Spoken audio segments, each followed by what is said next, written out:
Greetings, one and all, of the time-appropriate variety. How's it going, everyone? So good to be here for another day in the Spire. And genuinely very excited for some Seneko Eye shenanigans here. Very, very excited. How's it going, Chicken Man Fail? 6'4 Ninja? Zizzy. Oobla. Fire Drawn. Byronium. Hello, hello. J Mitch.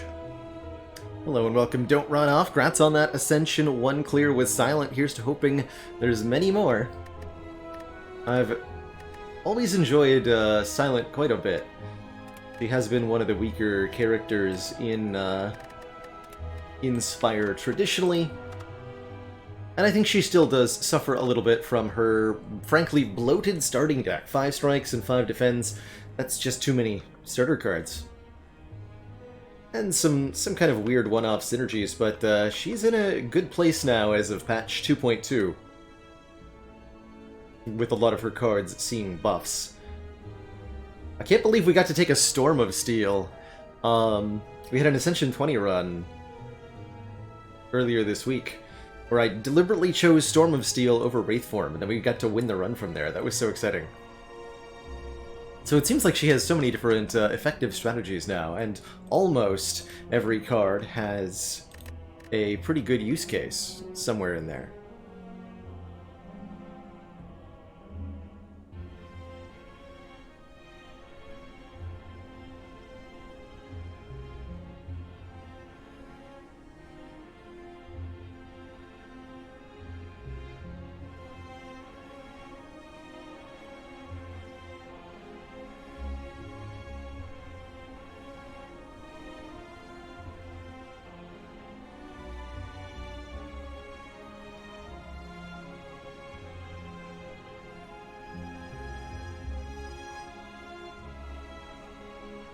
Hey there, Karat Banar. Space of Diamonds. Oobla says they got the Silent World record the other day. Congrats, 4 minutes and 9 seconds is blazing fast. Holy heck. I'm imagining that was some kind of grand finale P-Box glitch shenanigans, right? Good times.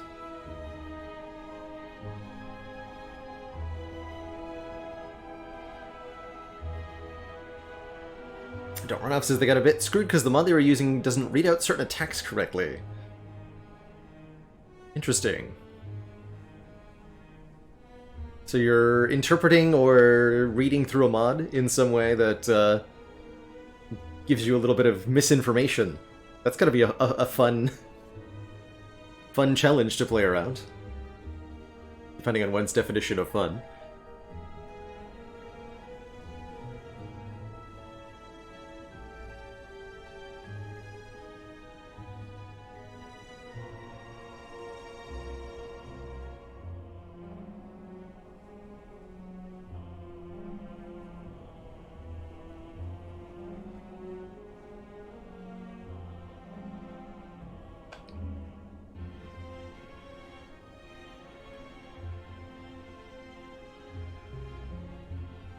And speaking of Silent, I guess, an opening joke for Sparkle Crotch Thoughty. What is the Silent's favorite movie? Blade.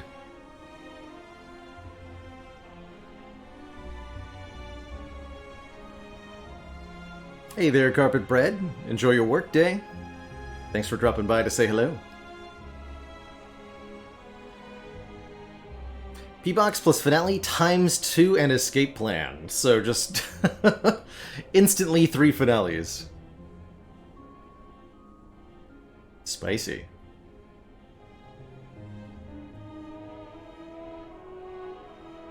There's a mod that uses a screen reader as you can't see. Do you think you just need to let the developer know that that's an issue? But knowing now you can prepare, exactly. Exactly. And even even if you're unable to see certain aspects of the screen interface, there's, you know, rules of the game that you can remember, such as the variability of Hexaghost's damage. If you can know that you're... As long as you know your current health, and you know that you're in the Hexaghost fight, you can determine the incoming damage of that attack.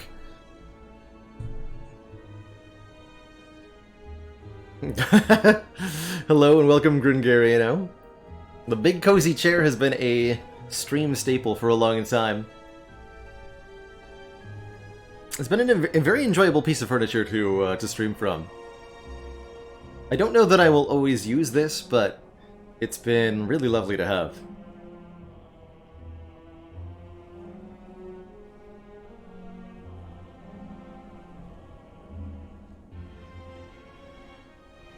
And it's genuinely just a big fluffy chair. I am actually a full-sized guy.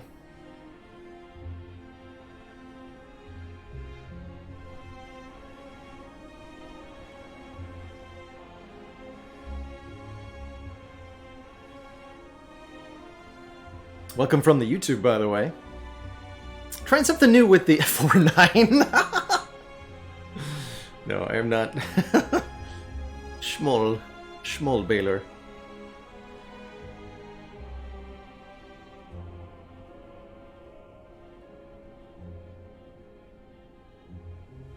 The chair kind of is part of the brand, which has me wondering, you know, if I've written myself into a corner here. Where if I ever need to, like, change my setup in such a way that I cannot use the chair anymore, how do I maintain my internet credentials? Nah, Killer Penguin, I don't keep up with any kind of IRL sports.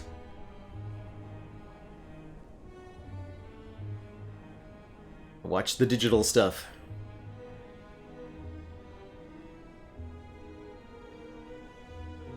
YouTube 2x speed has ruined Twitch. Well, you just gotta stream faster. That's the secret.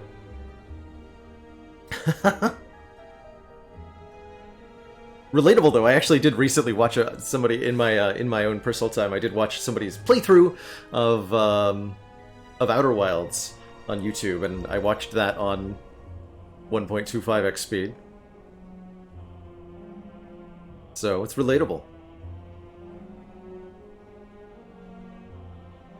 Rodima's loyal only to the chair. I understand completely. I have to get a bigger, fluffier chair in order to replace this chair.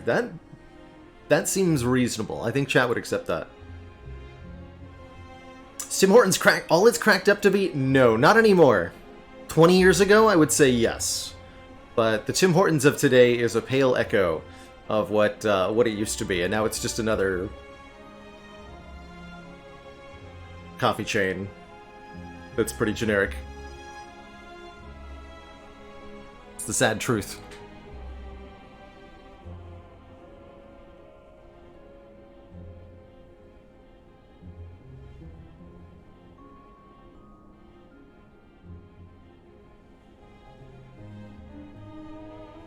But there was a time and a place when Tim Hortons was renowned across the Great White North for their really delicious mini donuts. And it might have just be that childhood me remembered these as being really good, but I swear the small donuts that they used to have were way better than the ones they make today.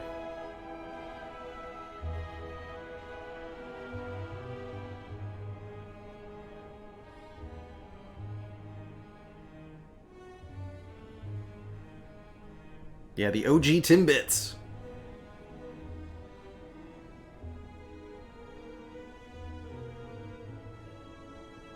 Yeah, Infidel Zombie. There's a few Tim Hortons scattered throughout the northern bits of the U.S. Here and there. I know we've got there's. I remember there being one in an airport in like. Not Massachusetts, but like Minneapolis.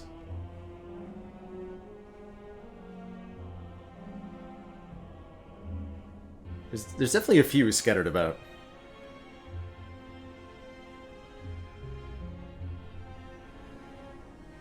Yeah, Michigan. Is Michigan really? It's kind of like the Canada's cousin in the U.S. is what Michigan is.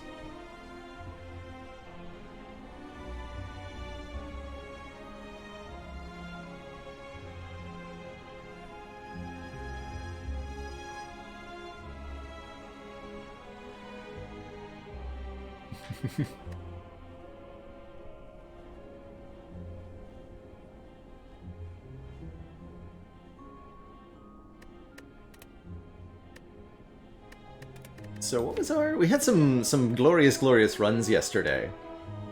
Oh, that's right. We did silly infinite stuff on our Ascension 4 defect. That was a joy. Playing hologram infinity times just to draw 1/10 of a card per play with Ink Bottle was a fun moment from this run. And we've had equally ridiculous runs. This Silent Run had 6 copies of Choke. The Ironclad had 5 Perfected Strikes. And every card in this deck is upgraded. 2 of them are Ragnarok. That's pretty good. It's Seneko ladder time. Not patch notes, what am I looking for? Mods. Make sure we're set to, yes, Sneko I starts only. With the Watcher on Ascension 5 as we climb this next rung of the Sneko I ladder, where the goal is to win it 20 times in a row, once on each Ascension level, rotating characters as we go.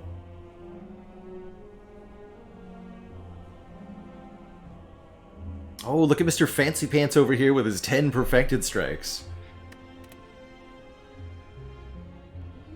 One should only be so lucky.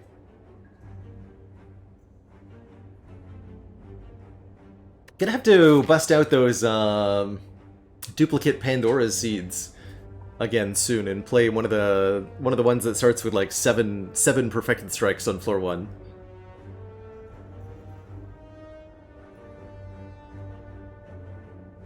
I don't think that 8+ have been found. Let me take a look at the spreadsheet, actually.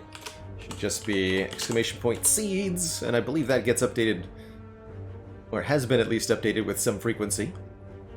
Oh yeah, there's stuff tagged from 4th of July, so it's definitely getting updated.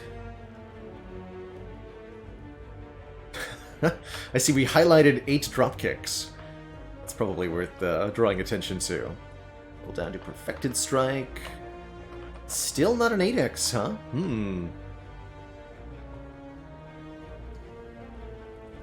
Oh no, wait, yes, there is an 8x Perfected Strike. Excuse me. One has been found. So there is an 8 Perfected Strike seed. And I see we found 2 8 Barricade seeds. Oh, that's gonna be fun. Anyway. Currently we're in Watcherland, and we're trying to figure out what Sneko I is going to do for our Act 1. It looks like we're fighting an elite very early on. I'm really glad to be a watcher in this moment, because yikes to that, huh? And if we choose not to fight the Burning Elite, we have to fight 2 elites. What a brutal starting gauntlet here. That is absolutely insane, right? Yikes.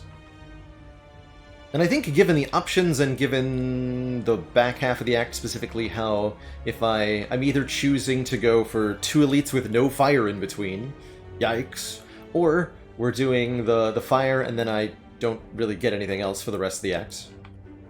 I think given that option, I'm going to lean towards going towards the Burning Elite of these 3 choices. Give me that Sneko I, of course, to start. And we pray for a peaceful Jawworm.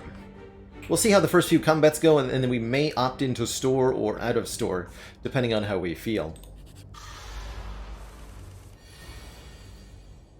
Well, well, well. Wrath to meet you.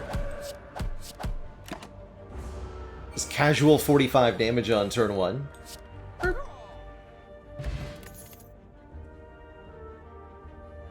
Alright, we get some relatively underwhelming cards. None of these are particularly high cost normally.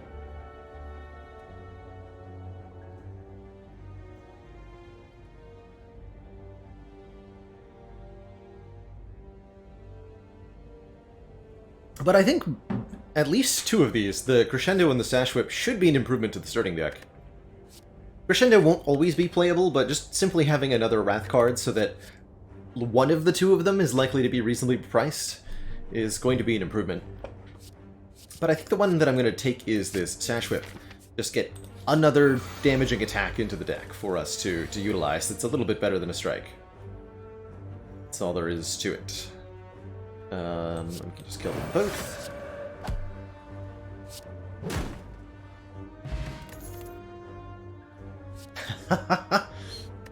Oh, that's cute. Signature move, huh? Signature move can only be played if it's the only attack in our hand, which is almost never going to be the case, because we draw 7 cards per turn. It's a powerful 2-cost card, but the additional condition that it has is going to be nearly impossible for us to meet. So there is no way, I think, that we should pick this. And I don't think we should take a flurry either. That's leaves it to Like Water or Skip, but I actually do quite like Water. That's a good answer to the 3 Centuries fight. Helps a lot against Lagavulin too. Grab it. We do need to gear up for that Burning Elite after all, and we can't be skipping cards too much. Pretty useful here as well. 5 block at the end of turn if you're in calm. You just need to have reliable calm, or it's not going to help you.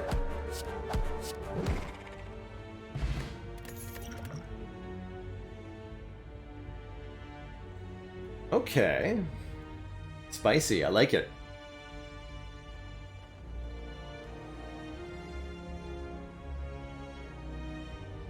Two expensive cards, Windmill Strike and Warship. Warship can get us into Divinity for triple damage and +3 energy. We have to play it twice though, not too hard to do with a Snecko Eye. Or Windmill Strike, which is a normally 2-cost attack which retains and does additional damage each turn it's in her hand. Pretty good early upgrade, great against the elites of Act 1. I think I'm down to actually pick up a Windmill Strike here. We do need a better damage card. There's also Talk to the Hand, which is pretty dang good, applying to a target and then giving us block every time we strike that target with an attack. Could be exceptional with something like Ragnarok, which we might pick up later in this run. But we are going to avoid situations where we're playing like a million Flurry of Blows. We've already kind of ruled that out. So I don't think a Talk to the Hand is as good, and I do think we need some more damage right now, so I'm going to grab this Windmill Strike. And I think I am going to opt into a store, because we have 2 free potion slots, and we got some weird cards so far. Let's take a peek. A second Windmill Strike.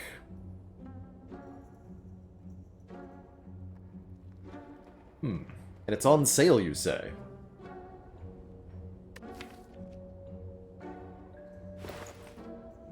Sure, let's try it.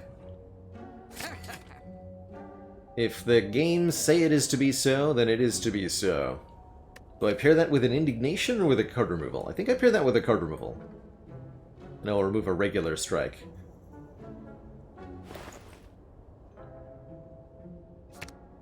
Surely this is correct.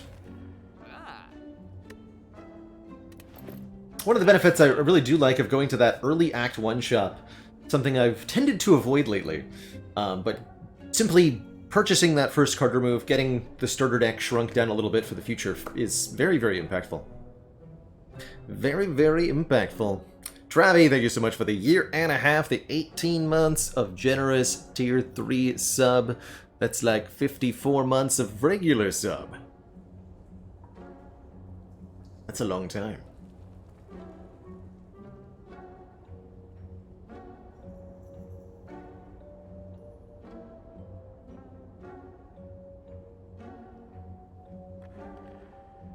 Plus, each of these windmills will provide +2 production to the tile, meaning we may build wonders more quickly.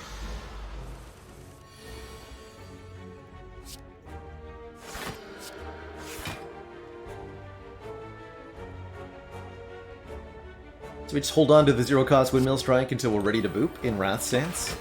Sounds good to me.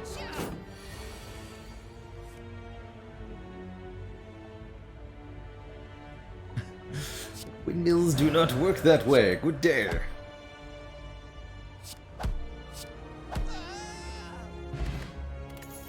Alright, that was some solid boppage here.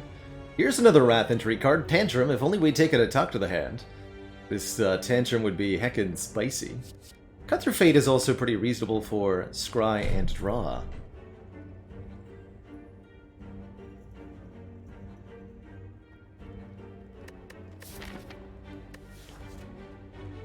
I feel like we should probably take the Wrath card. Let's take the Wrath card.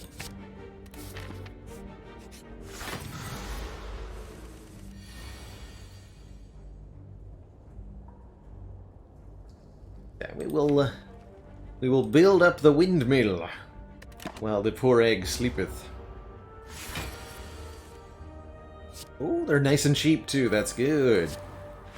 Like it will sleep for up to 3 turns, so we'll wait 1 more. And now we are ready to strike. We just want to start redrawing these now. Go bop, bop, bop, bop. Back into comp, like it never happened. But we've redrawn neither windmill. Unacceptable.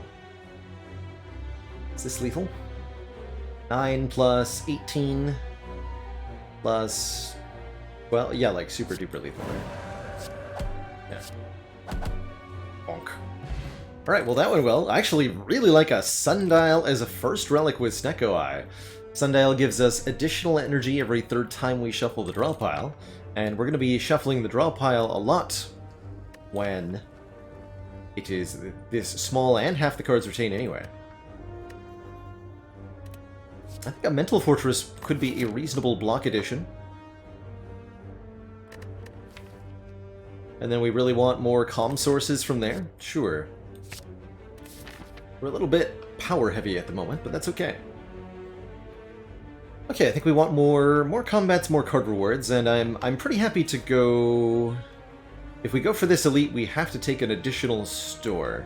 So I guess the goal should be to accumulate 100 gold so that we can afford another card removal at that store, if nothing else. In that case, let's take combats, because combats give money.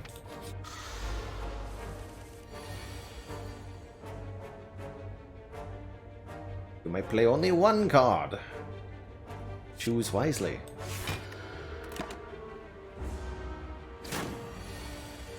Hey, welcome Ernest Scribbler. Glad you found your way here from the YouTube for some glorious live Spire.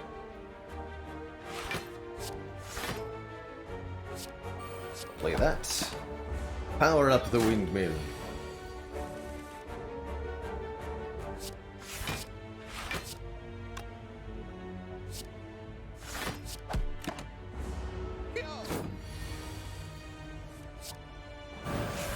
Ready.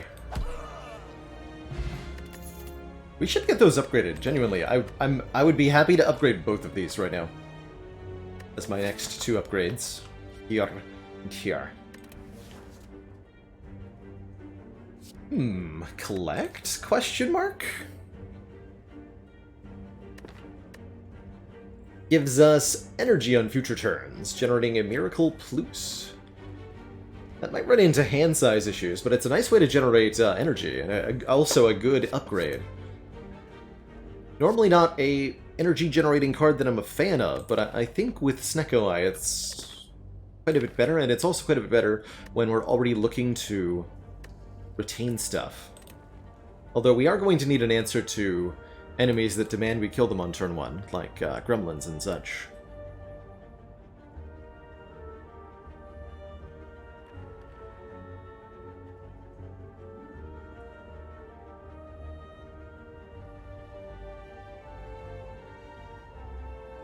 grab it.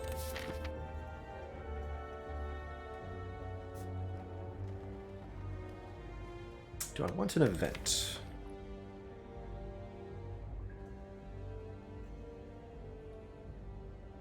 Yeah, we may run into situations where we don't get our full Snecko 7 draw if we retain too many cards. We're pretty much at our limit now. Although that probably won't stop me from adding future copies of Windmill Strike, especially if we find a strike dummy. I want one event. I'm not sure I can articulate exactly why this is. Oh, it was a combat anyway. Alright, well... good. Also, this turn is lousy. Alright. How do I not perish horribly, though? I don't see a way to take less than 15 damage here? Wow.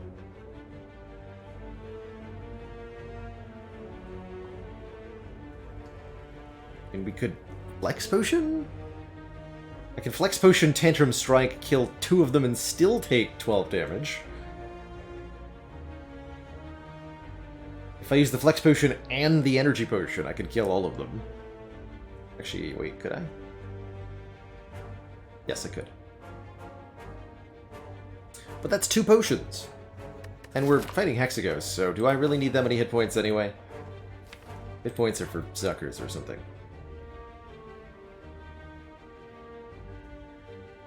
I'm genuinely considering playing Collect instead of blocking, just taking 20 here. Could take more next turn. If I'm not careful.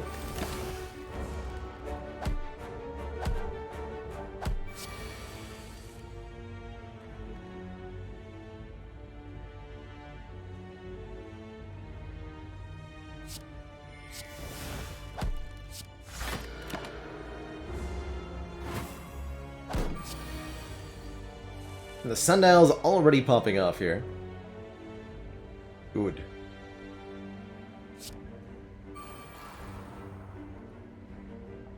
But no.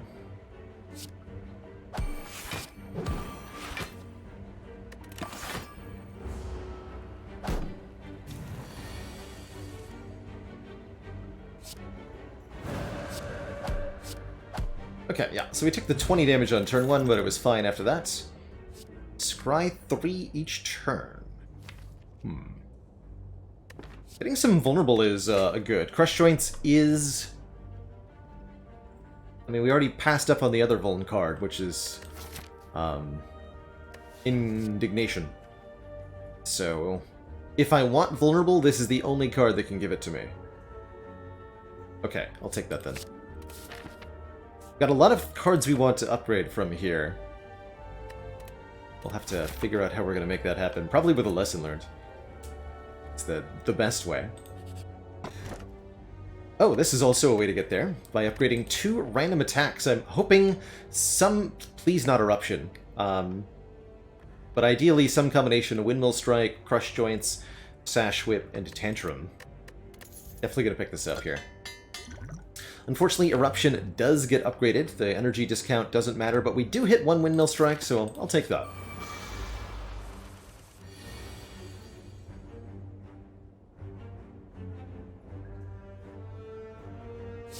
Okay.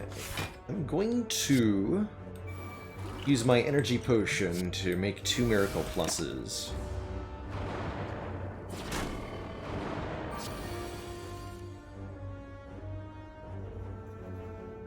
Okay, there's our Windmill Strike Plus. We've got Mental Fortress Vigilance.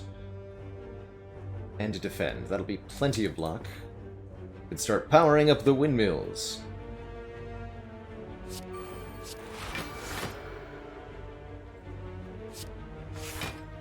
Okay, we will be short 1 draw next turn if I don't play something here. I think I'm okay with that.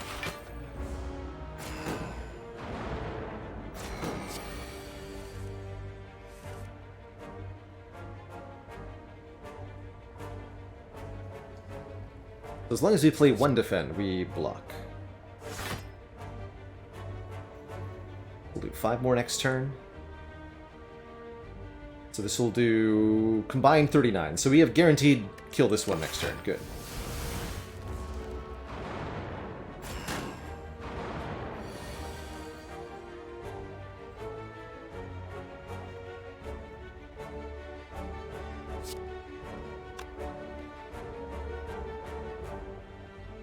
And we have Crush Joints and Strike as well. Really good turn overall here. I do want to play this 3-cost Windmill Strike so that we can redraw it at a different price. It's just, yeah, kill you.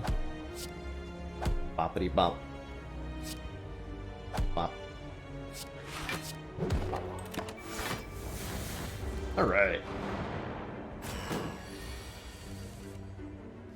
Deck is doing it good. Good evening, Critter.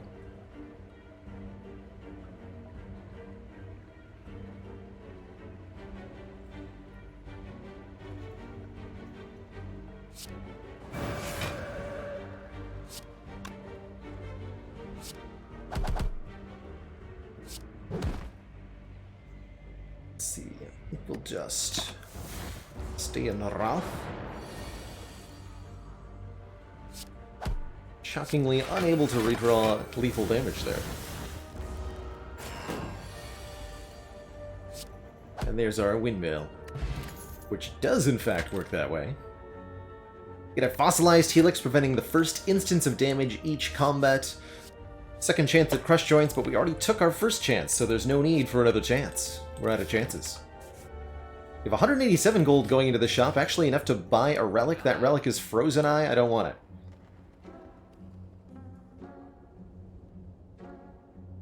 If I wasn't already doing hand-size full things, I would honestly consider a transmutation here. Worship is certainly worth considering with retaining tax, though. I think I want to just remove guards. There's also fasting, which is fun. Reducing our energy gain each turn is a questionable choice with Snecko Eye. Since our cards are random cost, we could get 3-cost cards with only 2 energy each turn. We could be locked out of playing anything entirely, which is yikes. A big yikes. So we're fighting Hexaghost and one more elite. I'll remove a defend here.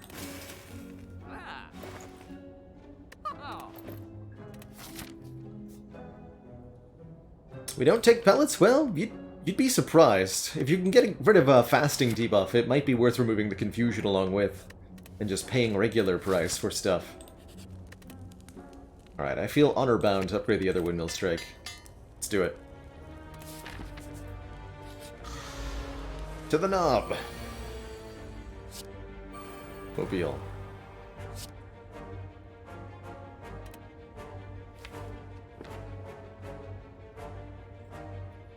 I do want a Miracle Plus, so let's do it this way.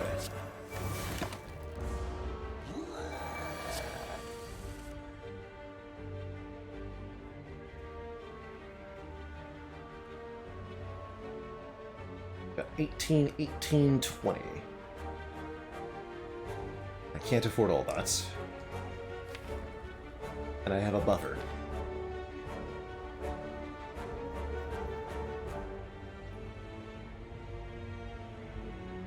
If we Vigilance, he'll go to 10 damage, we'll block for 13, so we can preserve our buffer this turn if we just play like... I think it's actually genuinely going to be Windmill Strike Vigilance here. Get this 3-cost Stinky out of my hand. Bye.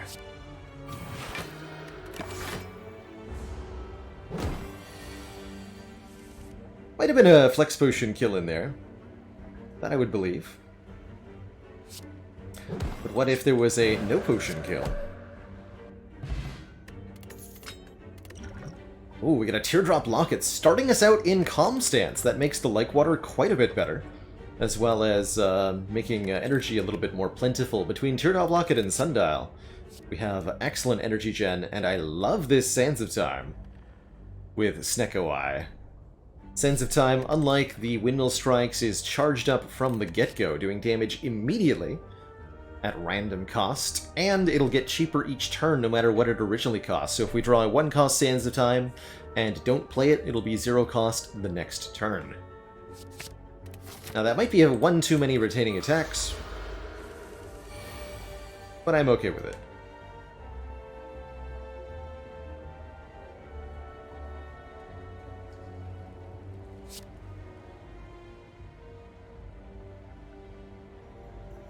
Going to attack me next turn.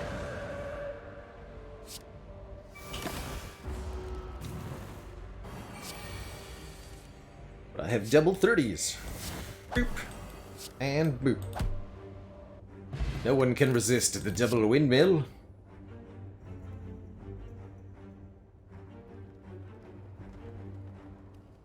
Yeah, Sands of Time will reset its cost each time we draw it with a Snecko Eye, so we pretty much just want to play it immediately, as soon as we're realistically able to. The Sands of Time with the Snecko Eye functioning as a front-loaded damage card, which it does not normally do. Whereas the Windmill Strikes do still need to be powered up. It's kind of interesting how the mechanics of each of these cards create different roles when their cost is randomized. Go to that stinky Smoke Bomb. I don't think I need any of these cards, although Tranquility is passable. I'd rather have literally any... I'd specifically prefer to have a Meditate, but I'd rather have almost any other Calm Entry card. Sands of Time upgrades for +6, I think that's very good. Especially since we said that's our front load. We want this card upgraded for Act 2 so that we can deal with Slavers, Kremlins, you name it. I think we're just fine against the Hexaghost here, and worst case scenario, I'll need to use the Fear Potion. But I kind of doubt it. Go ahead and play Collect for 3. This is a long fight, and will benefit immensely from 3 miracles. 4 by 6.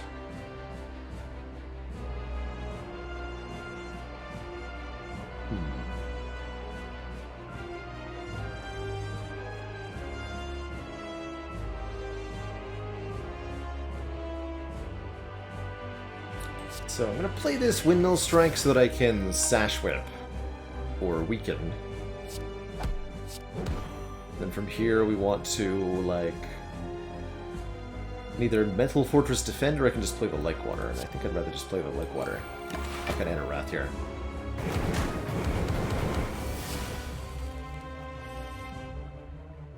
Okay, there's the Windmill Strikes. We can get Mental Fortress down. Retain everything. Could also play the Eruption and go for damage this turn. Although it looks like we'll be better off doing damage next turn. We're also being attacked next turn for quite a bit.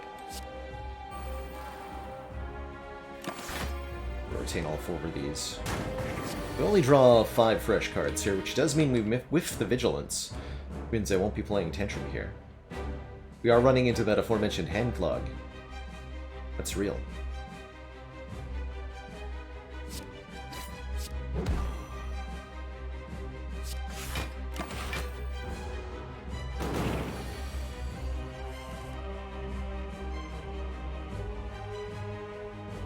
So now these are 20 and 25 respectively. Let's do some damage.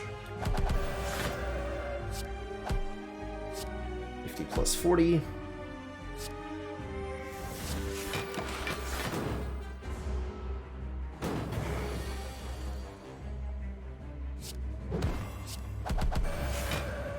Sands of Time does 78. GG. Oh ho ho. Omniscience, you say? A 4-cost card. Snecko Eye turns that into 0 to 3 costs. And then we get to play any card in the draw pile 2 times. Spicy stuff. We could go for another X-cost card here, the Conjure Blade. Although that'd be a lot of setup, especially if we try to use Collect alongside it. Or lots of card draw with Scrawl, but not as useful when you've already got lots of cards in hand. Definitely going to be Omniscience here. And what am I going to take from these options?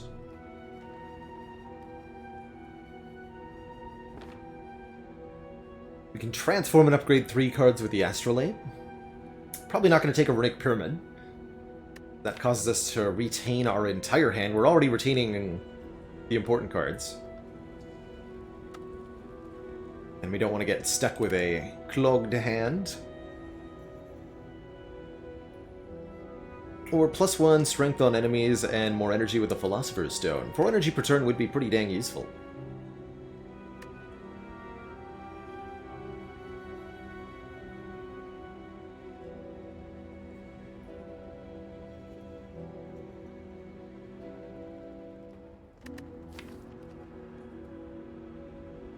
How's our burb matchup? We got Tantrum. We're totally fine against the burbs.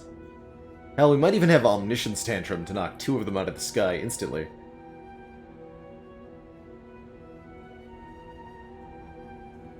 More energy would be really nice.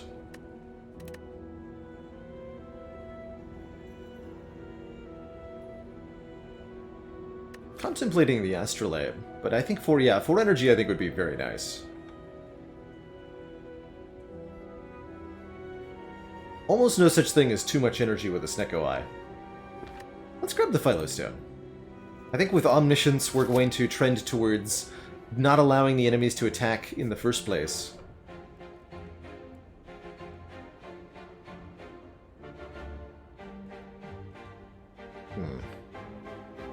I'd like to bop many elites so that I may gain many relics.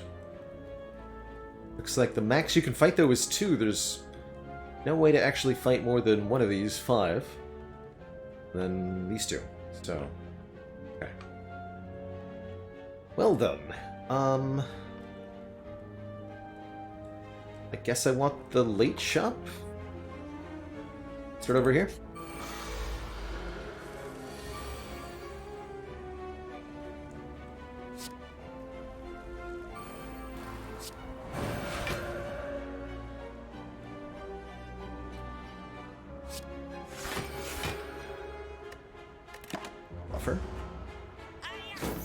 Helix partially mitigates the Philosopher's Stone as well. So fights like this one. Let's see, 26 plus 2 strikes is a kill. So I can go... Strike, strike, Sands. Okay with that, nerd. Take a small hit, but it's not a big deal.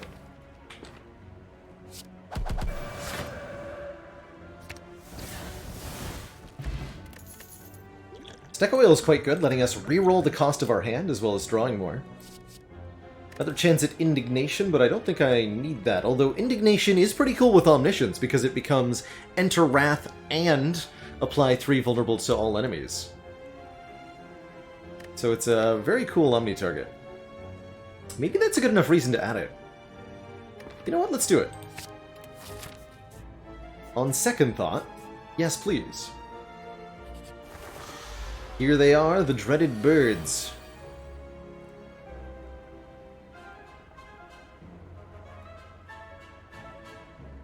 Is there any freedom from their murderous rampage? That is the question. I think what I'm going to do is Mental Fortress and then, yeah, Omniscience the Tantrum and see what happens. Presumably we'll strike 2 of the birds from the sky, although I might hit the same one twice. It is random targeting after all. And then I have 3 attacks in hand after that, so theoretically I'm most likely to knock all 3 out of the air here.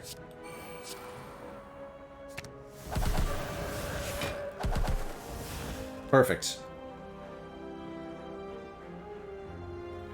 That was perfect. No, in fact, I'm just gonna kill the one that I grounded.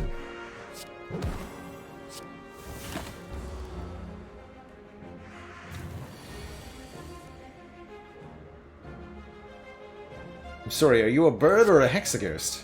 Get out of here. Alright, the birds are dead. There's another commentary source. Fear no evil. We'll take that. The enemy intends to attack, puts us in calm stance. Forgotten Altar says, hey, don't forget that you're not allowed to have hit points. And we say, okay. No hit points for us. But who needs hit points when you have a fossilized Helix? I mean, really.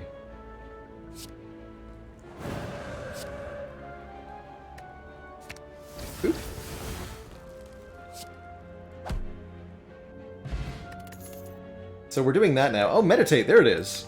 That is the commentary that I wanted. Put a card back from the discard pile into our hand. That allows us to get back the windmill strikes and both play them and scale them on the same turn. Which is really nice. And I'll take an event.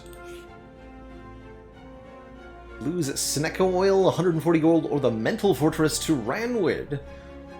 Gain a relic here. Actually, I don't mind losing the Mental Fortress necessarily. Actually, yes I do. Oh, that's like a really good Omni target.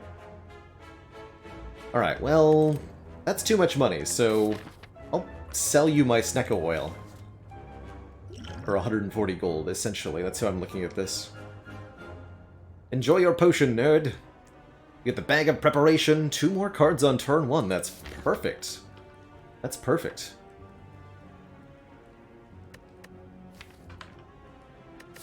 We have to do 2 elites with no fire in between. I'm genuinely considering resting.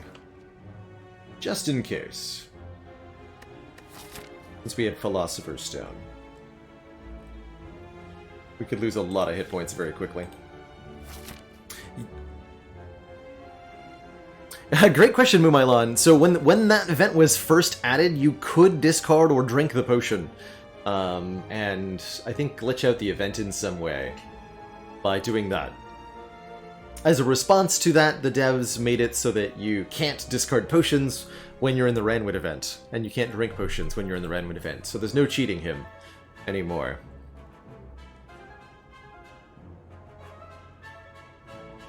We're planning on resting. Should I do one of the elites first? That way I'll know. Actually, I think that's a great idea, Shlu, is to take the elite first. It's very unlikely I lose 46 health to the first elite. And then from there we can decide what to do. We can even opt out of the second elite entirely. Yeah, I like that.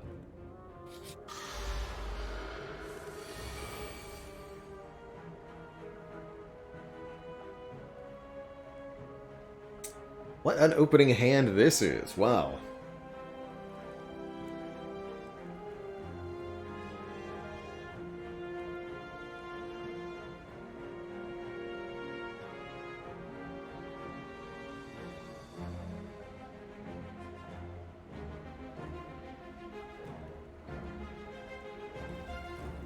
So, Omni at 1 cost gets any of these to play twice. Double Tantrum, double... I'm thinking double Mental Fortress. And then we do something like... Eruption, which puts us at 2 energy. Then Indignation. Sands of Time is already an instant kill in Wrath, though. I don't really need to apply Vulnerable.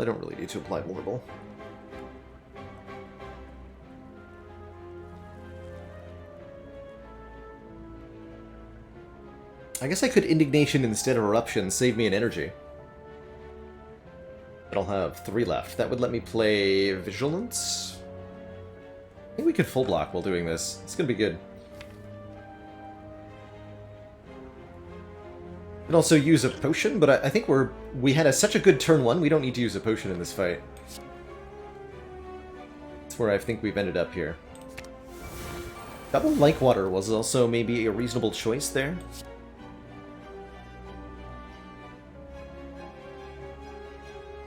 But I guess I want the Vuln for future turns anyway, right? And we're gonna buffer this hit. Yeah, let's do it this way then.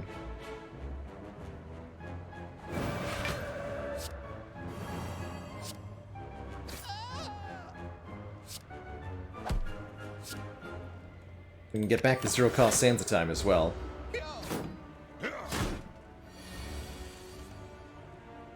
Which quite frankly feels like overkill. But here we are. And now the part that's difficult, blocking.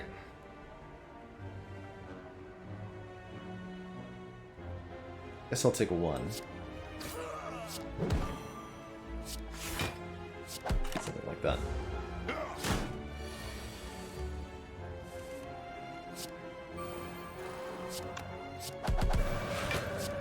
Alright, no potions used and 1 damage taken. I like that. We get a Mummy Hand, making cards in hand free when we play powers. Great with the Lakewater, Mental Fortress, and doubly so if we Omni either of them. Another copy of Indignation. One is plenty, thank you. Okay, with how well that went, I'm going to upgrade Meditate now. Storm, thank you so much for the 22 months. 2 2s. Welcome back. Is there any relic I've never skipped, but feel like I could under the right circumstances? Yes, as you note, if I was doing something like Blue Candle plus Writhe plus Centennial Puzzle, exactly the exact combo you're talking about, you might not want to take a Helix. Let's see, what other relics could be left on the ground, but I don't think I ever have. Here's one, Bag of Preparation. Because your turn 1 is already spoken for with some number of innate cards or the Wristblade. I think I have skipped Tungsten Rod. That can be one. If you're activating Rupture with something like Pain, you really don't want to take a Tungsten Rod. I could see wanting to skip the Symbiotic Virus on Defect that starts you out with a Dark Orb, too, if you are relying on, say, Frozen Core to generate Frost Orbs, and you need an empty orb slot to create a Frost Orb. So there's a situation where I would skip Symbiotic Virus, and I've not done that.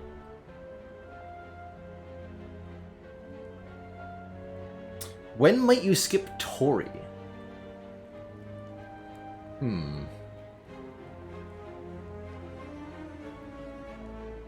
I can't think of any reason I would want to do that. Skip Tori.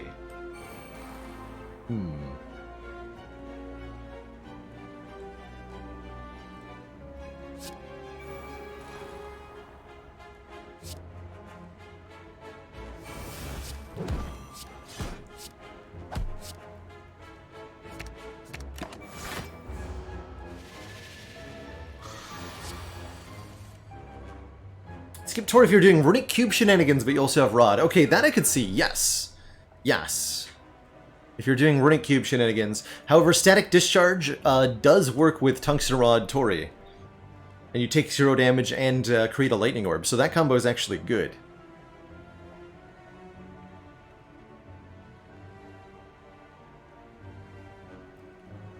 Yeah, there's definitely reasons to skip the Dead Branch. Runic Pyramid is one of the biggest.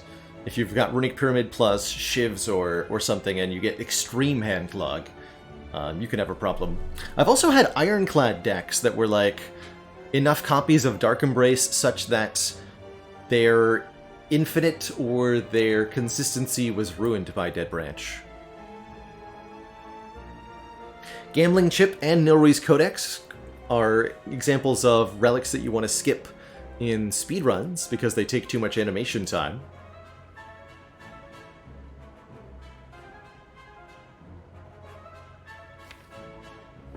Okay, here's that Indignation that we wanted, although I have 0 cost Tantrum Crush Joints, so like whatever, right? Go Crush Joints first and then Tantrum? No, that was wrong. Doesn't matter, this does 78 damage. Oop. Oh no.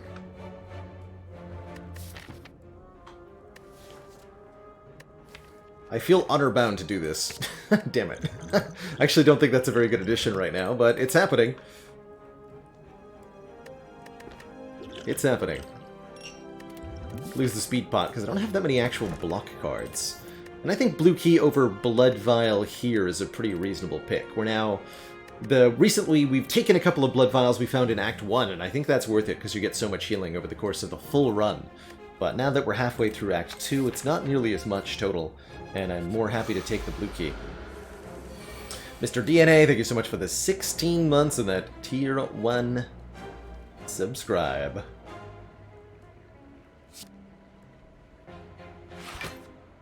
Much love.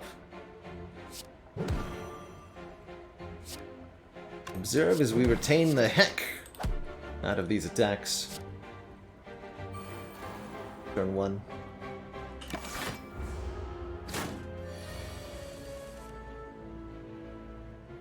Is this lethal?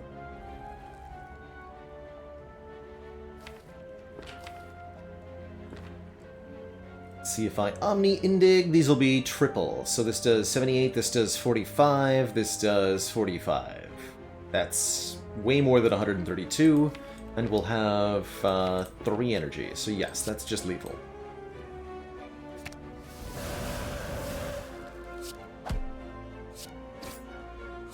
Bonk.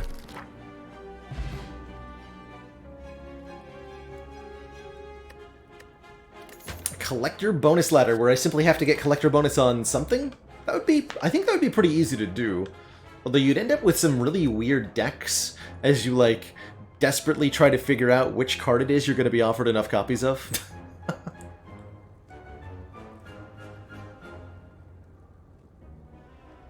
Because you'd have to just add a bunch of, probably commons in almost every case, just have to add a bunch of copies of stuff so that you can work towards having 4 copies of something later.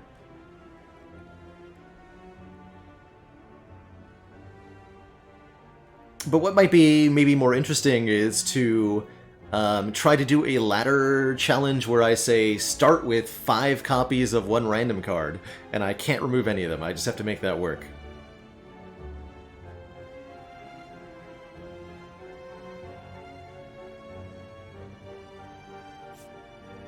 My stats so far, this run has been skewed towards the 2 costs, which has not hurt us in the slightest. Tend not to think too much upon or focus too much upon the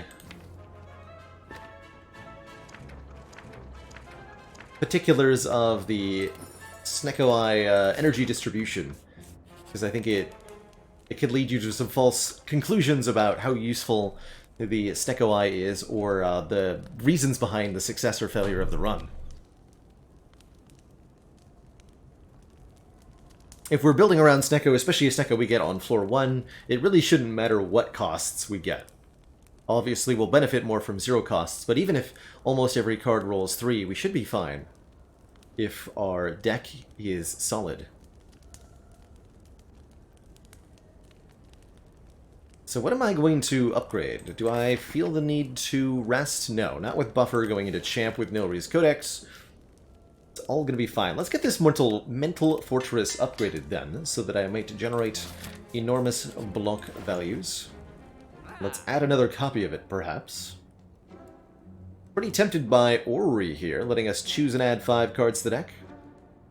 I could see a lot of use for an Art of War as well, giving us additional energy if we do not play any attacks. Definitely have some setup turns where we're like retaining all the damage cards.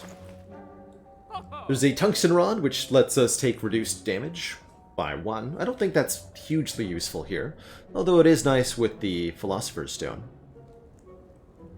Bear Loot, thank you so much for the 15 months, the big ol' 1-5.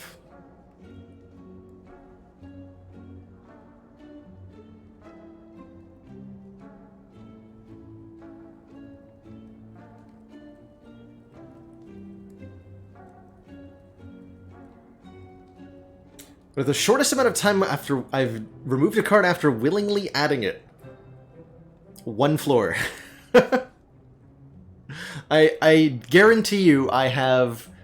I'm specifically, this is with like Bonfire Spirits, where I've picked a card that was good, and then immediately thrown it away because I needed a full heal way more.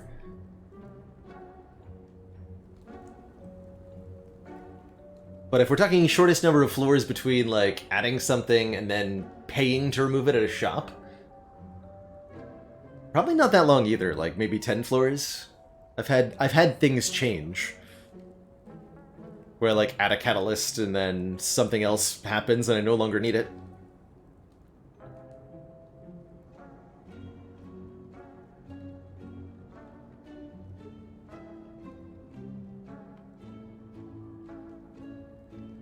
The Unphilosopher's Stone.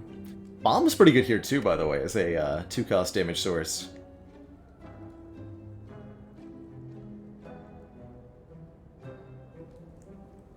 What could the Orrery contain? It could contain more Windmill Strikes. It could contain another Omniscience. Let's see what's inside. I gotta know.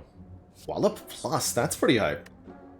Foresight Plus is not bad either. Lots of upgraded cards, potentially. Sash Whip Plus. Deus Ex is just add 2 miracles, although I think with our hand size, we're probably going to run into issues with that. An upgraded Like Water, that I do enjoy. Wow. Mind Plus. Talk to the Hand Plus. This is some crazy upgrades, man. Yes to that. I think yes to this. Yes to this for sure. Probably gonna skip these. And yes to this. That's a hot Ori. Dang. 125 gold for another card remove? That's a tall order here, but we do have a lot of cards. Let's go Mental Fortress. It's totally fair to overload on powers because of Mummy Hand here, and I will remove a card. Alright, our gold is spent. Onwards to glory. Versus the Stinky Plant.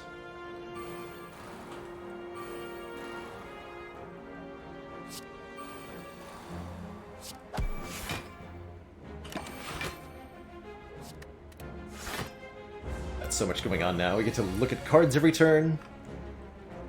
Beautiful. 10 Mental Fortress.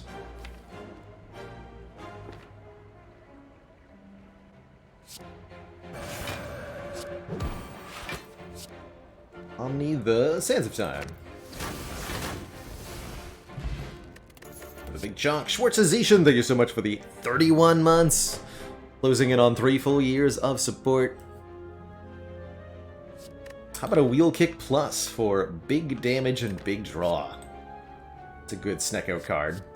And if we're being offered upgraded 2-cost cards, it's almost never correct to skip them.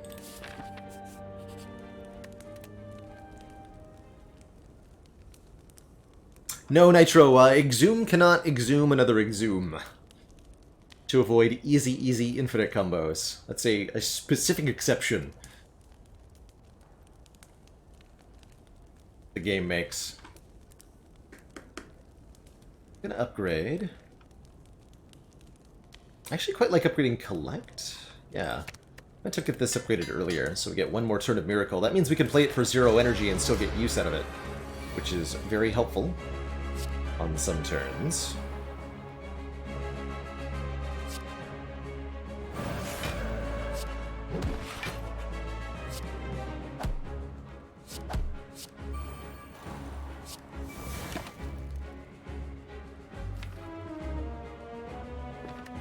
Conjure Blade's kind of an entertaining idea, but I don't need it.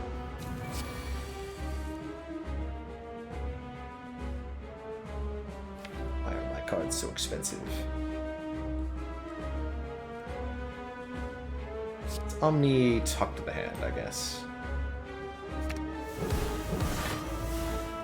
We'll gain 6 Blanc per thingamajig this turn.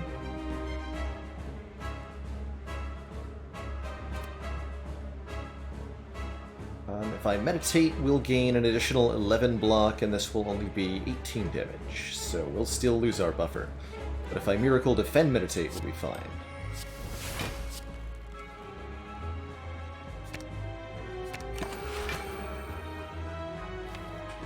Copies of Like Water sounds fun. Just like Infinity Block or whatever. Already got Strength? What? When did that happen? Absurd.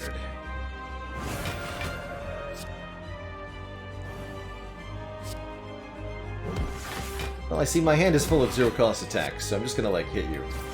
Sound good?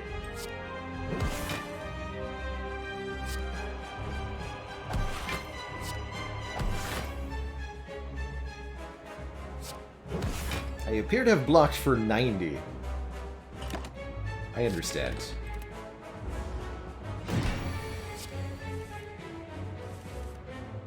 Bye-bye.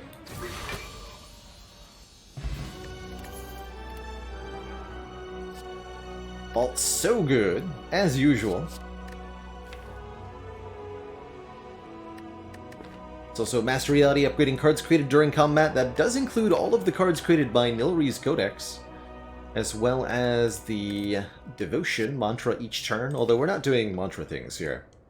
What Vault allows us to do is get another turn, which is 4 energy or more, and a whole hand of cards. It also scales our Windmill Strikes.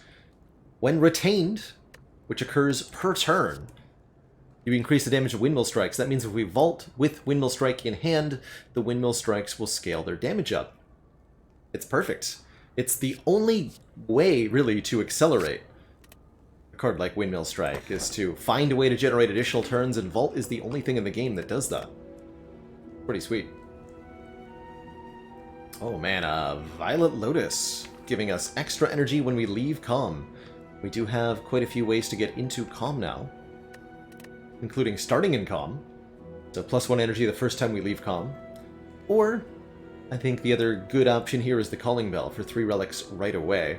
I don't think the Sacred Bark for double potions is all that useful here.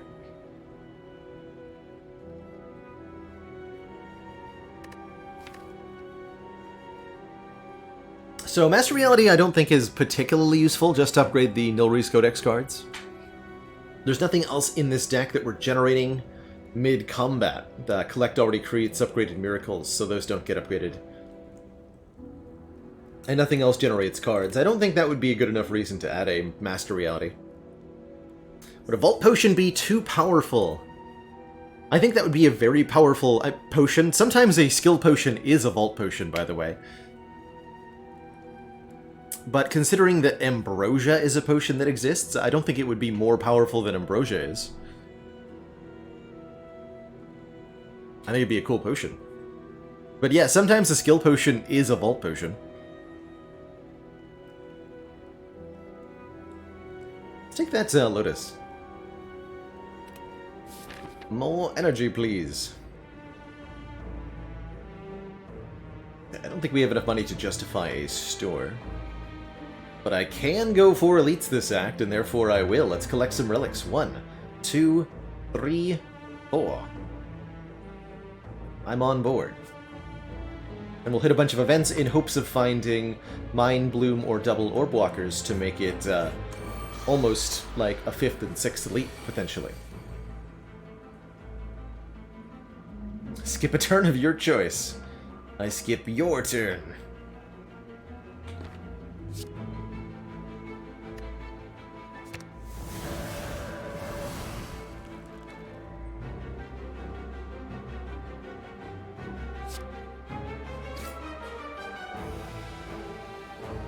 Play the Windmill Strike and get it back in hand with the Meditate. So I'll do that. So can't play both Meditate and Collect unless the Meditate is 0 cost, unfortunately. Oh, thanks for the free vault, by the way.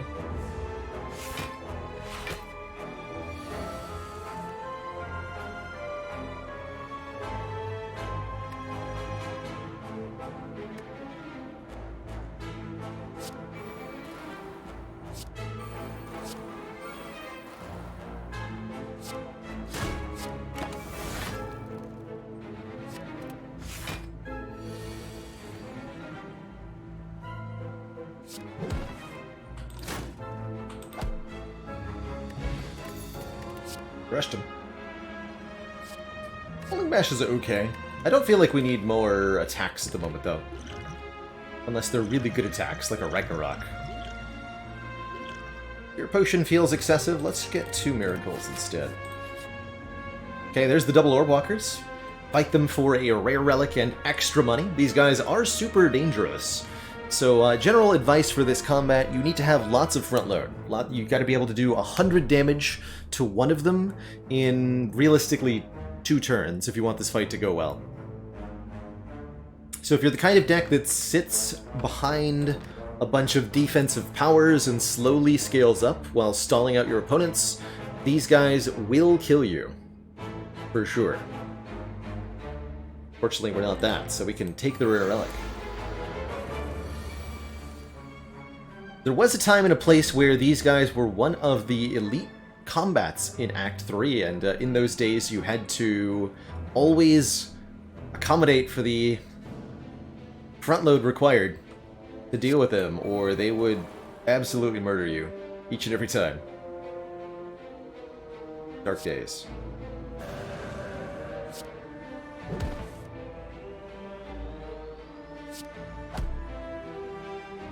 Okay, vault is free, so I can collect and then vault. Is good. Let's do that. Well, collecting for 6 seems excessive.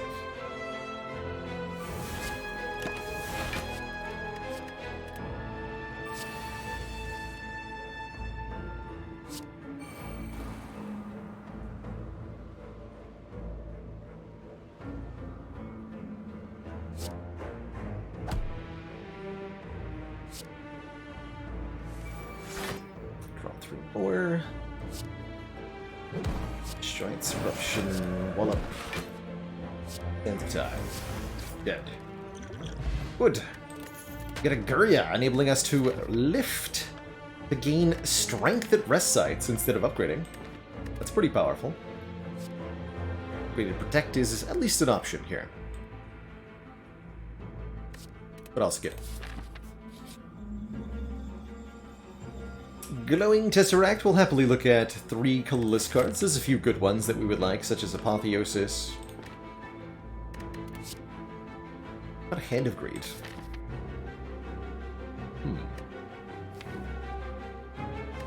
Consider Hand of Greed. Don't think I want a blind. Certainly not a Chrysalis. Or a Metamorphosis. The cards added by Chrysalis and Metamorphosis because do not stay free with Snecko Eye. Casper, thank you so much for the 8 months. The 2 cubed months of support. Glad you've enjoyed getting better at the games along with everybody else here. It's such a joy to help create this collaborative learning environment where we can all seek to better our play while having a fun time. Hey, give me the money. Give me the money.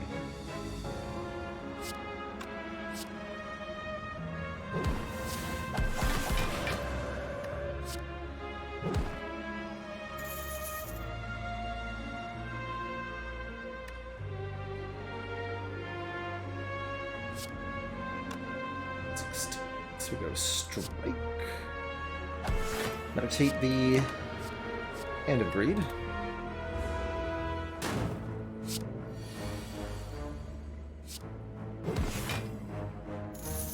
Alright, 40 gold made back already. We could make it 60 in this fight if we want to. I'm gonna try.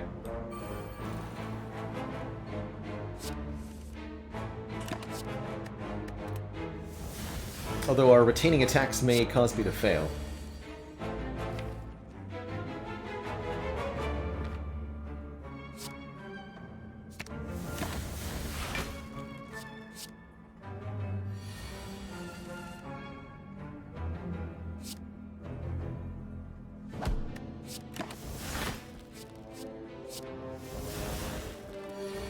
Looks like that's a no.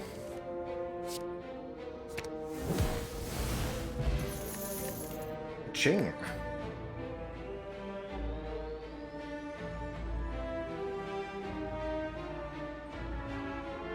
Enjoy your nap, Jackalow.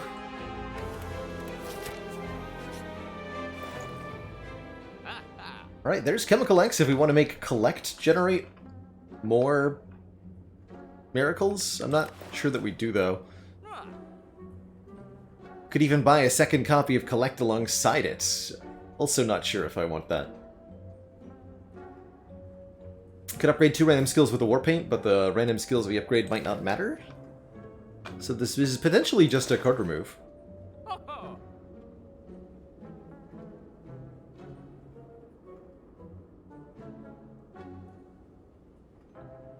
Exactly, do the fights last long enough for more turns of Collect to matter, asks Panda Steaks, and I think the answer is no. No, they don't. So I'd rather just remove a card. And that's something to note, by the way, with a card like Hand of Greed. If this card makes you more than, say, 150 gold, you can purchase an additional card removal with the money that it provides, and effectively negate the size disadvantage of this card's inclusion.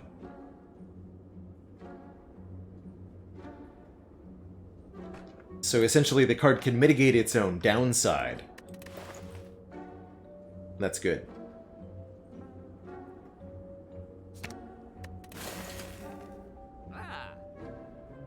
Now, if we hadn't upgraded our collect, I would have been more tempted by Chemical X there. Or had I taken the Conjure Blade, I would have definitely taken it. But alas, was not to be. Is this a turn 1 kill, by the way? Definitely if I use Flex Potion, but I think even without. Let me see. Oh. Well, now, definitely.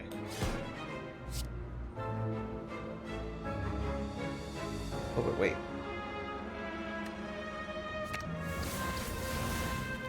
Okay, so yes, this is instant lethal, however... What if Hand of Greed?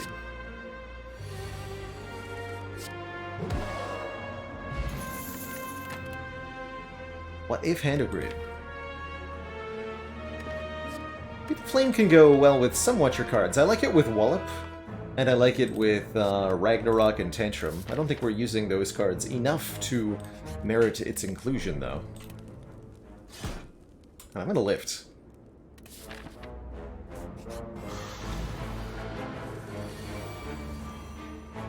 You're here to dig.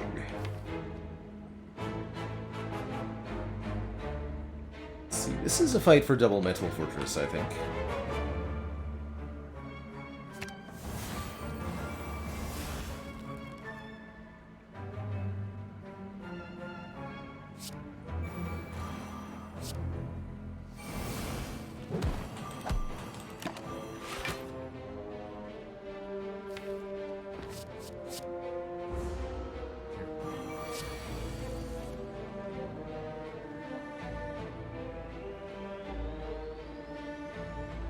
Obelisk asks, have I ever gotten a run with Guria, Shovel, and Peace Pipe? No, actually, you can only get 2 of those 3 relics.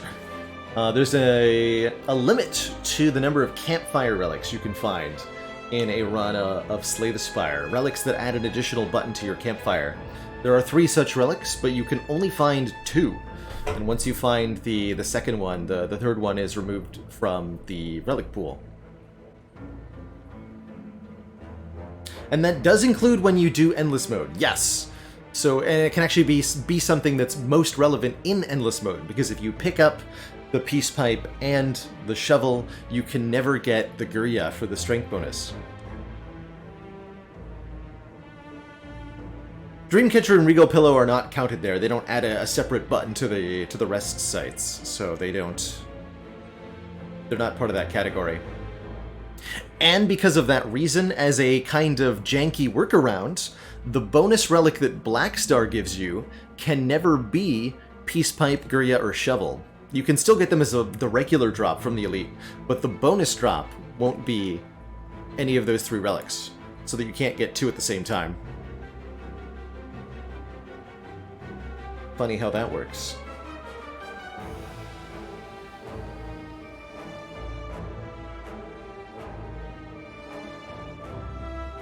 It's once taken, I believe. So if you deliberately skip the second one, you can still find the third in the same run.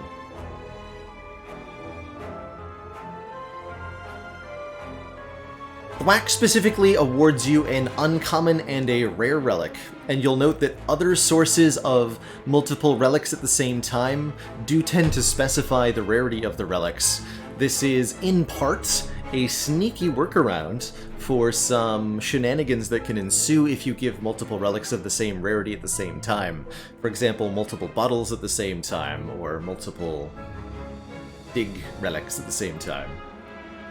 So Calling Bell, for example, is 1 common, 1 rare, and 1 uncommon, and I think that's part of the reason as to why.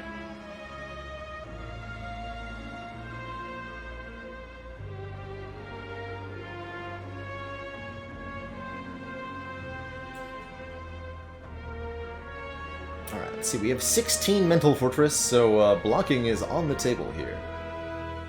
Although, is it? 16 only goes, this is going to be 28. That's not going to be a full block. Might mean it's gambling brew time. I guess I could just take the hit on the buffer, but... Well, let's see how much damage I can do here.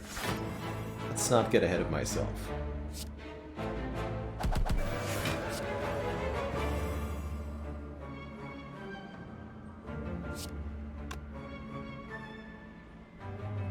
This looks like...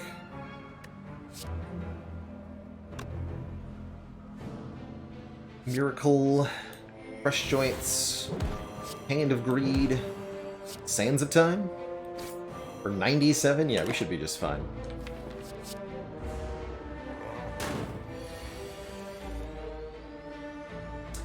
I've got Vault on my side.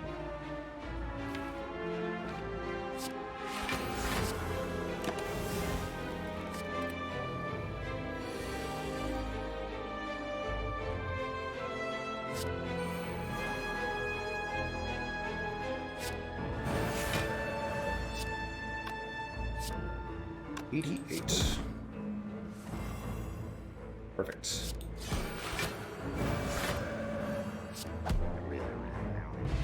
Okay.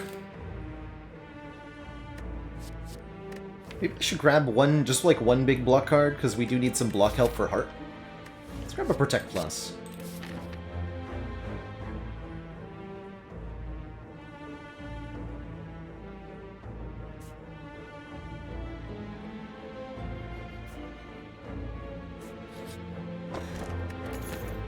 Reserved Insect will make our last few elites nice and easy.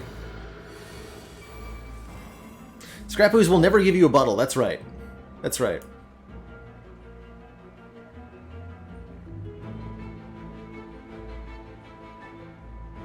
Ooh, Akabeko Tantrum. Oh, Akabeko Bag of Marbles Tantrum. Aka heck yeah.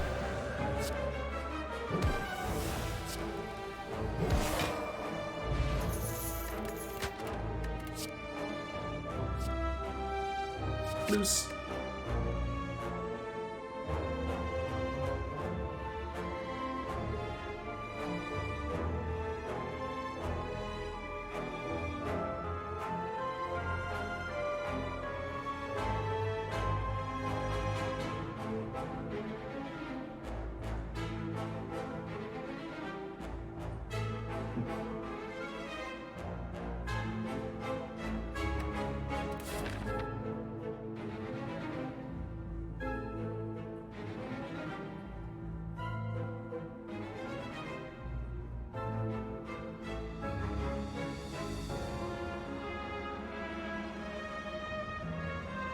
And Katutsa! What do you call it when the defect gets his butt kicked? Booting to disc.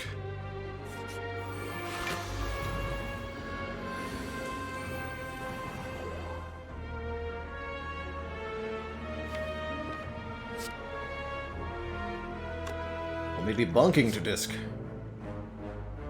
We get a triple hand agreed here, but hopefully answer is definitely yes. Maybe.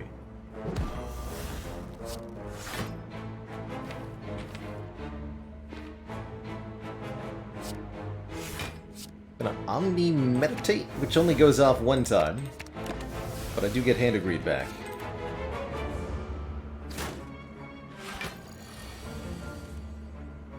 And I fail to buffer properly.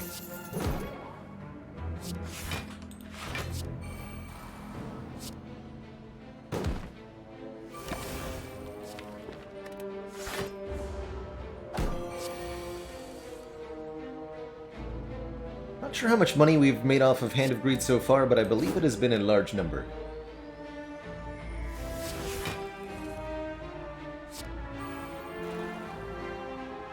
Okay, we're going to take damage. Magic.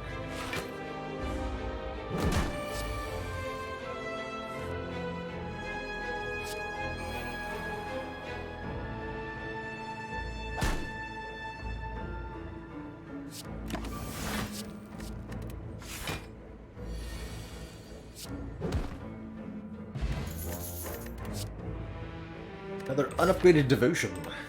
No thanks. I mean, all devotions are going to be unupgraded. I don't know why I specified unupgraded. Fun fact, by the way, unlike normal cards, when you see a rare card, there is a 0% chance that it is randomly upgraded. So you'll never see randomly upgraded rare cards. Oblox, thank you so much for that full year, that 12 heckin' months of lovely support. Thank you, thank you.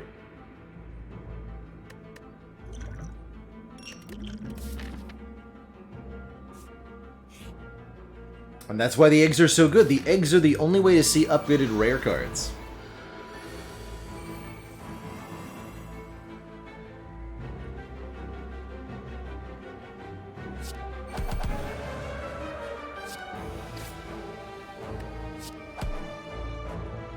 Wait. A Hand of Greed.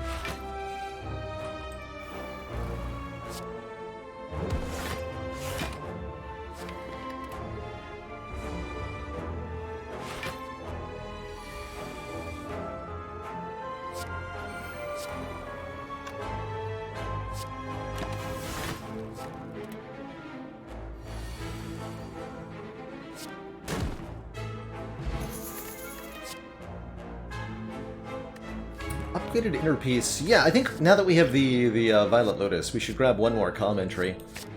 I did skip an earlier inner piece, but I want this one.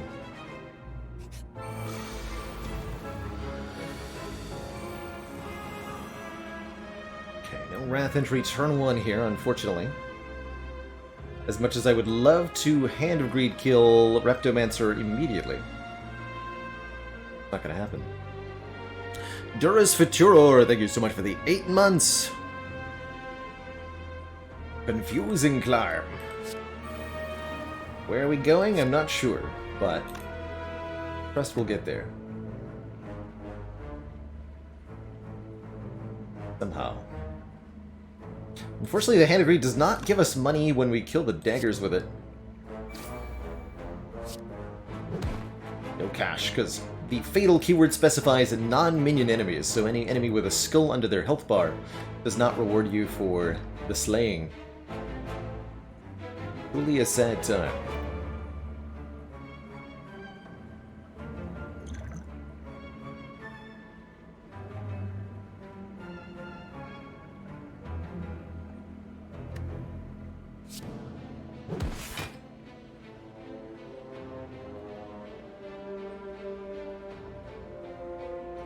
If I bottled Miracle here, I can go collect Miracle, Miracle, Crush Joints, Meditate.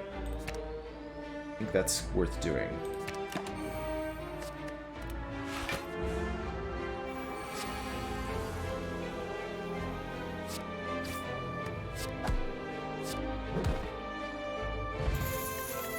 Juzu Bracelet unfortunately does absolutely nothing, and will never do anything.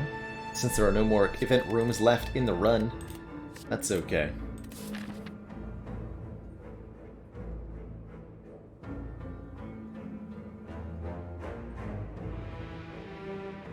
What's worth more, Hand of Greed, Lesson Learned, Feed, or Ritual Dagger? I tend to think that that Feed is probably the best. If you were to have all of them, you'd want to scale max HP, but they can all be good for different reasons. Dander, thank you so much for that Prime sub and those 20 months, 2 metric years of support.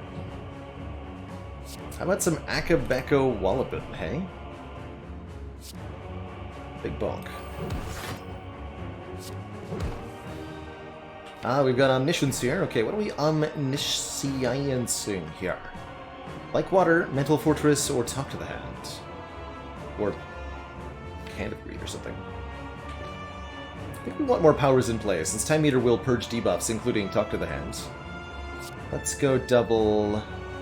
Let's go double Like Water.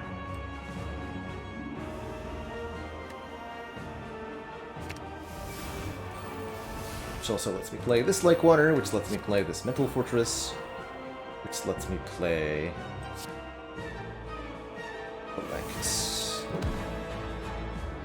I'll play 3 cards next turn.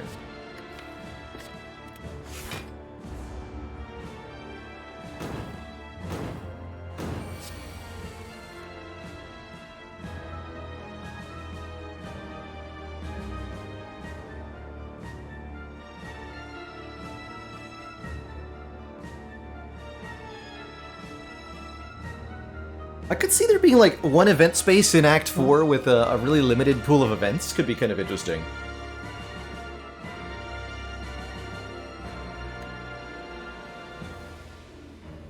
Let's see, is there any way I'm gonna full block? Yeah, we go Sash Whip, Protect.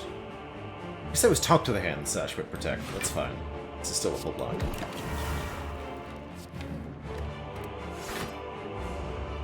Could have also vaulted as the third card there and skipped Time Eater's turn entirely.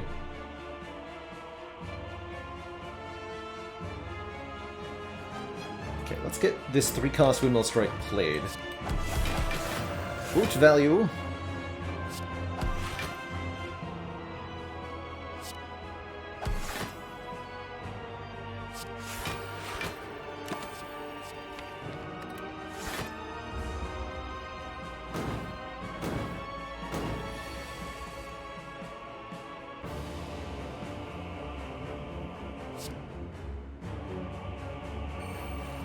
I'm some vulnerable.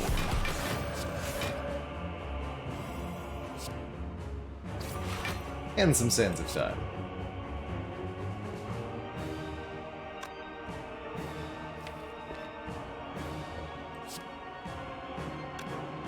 $663. I think we kill next turn with Hand of Greed.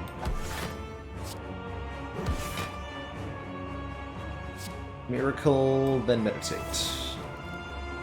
Get back Hand of Greed. Get back... Sands of Time will actually be too much damage. Something that's like Sands of Time, but less damaging. Guess that'll be Wheel Kick.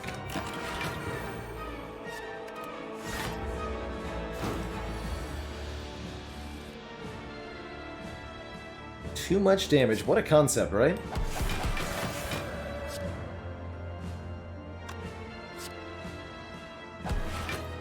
GG.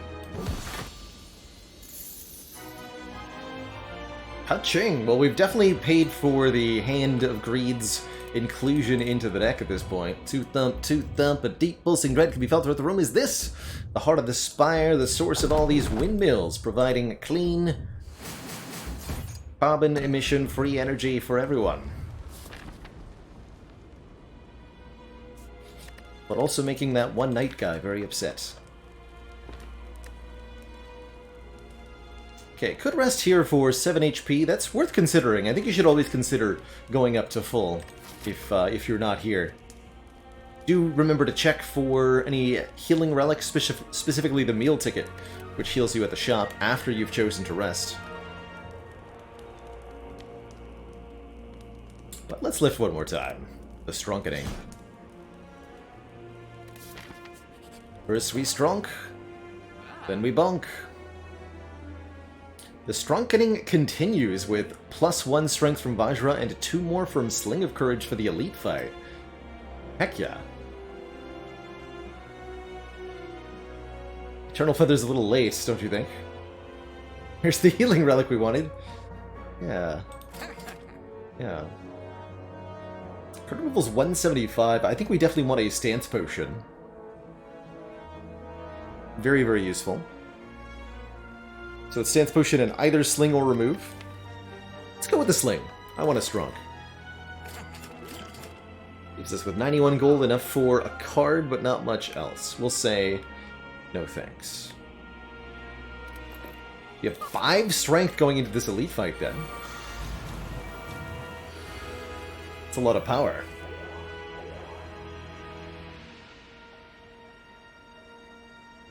Bag of Marbles conveniently removes their artifact charge for us. But still looks like a bit of a trepidating turn 1. Most trepidatious.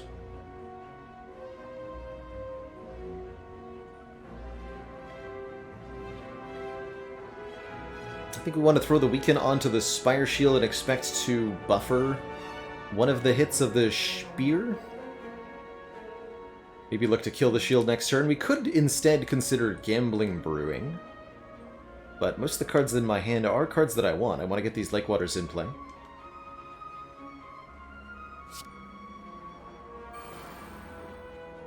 Should should play the one costs first, right? Or at least two of them. I get to play all of this, huh? Like, talk to the hand.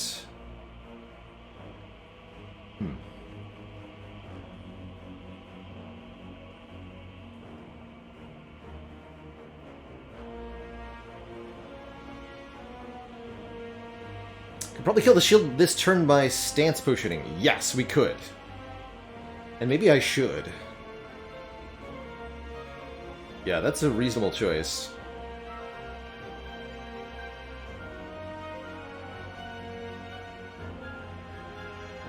Actually, we could kill the spear this turn by stance potioning, right? Stance potion is good for heart. All the potions are good for heart. Hit points are also good for the heart. So, we kind of have to choose.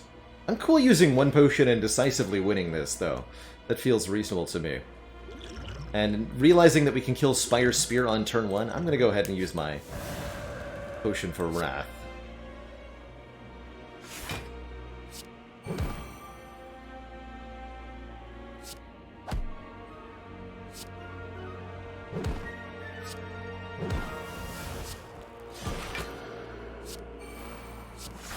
Yeah, that was that's a pretty good turn 1.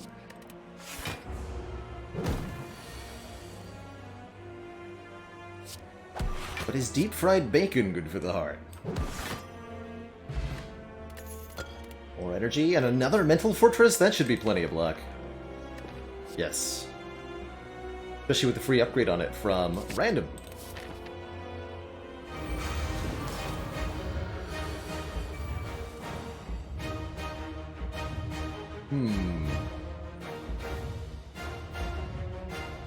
Well, that's going to be a gambler's brew from me. With almost every card in hand being either undesirable to play or too expensive. Keep the 1-cost defend and the 2-cost talk to the hand, but I'm going to gamble everything else. Well, I'm going to keep the 0-cost windmill strike as well. So we'll gamble 6 cards.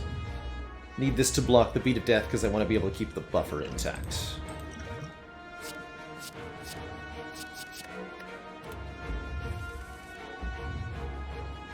That's a bit better.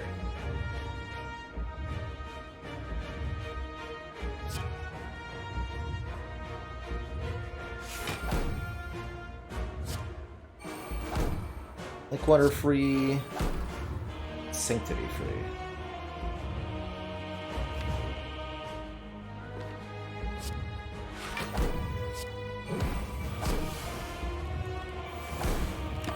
Miracle.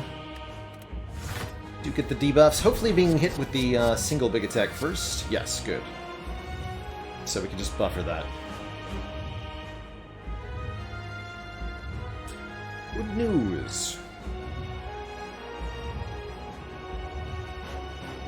Am I going to vault now or later?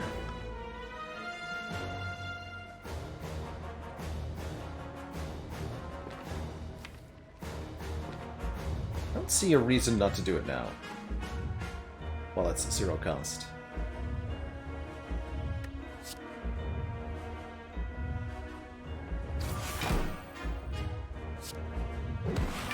Blocking with talk to the hand there.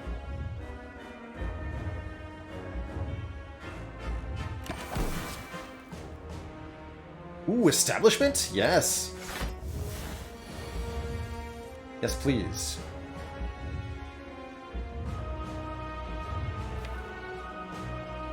Okay, I'm gonna Omniscience Mental Fortress here. Love that we got that for 0 cost. We can just get a bunch of powers down. Good.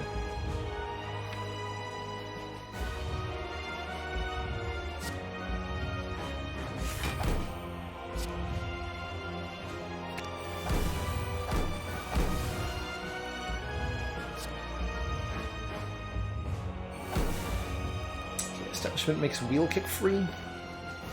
Sure.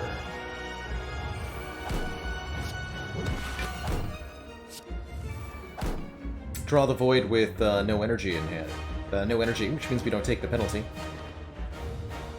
Could use Miracle to, like, Indignation? And then Fear No Evil again. That would get me quite a bit of block, but it wouldn't be enough to actually save the buffer, right?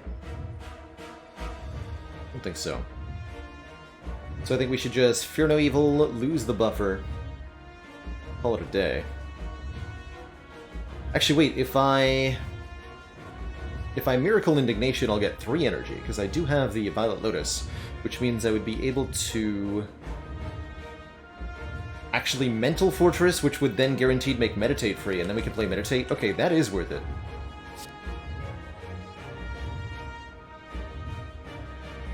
That is super worth it. Because with both the Windmill Strikes being free already, there's only one target for the Mummy Hand here. That's Meditate. Also, play one or more of these. The cards that I return to my hand are going to be discounted because of Establishment. So I can get a free Sands of Time. Drawing Vigilance next turn. Let's get... just get Eruption and Wallop then.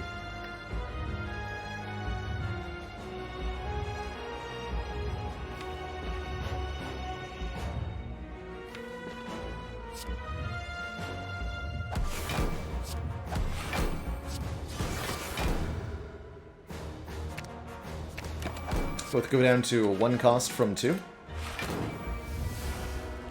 And we actually full block that. By the way.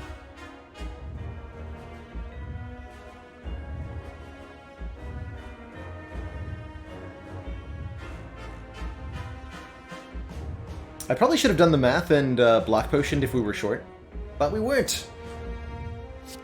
And we're not going to be this turn either with this Wallop doing triple damage. 33 block? Sure.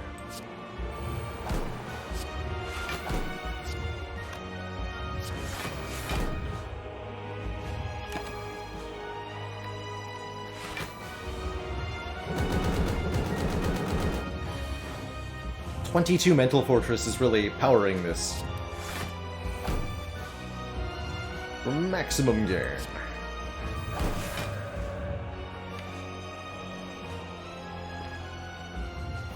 I'm gonna want Eruption Wallop again next turn? Probably.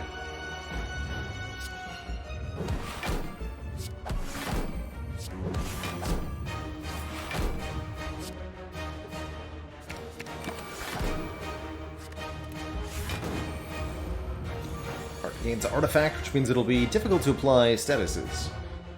That's okay.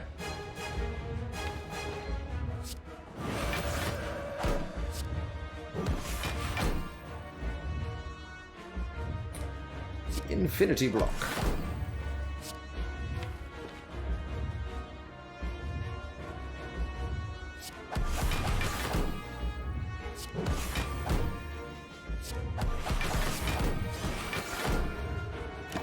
$100.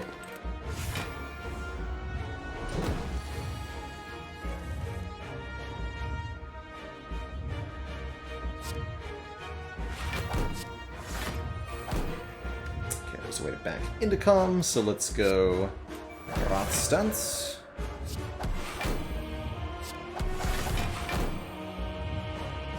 A little expensive.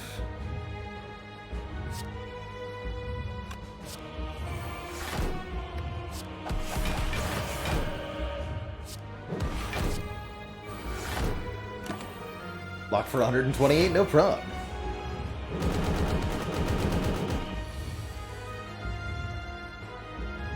Would it be complete without a hand agreed? I don't think so.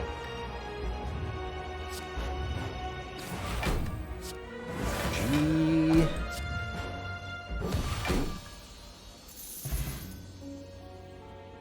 GG, everyone.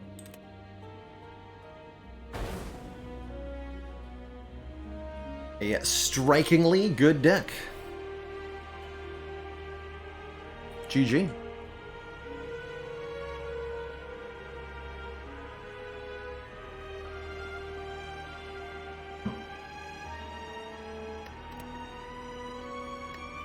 Didn't even use the buffer.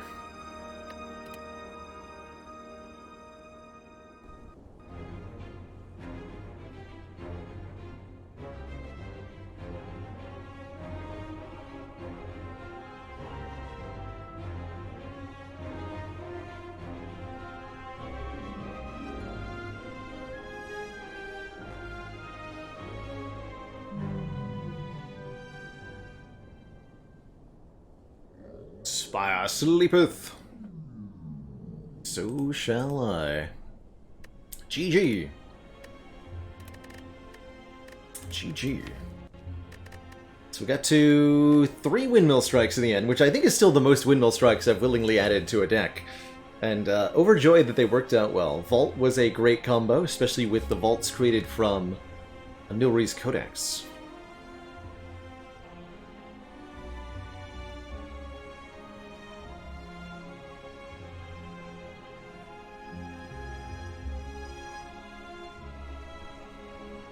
Yeah, we always do follow a particular character rotation here on the channel. Ironclad, then Silent, then Defect, then Watcher, in the traditional Spire rotation style, popularized by myself and a few others of the Slay the Spire streaming variety. That means next up is Ironclad, and we also increase the Ascension level by 1 to 6. My favorite character, I think the Defect is the recipient of that title, but I'll note that it's not by a huge margin. I do enjoy all 4 characters immensely. That's part of why I love to play rotating style. But the Defect has so many cool little strategies, and I think he's got such complicated decision-making trees and playlines. Very challenging, but very rewarding character if you're able to dive deep into their mechanics. So Defect's been my slight fave for a while. But I do enjoy me some good Ironclad, too. That's why I'm excited to be playing him. Before we play Clad here, though, I am going to take a quick break, refill my legs, stretch my water. When I return, play some more Spire. I don't have any win streak records in this game currently, Misty Ice Drops. I think the Defect character record was taken by somebody else, maybe Jorbs, a few months later. But I don't believe I have any records at the moment. Anyway, I'll be right back, everybody. Don't go nowhere.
Okay, we're back.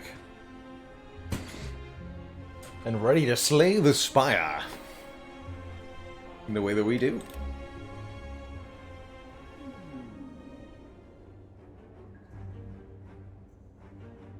Floor 2 Divine Fountain. Wow. You know what that means? You took a stinky curse start, like a fool, but got rewarded anyway. Good job. Good job. Schnecko.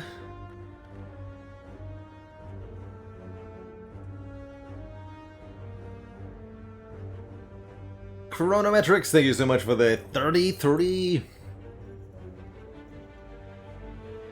That's 2 threes in a row. Hi to you too. How you doing, sir?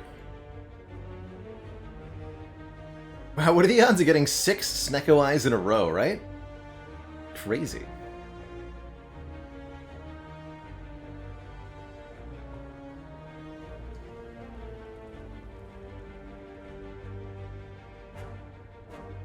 I mean, for 3 threes in a row next month, well, if current patterns if current pattern continues, it'll happen.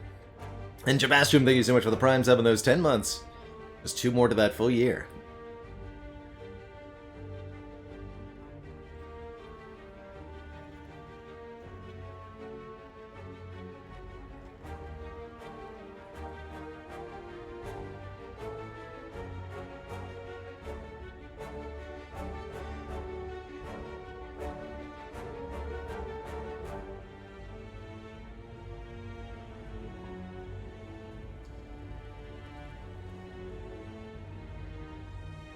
And we're the... a dad joke for the chat. From where? How do you know? Actually, no. What do you call it when its snake tells a really funny joke? Hysterical.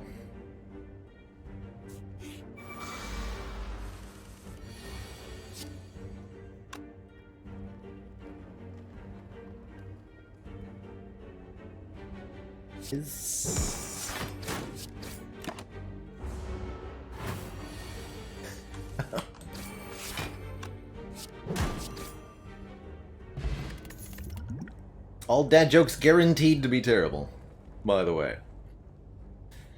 So, an interesting first 3 cards. I think with normal Ironclad I would take Infernal Blade here, because it does ostensibly represent some amount of damage. All of these cards exhaust, or say exhaust on them. Contemplating Burning Pact, allowing us to delete cards and cycle the deck a little bit. Second Wind's also quite good with Snecko Eye, especially against Hexaghost, who's going to be adding burns to the deck. Second Wind allows us to turn those burns into block. And I do like Second Wind actually quite a bit with Snecko Eye. Maybe this is a good Second Wind.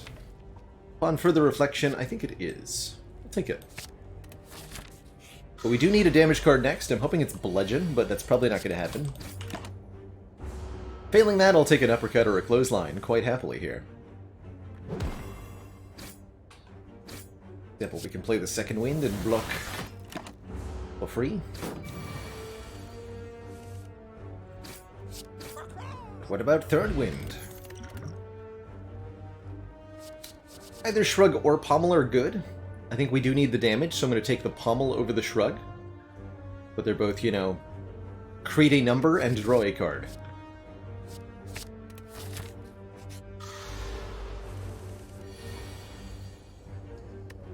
Admittedly, in this situation, would have preferred the Shrug, but that's okay.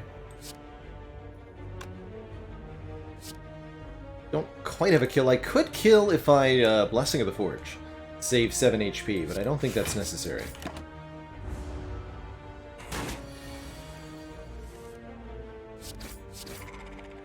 Happy to hear it, Final Gen. Welcome to the channel. A second chance at Burning Pact. I do like that. I don't know if I can articulate why, but I do. Probably going to this store. Elite, elite, elite. Okay. Headbutt's not bad either, letting us put a card back on top. Especially with card draw, that's pretty good. But let's take the Burning Pact. Get our cycling on. Floor 4 gremlins. 4 of them. Makes for a spooky time. No wizard in this combination, though, so I'm not too worried here. We can kill the sneaky gremlin pretty easily with Strike. Full block with Second Wind, and then bash the chonky boy so that he is vuln. All while taking no damage at all. And we kill.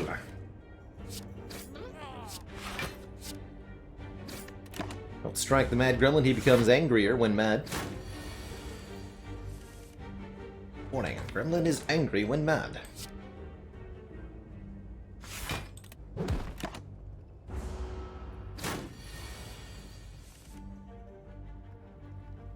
Eight plus 13 is a big number. Good. Alright, that was a perfect gremlins fight on floor 4. Thanks, Sneko-Eye.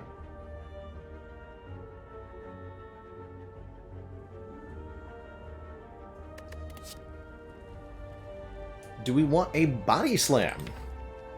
To go with our Second Wind. Interesting. Body slam deals damage equal to our block value. And if we can get big blocks, then body slam attacks for big numbers. I honestly kind of like it. I'm going to grab this body slam, and I think I'll take a power potion over one of these potions. Let's take it over the skill potion.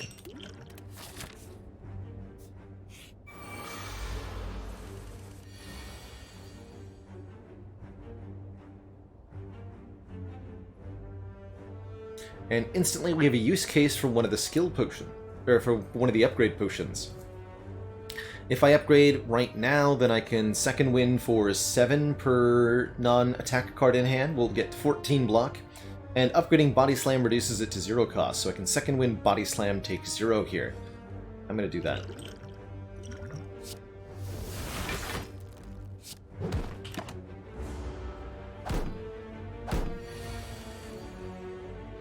Triple 0 cost defends, I like it.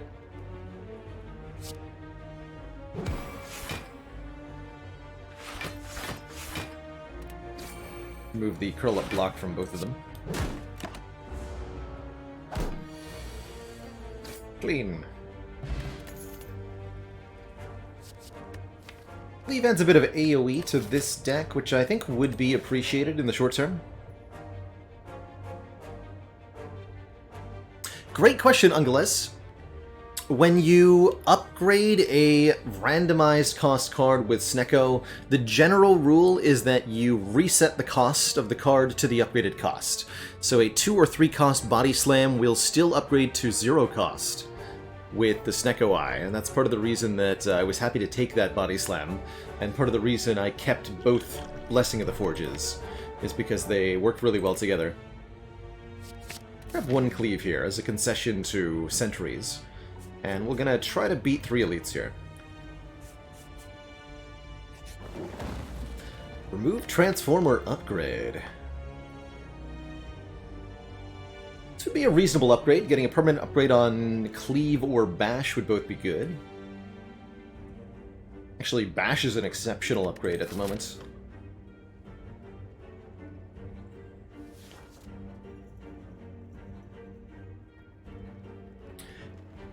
Yes, so more specifically, CM Bros, cards that are...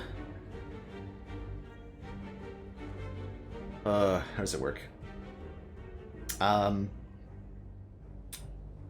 that are 0 cost will stay at 0 cost, but anything that is 1, 2, or 3 cost will become the upgraded cost of the card instead. So... a 1 cost Barricade or a 1 cost Corruption will increase to 2 cost, and if you have a 1 or 2 cost Omniscience, those will increase to 3 cost when upgraded. Blood for Blood is a weird exception, though, and Blood for Blood is always -1 cost. For some reason.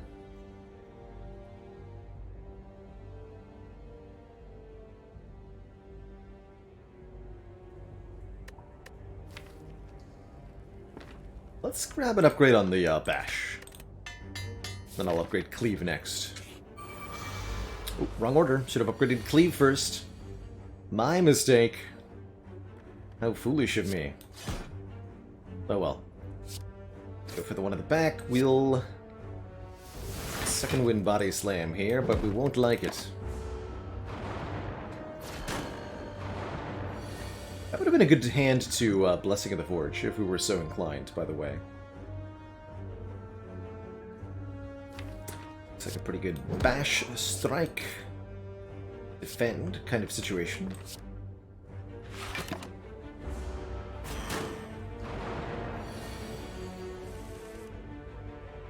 Works for me.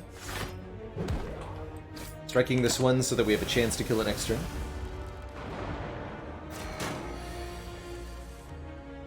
We do.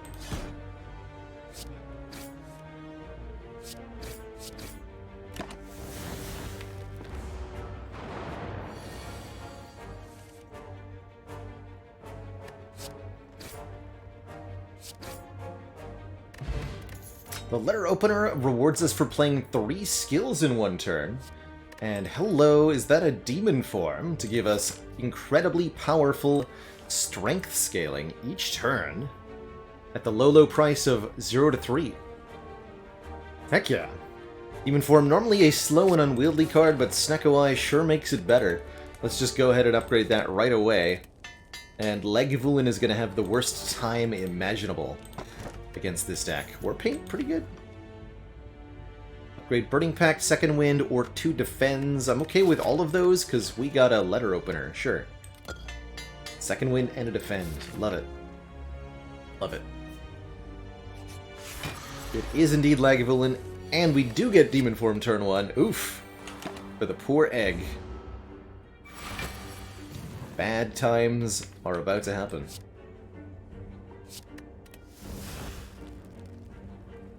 Let's wait one more turn here. Hey, Zizzy, grats on getting that second vaccine shot. Now you can party with the cool kids. Once more.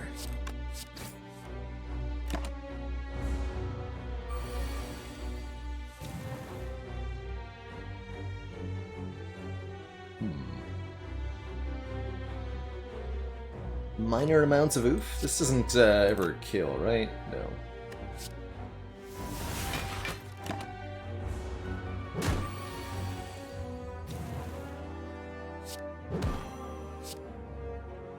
Okay.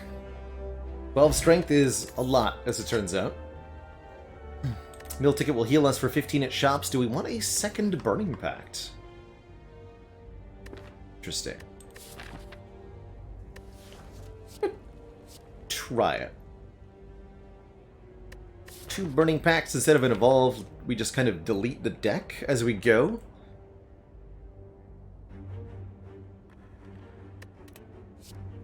I'm not 100% sure I understand what this is going to do for us, but I want to see what it do for us. Do I pay for a card removal? Heck yeah. Let's remove a strike card. Might do that again at the shop, too.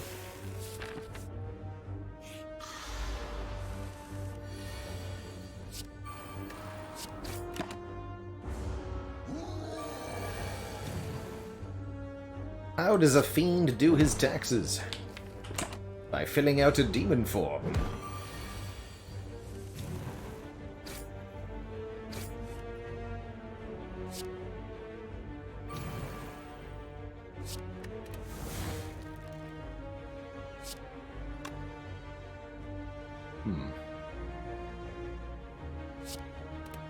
Looks like we have to Blessing of the Forge here so that I can second wind body. Actually, if we just second wind, we full block, right? Or almost full block. Take 2. Then we just kill next turn. Rather than using a potion here.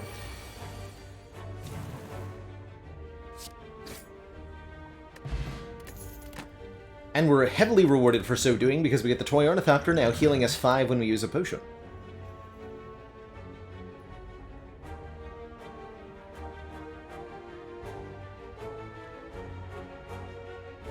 We want a Metallicize for block. I don't think so.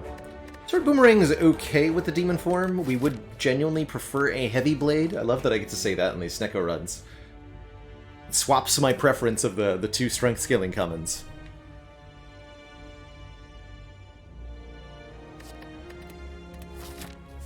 Look for a heavy blade. Let's get Pummel Strike actually upgraded. For more card draw. Which Steam achievement for Slay the Spire do I think is hardest to earn? I think it's the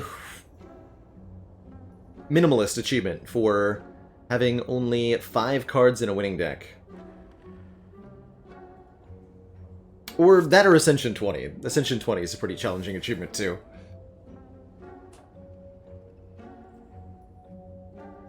So Dark Embrace is here, giving us additional card draw with the Second Wind and with both Burning Pacts. That's pretty cool.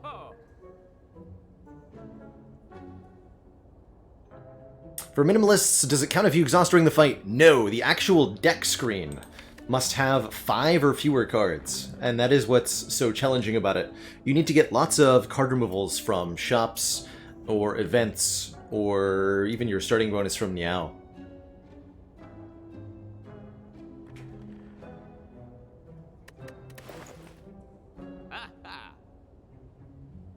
And that does include Ascender's Bane, so if you're playing on High Ascension, which I don't recommend for the Minimalist achievement, then you can only have Ascender's Bane and 4 other cards.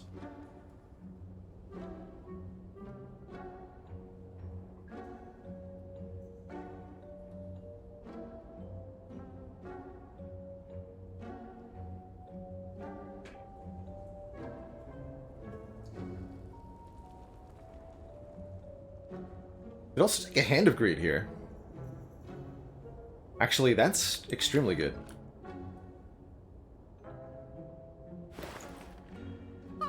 Bag of Prep is good with Snecko as well. So, what's 162 plus 68? That's 170 plus 60, 230. I can afford Dark Embrace Hand of Greed. Ooh. Ooh. I can upgrade Hand of Greed, so it's 25 gold per. Yeah, I want to do a Hand of Greed run again. For realsies this time. Take both of those. And now we have a reason for these Burning Packs, too. I love it.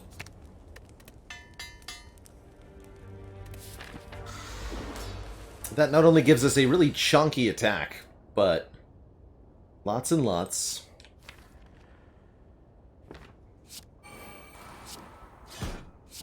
of money generation.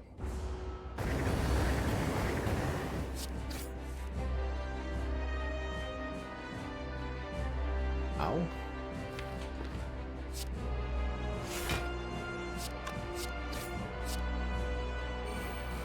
Ow.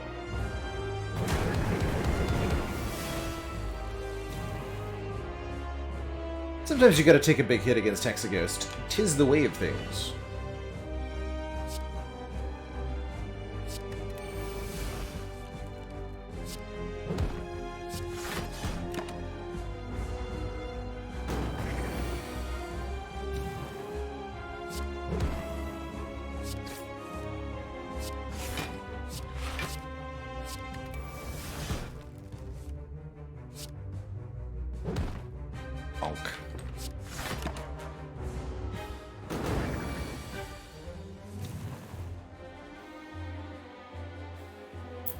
I think it's Chivos with 2 E's. What is it? What is it? All Chivos. That's the one.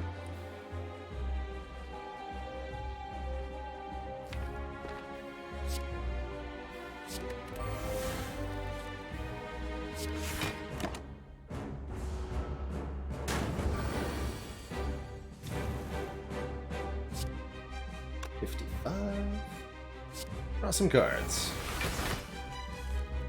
Perfect. GG. 25 gold back. There's a lot more where that came from. Beautiful, beautiful high-cost cards. Immolate for front-loaded AoE. Barricade lets us retain block from turn to turn. Or a bludgeon for upfront single target damage. Given that we already have a body slam and a second wind plus with 2 dark embraces, I'm very tempted by a barricade here, so that I don't have to worry about second winding all of my block cards because I can just retain the block.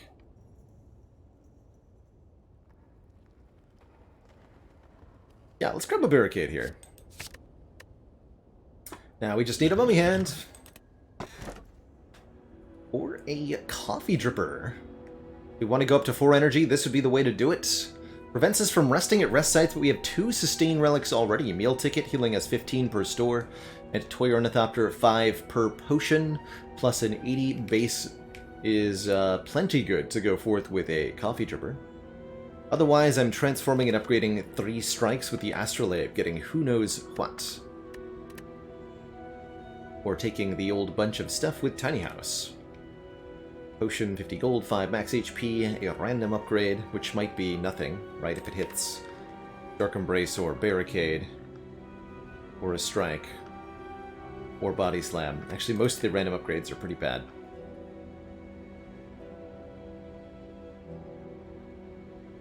So let's take a coffee dripper. We can no longer sleep, because the caffeine is roaring through our veins.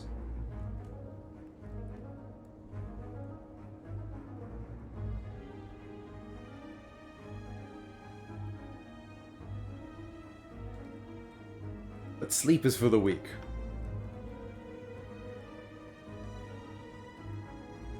Do I want to fight the Burning Elite? Means no store. Well, means no late store. We can get an early store and a card remove. And a heal. I like that. What upgrades would we want to get? I would like to upgrade maybe the Burning Packs. I would like to upgrade Cleave. Kirk, thank you so much for the 14 months. Here's to 14 more. Transform is a random card of the same character class that isn't the one that you transformed. Each character has a card pool of 75 cards, and that does include Strike and Defend, so it's like a 1 in 72, 1 in 71 chance for each of all of the other cards. In practice, this means that you are more likely to get a rare card than a common card, and you're most of all likely going to get an uncommon card, just because there are more uncommon cards than there are any other card rarity, and there are usually more rare cards than commons for a particular character. Alright, can I Hand of Greed both of them? That is the question.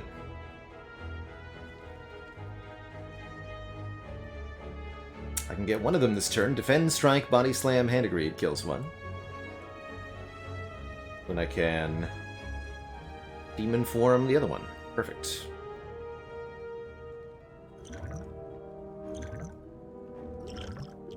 Not much need for a potion then.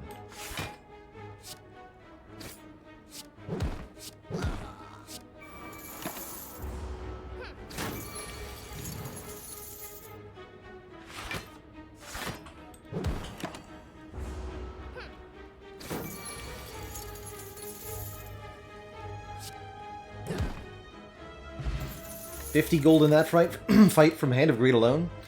Searing Blow is here, but it's a bit late. However, I do love a Flame Barrier, doing damage back whenever we're attacked. I maybe should have gone to more shops, considering that we do have the Hand of Greed, but we're gonna be rich. It's fine. Thanks for the money. Hee hee. Shame to whiff the demon form, but I don't think we're going to need it here.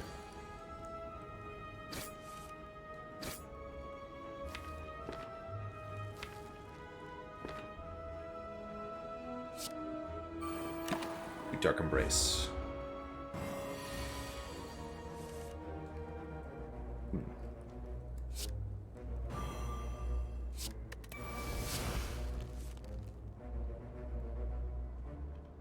Blocking, hello.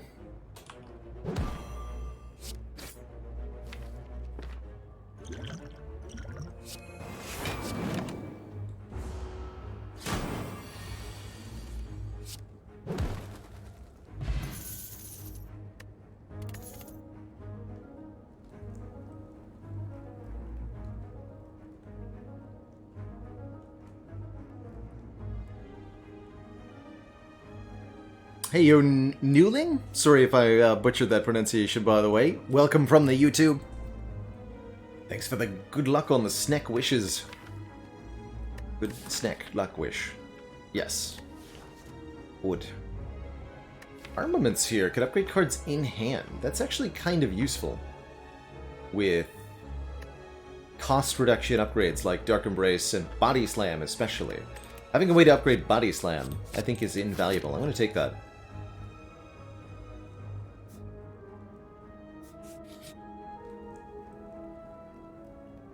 I agree, Refined Bean, and I'm glad to hear that, because that is ultimately the purpose of the edited YouTube channel. Shout out to the YouTube, by the way, which has 4 brand spanking new videos a week, currently uploading the Runic Pyramid Ladder, but also highlighted Spire runs and tutorial style content, plus my goofy face on the thumbnails. But yeah, that is basically a way to bring people to here to Twitch, so that I may show them the way of the cozy. Thoughts on this event? This is one of my favorite events, truthfully. The face trade is it's a tough sell,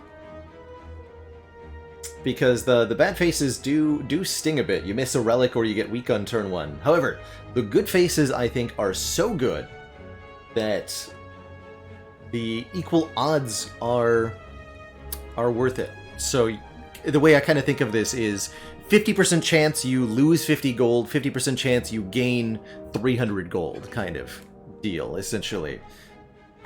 The average is a net positive to take the gamble, but sometimes you do lose that gamble and get a bad face. Now, that said, since we're about to go into a store, I'm going to take the money instead.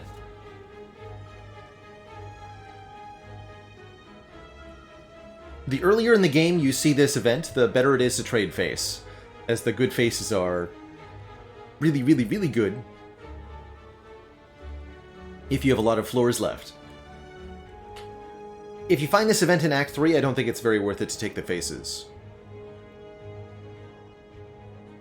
By the way, Baronfell, thank you so much for the 19 months of compensation.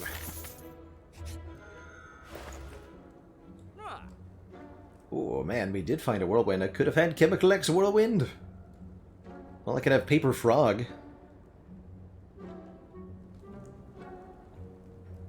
Paper Frog makes enemies take more damage when they are vulnerable. Also, Red Skull giving us additional Strongitude below half HP. That ain't bad either.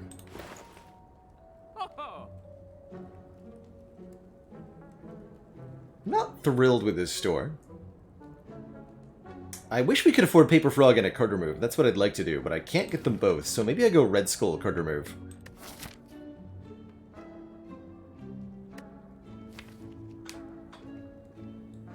Red Skull is a common relic, that's right.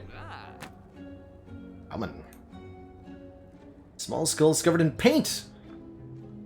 So that's the secret then. It's not really red, it's just a painted skull.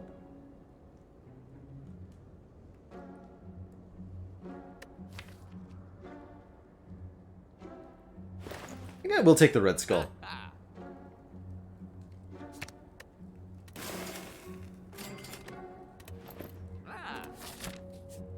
Is this a Captain America reference? It certainly could be. To the Red Skull villain in that series. A lot of the relics are references to various things, so it wouldn't surprise me if it was.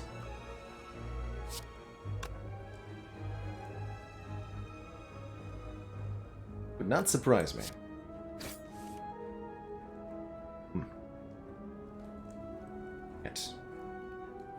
Foolish.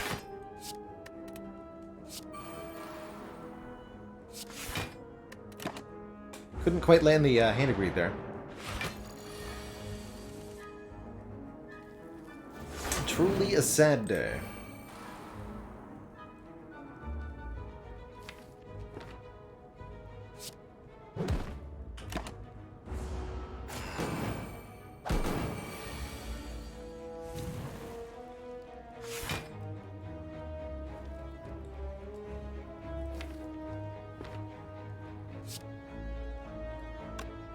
I think I want to play that for 2. It's not yet.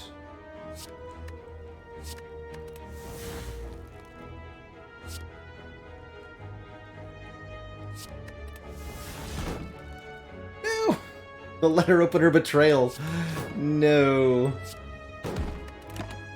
No.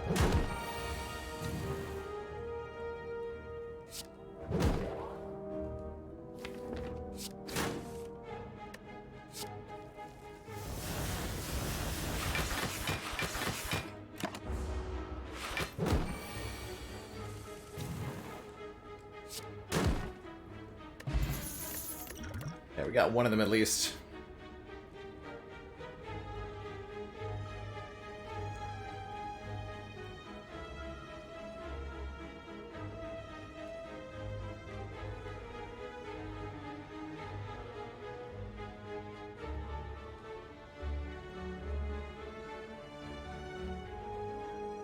Twin Strike Plus? No. Body Slam number 2, maybe? Yeah, I'll take one more. Take one more to go with our Barricade. Okay, 3 good potions. We should be fine going into this Burning Elite. Probably.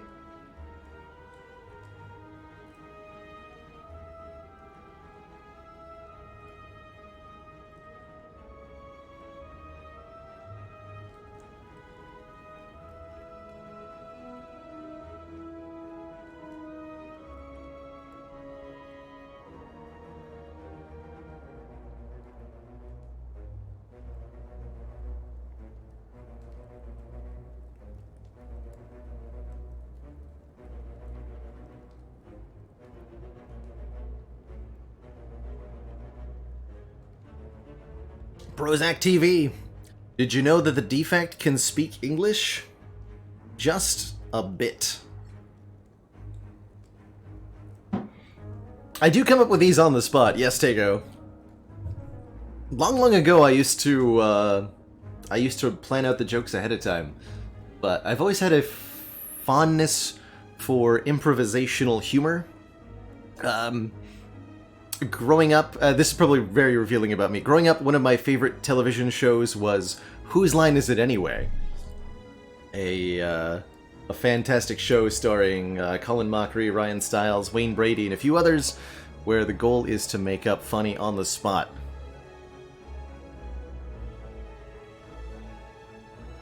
It's a good show. You missed that show? Did you know, Myronium, they're still making new episodes of Whose Line Is It Anyway? On the CW channel. Like, new episodes. There's a set of new seasons with Aisha Tyler hosting. But they've got all the old favorites. Colin Mockery, Ryan Stiles, Wayne Brady. They're doing their thing still. It's good stuff.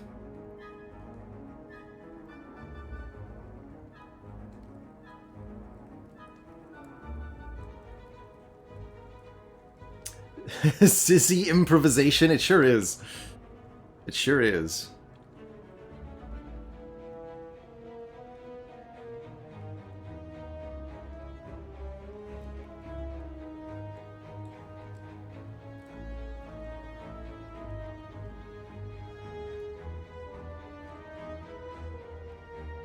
Maldog currently on HBO going back to Season 1, the OG. There's some great moments in there.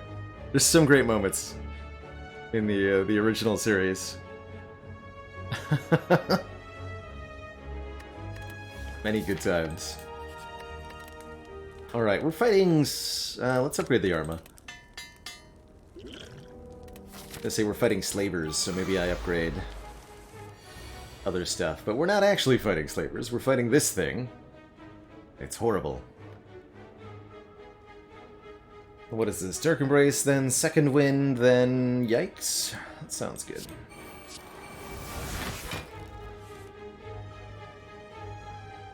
can do double body slam cleave with an upgrade, so this upgrade potion buys me an additional 14 plus 11, 25 damage to use this potion right now.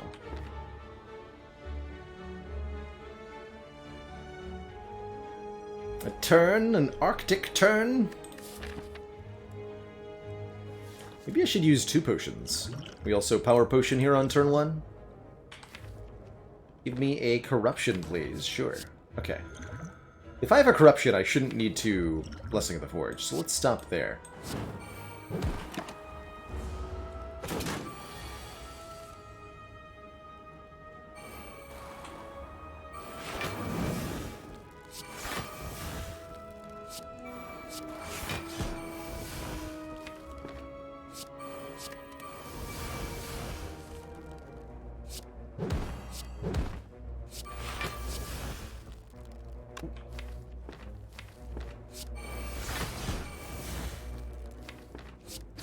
So, about that whole having a deck thing that I was doing mere moments ago. Y'all remember? I remember having a deck of cards.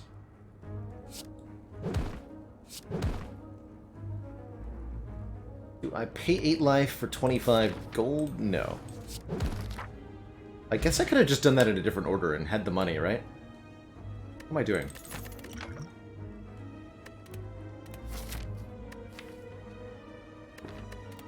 Ooh.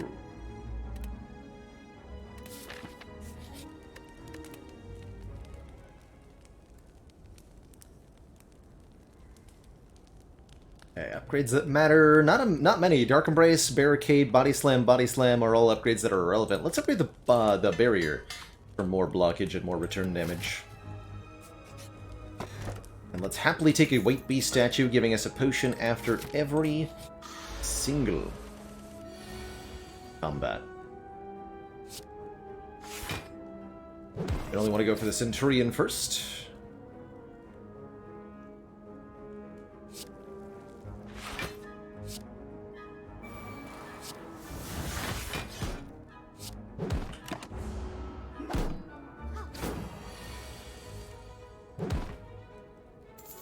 Thanks for the money.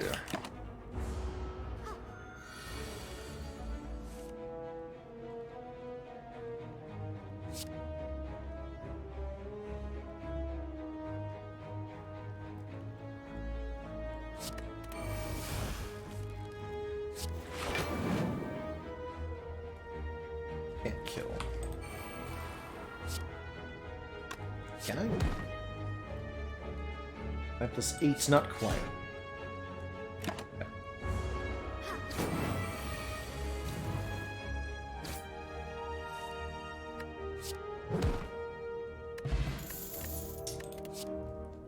Oh, I should be using potions, because we have White Beast Statue, Torneth after now. I also see that we have a Dual Wield Plus allowing me to make copies of a card in hand, and oh boy is that strong.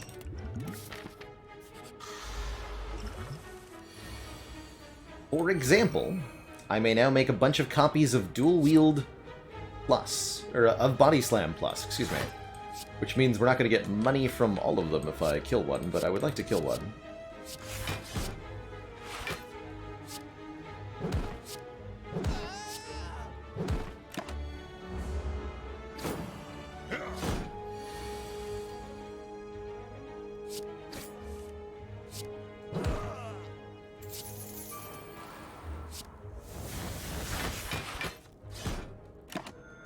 Beautiful.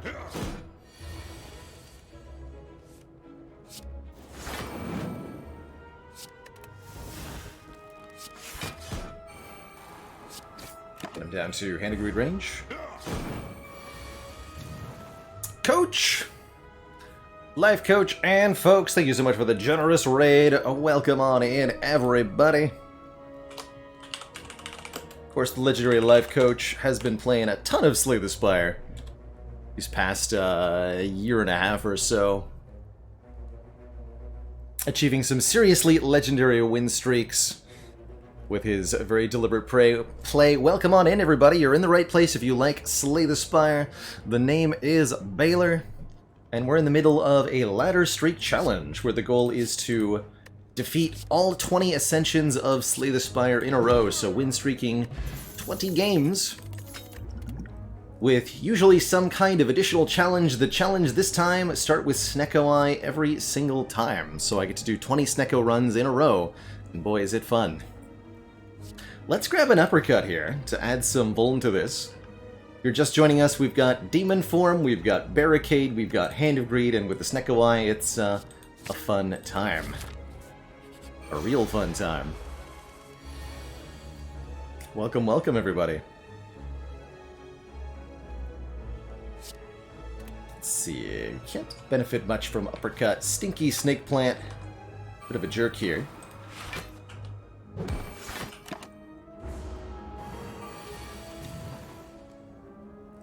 If you're just coming in from Coach's stream, I might be a little bit fast-paced relative to the usual play there, but please do feel free to ask questions, talk game theory, or seek clarification.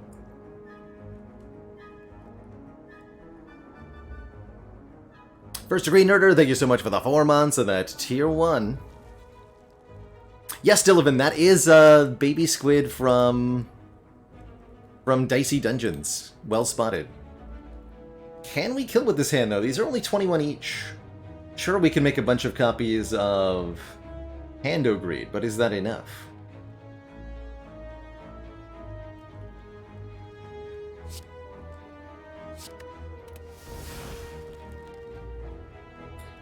Is that enough? It is if I can find a Bash. No. That's not going to be enough damage, then. Versus. Maybe if I... Blessing? Question mark? We're like just slightly short here, yeah?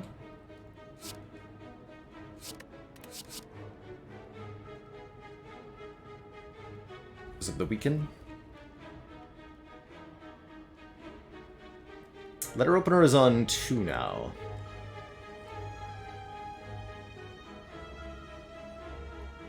If I Blessing of the Forge, I think we get a kill.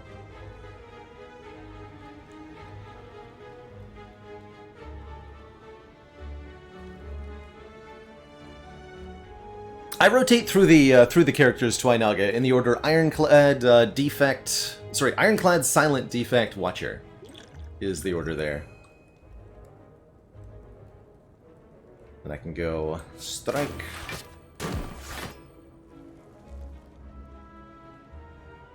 Bend. It's the letter opener. There we go.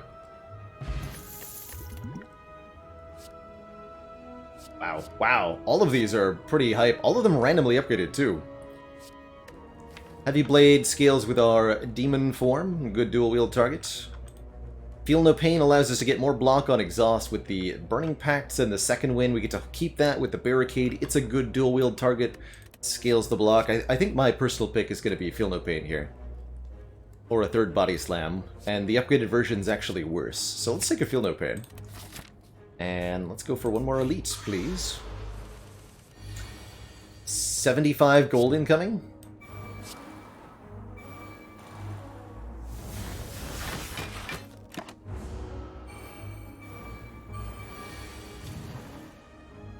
That's the hope, anyhow. 8 plus 9. Oh. Who put that pen nib there?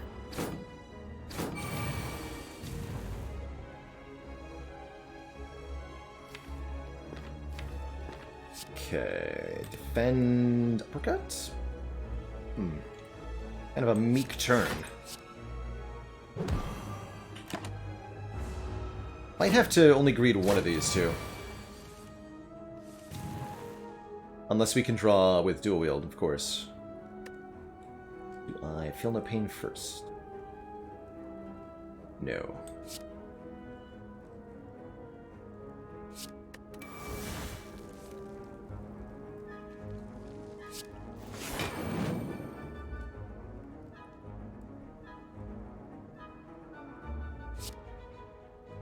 you're gonna die now.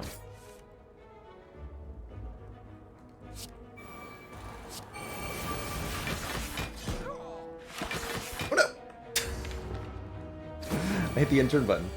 Dark Embrace. Okay, there we go. You saw nothing! Chat, you saw nothing. We are getting hella rich here, and with a Smiling Mask, we're gonna have good incentive to go to many shops in Act 3 here. Guess we'll lose this Ancient Pot for the Elixir, which is pretty useful with both Dark Embrace and a Feel No Pain. Don't want any of that. Not even the Ghostly Armor, no thanks. No thanks.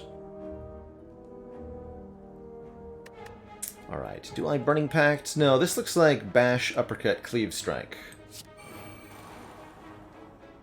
We uppercut you to kill you. Bash you. This does only 8.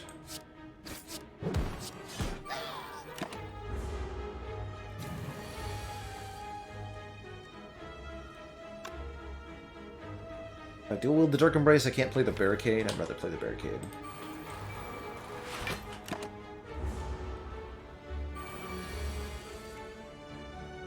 Brilliant. Okay, we can potentially pen nib this Hand of Greed for really big damage here. Yes, good.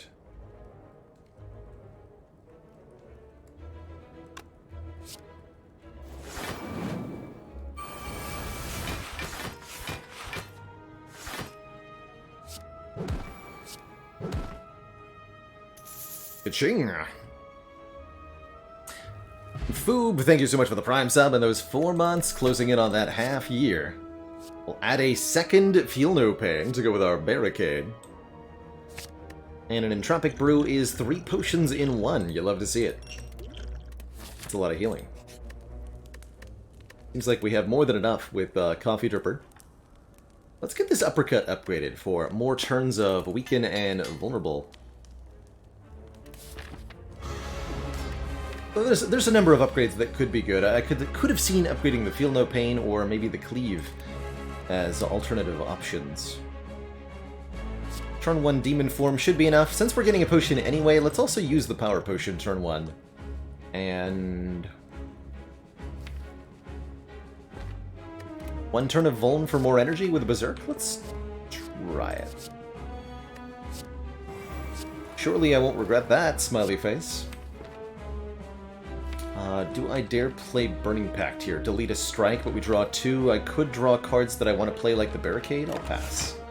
Maybe should have at least played an attack, though, yeah? Probably. That's okay.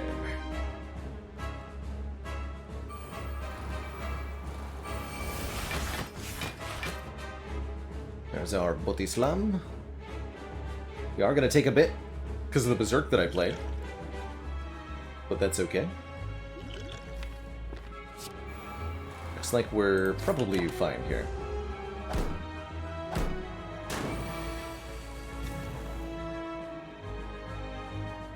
Rude. I like to feel no pain first. Oof.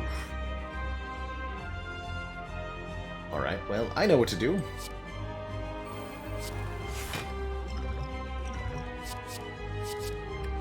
Goodbye.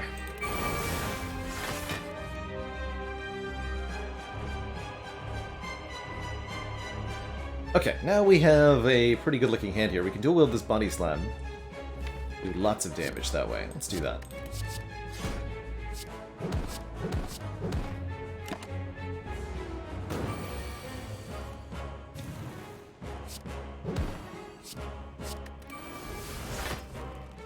Yes. Good. 7. Can't quite. Oh wait, just kills.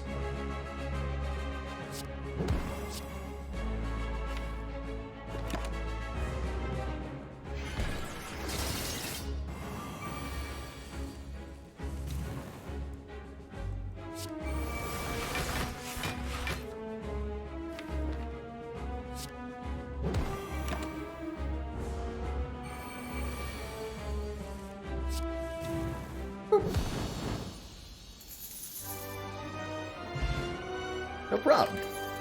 Get our money, a potion, double barricade. You know, I'm actually kind of down, unironically, for 2 barricades, because it makes it easier to get one of them in play quickly. And in the event that one of them is 3 cost, we can ignore it and play the other one. So it's kind of a redundancy / consistency addition, giving us the higher likelihood that we're able to deploy the barricade. And we can exhaust the other one with Burning Pact or a Second Wind. So I really do like that.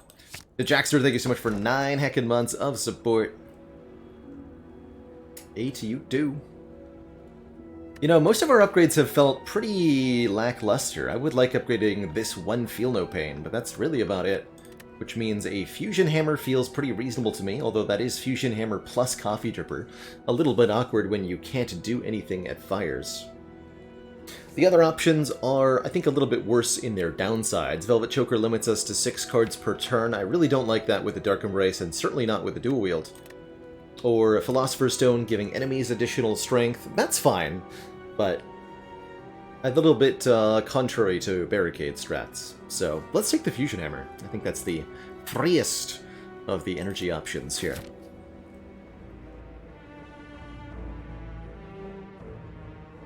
Alright, any path that hits 2 stores, please. Sweet, we got one. 1, 2. Although 2 stores means not fighting 4 elites. I could do 1 store and 3 elites. I guess we could also find out if we get 999 gold or something. Let's go to this store to start, and from there we can still make some options happen. Make some options happen. Yes, words.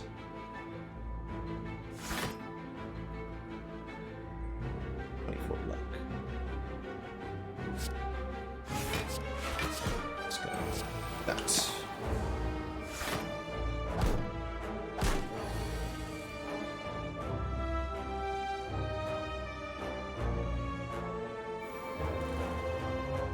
Do I play the uppercut? Maybe? Probably willing to fire a potion, this front one, if I can kill it, saving myself quite a bit of hit points. Really depends on what Pummel Strike draws. Let's draw first. Yeah. Feels right.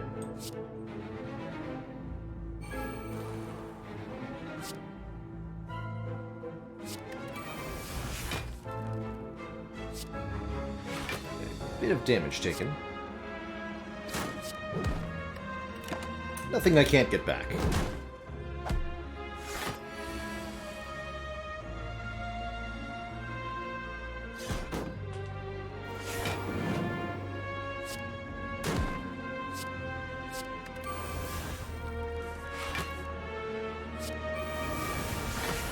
There we go. Second Wind is so much value.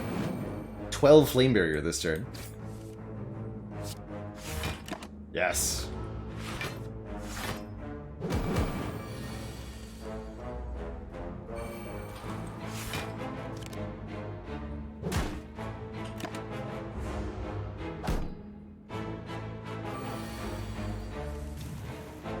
No, getting them to 0 does not count for the fatal keyword if they regrow. You have to end the fight with the card that kills in order to gain the benefit.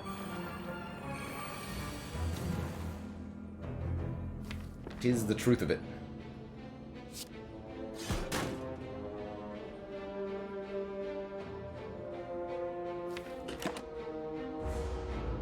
Don't want to draw a 3-cost hand greed that I can't play.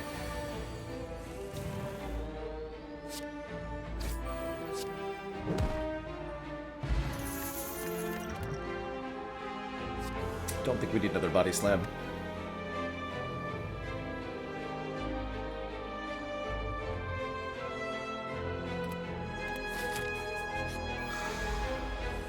One Orb Walker. Waka waka.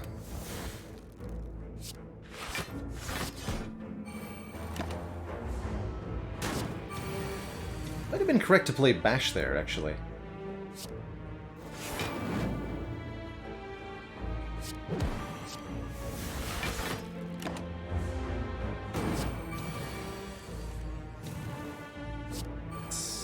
Ease.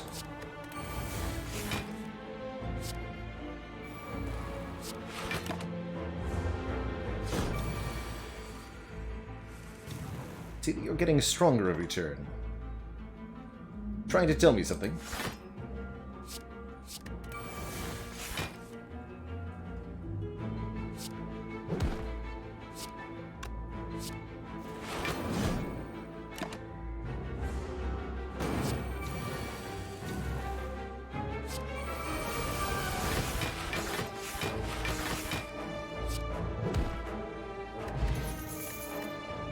Missed my healing there. Entrench? Yes! Double your block. Absolutely double your block. Welcome. Welcome, welcome, welcome. And these guys again. Hello. Ah yes, I can double my 0 block. I'm so glad I added this card to the deck. Uh-oh. Wait. No, hold on. We have answers. Oh, no. Not like this. Anything but this. Not sure if I should feel no pain. I can at least get to 8 block if I go feel no pain. Burning Pact? Let's... no, 6 block? That's even stinkier. Well... Wouldn't have been much better, so... Oof.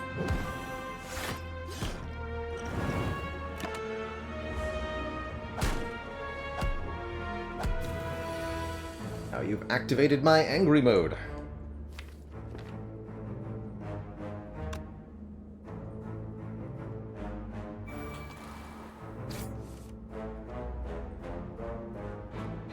So, Barricade did not get in play.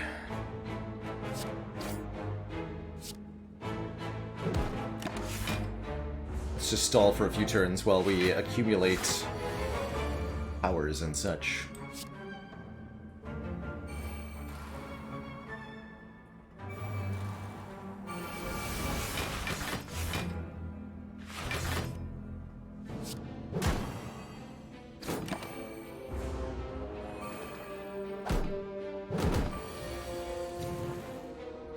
Interesting cost distribution.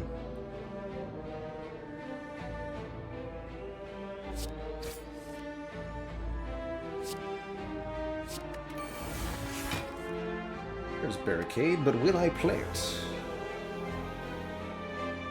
No.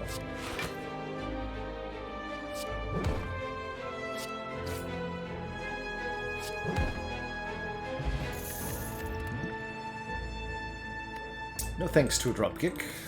Okay, we get a 15 hit point heal here. Plus... all we can afford... and more. Some very, very nice things here. 2 more potion slots with the potion belt. Yes, please. 1 of 3 random colorless cards on turn 1. Yes, please. 50 gold for a card removal. Yes, please. I could buy the Molten Egg, upgrading any attacks we get from here on out.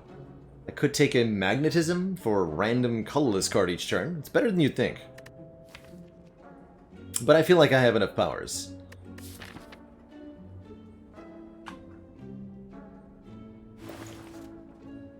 And we could buy a potion, a fairy to release at the top of the Spire, although it does compete with the Entropic Brew a little bit.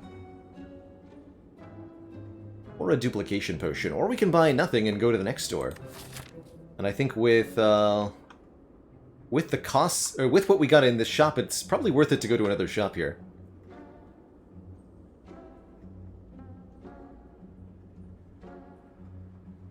Rather than fighting 4 elites again. Although 4 elites is pretty tempting. It's a lot of relics, man. Whereas if I go the extra shop, I get an extra card removal. And my run will be faster.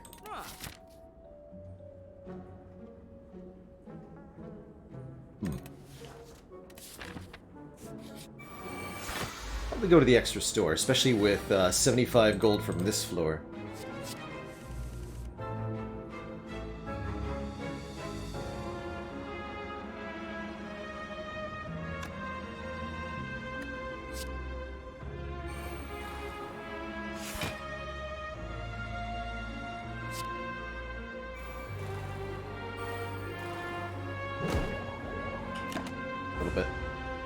I guess I shouldn't have played the defend.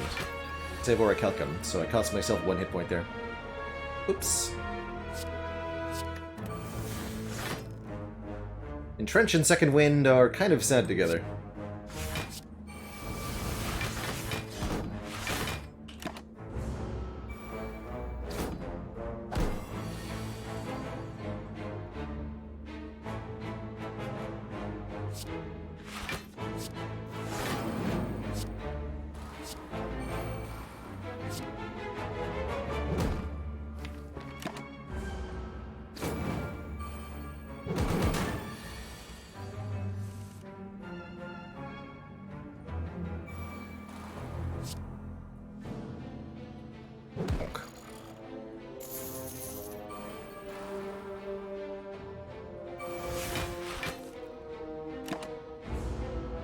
Thought about drawing with Pommel Strike, but it would have done damage to me, so no thanks.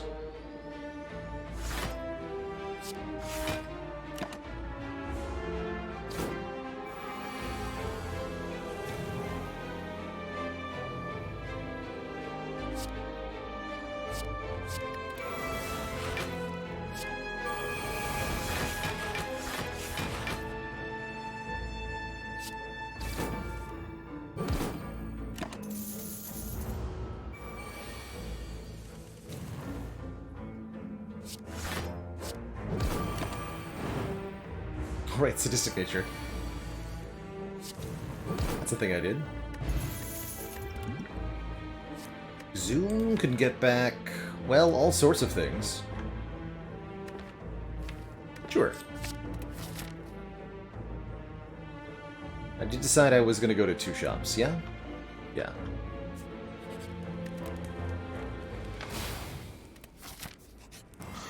So, Giant Head. First and foremost.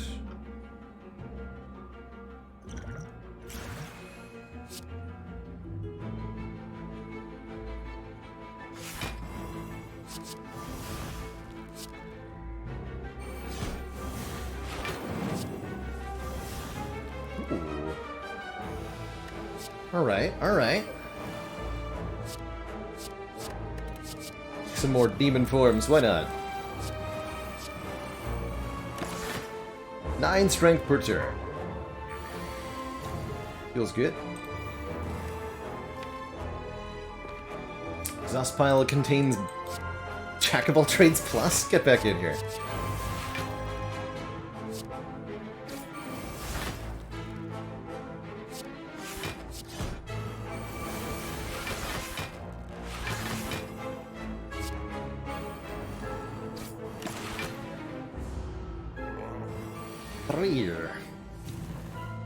Cost burning packs.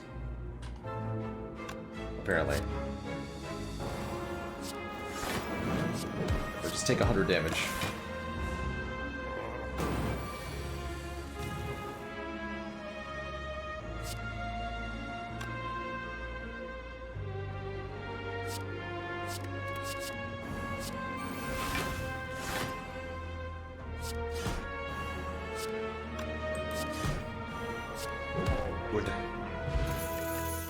There's our fairy to save.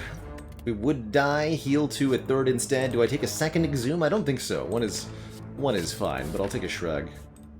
We don't have that many good exhume targets that I think 2 is justified. 300 gold? Nope, just a shiv. Ouch. I am not planning on any roguebook today, schmooze. There's going to be a slightly earlier end to the stream than usual. today. So that I can drive halfway across the state.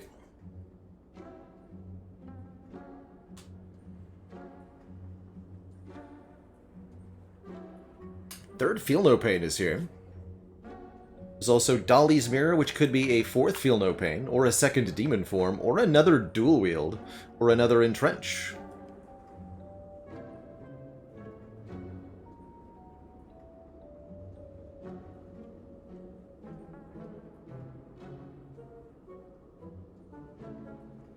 Do we have to kill the heart every time for this ladder climb? Yes! Raranak. All of my ladder challenges require heart kills from me. I'm always on this channel going for the Corrupt Heart. I think it's such a cool boss. I always want to challenge myself to defeat it.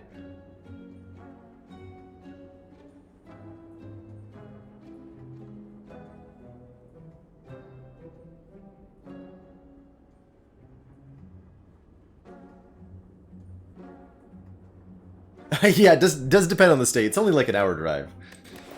But I need some time. What do I want to dupe here? Third barricade. I think I'm going to dupe the dual wield, truly. So that we can have more copies of whatever happens to be cheap in my hand. Do I want 7 max HP?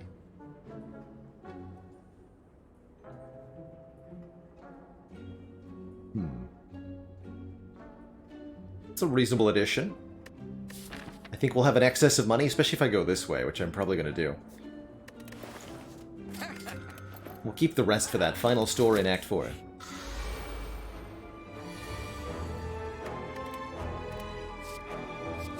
I'll take the magnetism. Oh, I do get barricade. Oh yeah, look at this. Many feel no pain.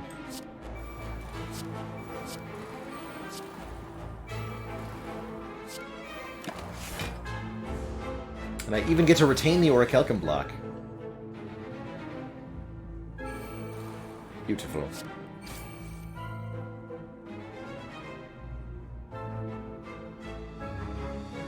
Why do you both cost 3?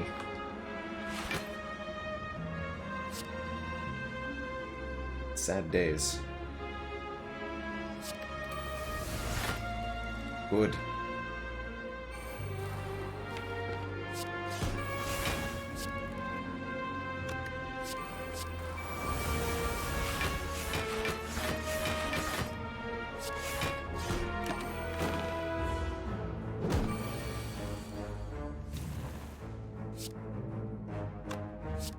$182 damage?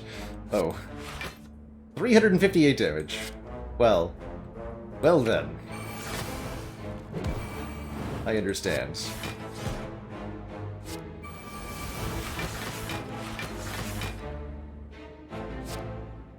Times 4.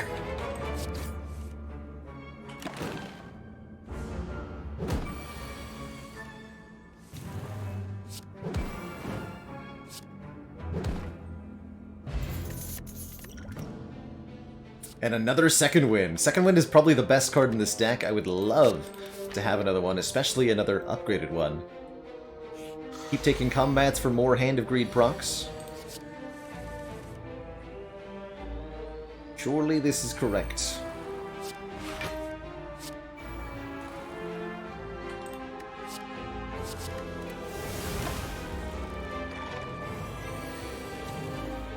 Whoa, whoa, whoa, whoa, whoa, whoa. Not cool.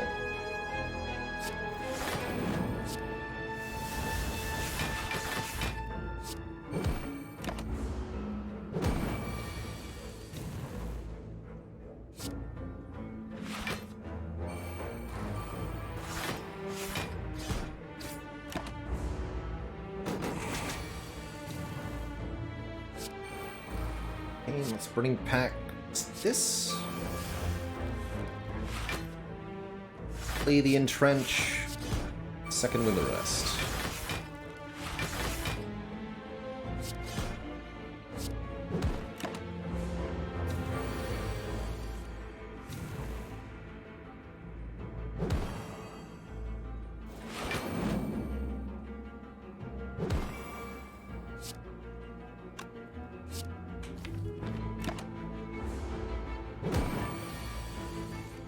Boop. Berry number 2! Welcome to the team! Fire Potion will make way for you. It'd be awfully hard to use this Entropic Brew now. Back up, Hand of Greed. The re-greening. Also, ouch again to these nerds. Oh, this potion, save me.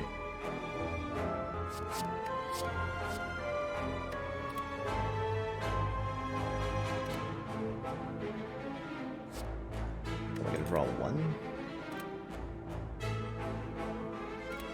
Or I can dual wield Body Slam for...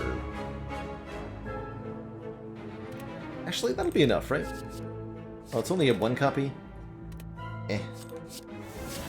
Take that instead. Akabeko Pummel was a thing, too. This worked out. However. That worked out. Thanks to the top card being Entrench. Good job, Entrench. Who did it?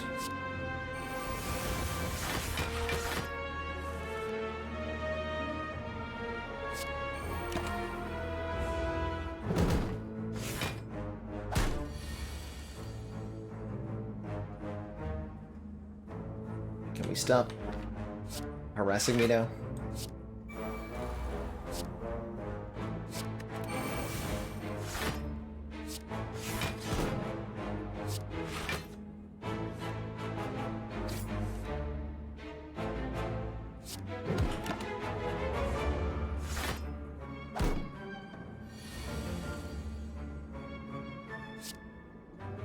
This. Second wind, the second wind.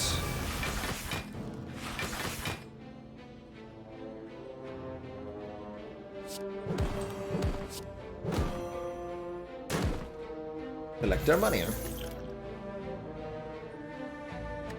Third unupgraded Body Slam. I think the two that we have are fine. We've got 2 Body Slams, 2 Dual Wields, 2 Feel No Pains, 2 Barricades.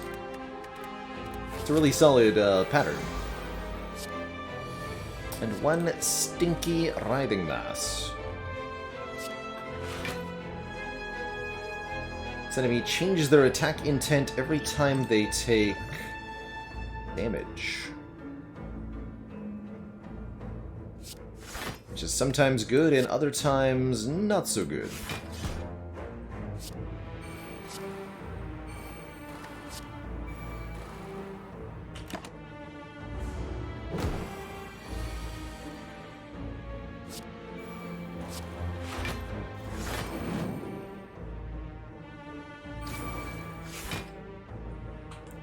That time it was good.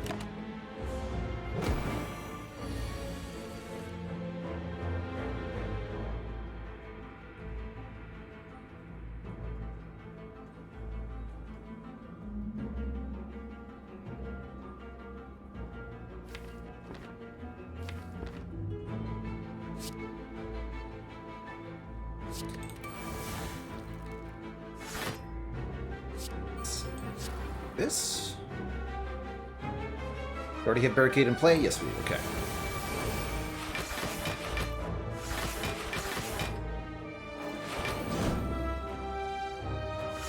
I'm not going to play attacks if I can't change their intent a second time, in case they turn into...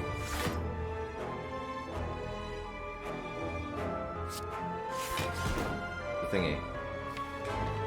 In case they give me a curse. Cannot be allowed.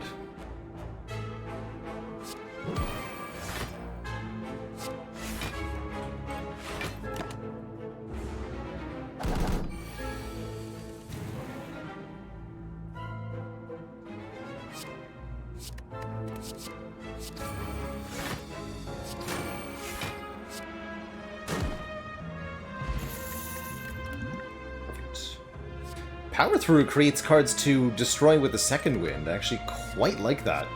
2 wounds to our hand plus 20 immediate block. Nothing to click. Onwards! There will be another run after this one. Yes, we will be doing more. Grab an Apotheosis.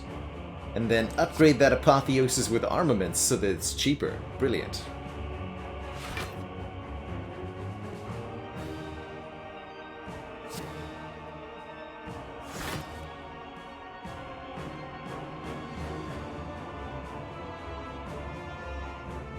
Let's see. Strike, Barricade. I'd like to play Barricade. So I guess I'm just gonna Pummel Strike?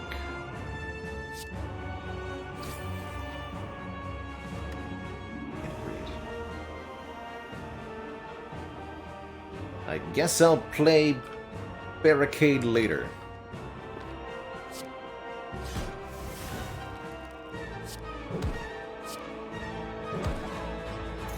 Give me your money. Hey, Quirkmer, thanks for watching. Great to have you here.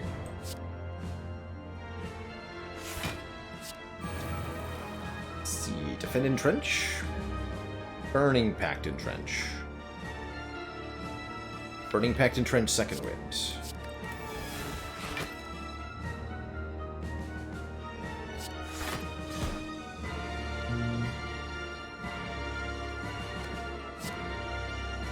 I'm gonna take the 5. I don't want to destroy these cards.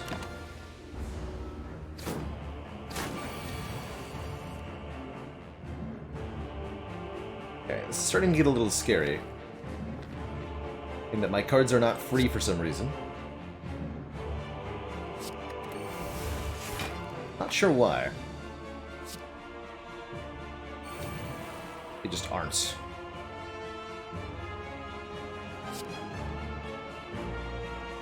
Demon Form and Dark Embrace. That's a little spooky, but we should be fine.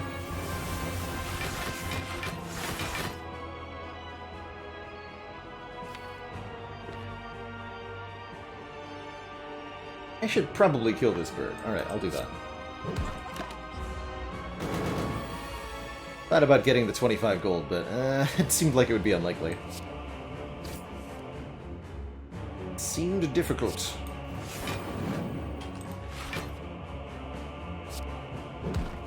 Not gonna flood the deck with body slams just yet.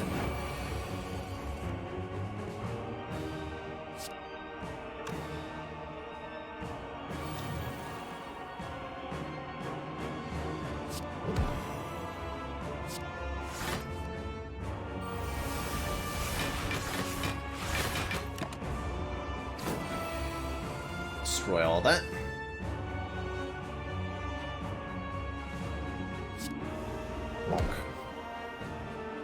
Cannot gain money from the first phase of Awakened One with Hand of Greed, but you can from the second and subsequent phases.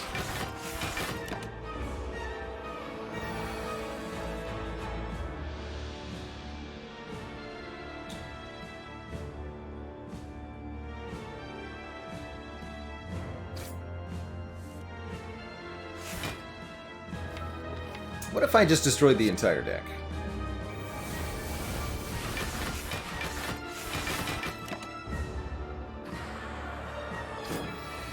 Except for these cards.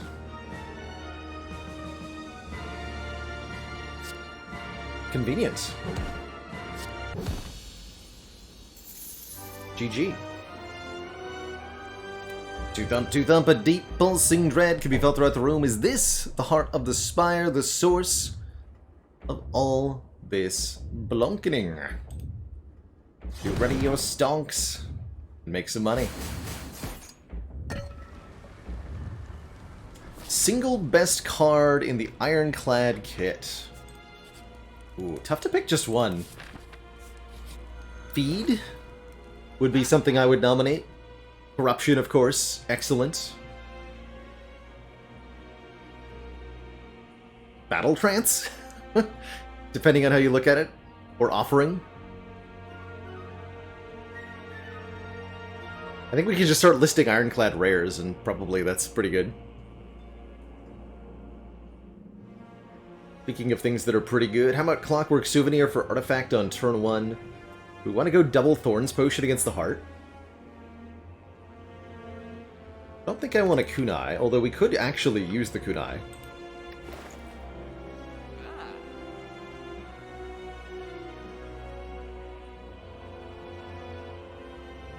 Devil Thorns Pot. That does sound fun. Let's do that. I'm not ditching the fairies, we're ditching the other stuff. Kidding me? Ditching a fairy. Ridiculous.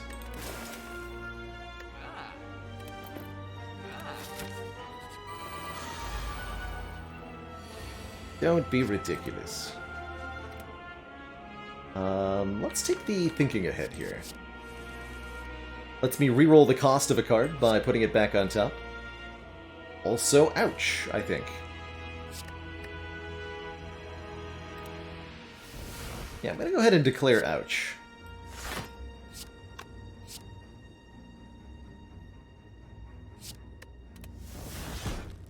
Much better.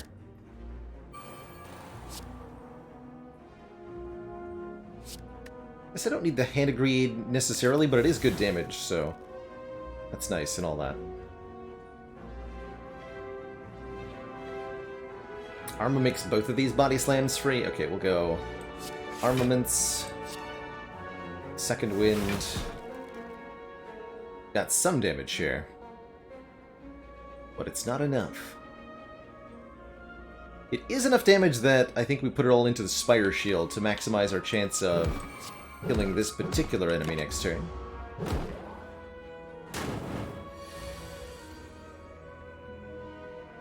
Boy.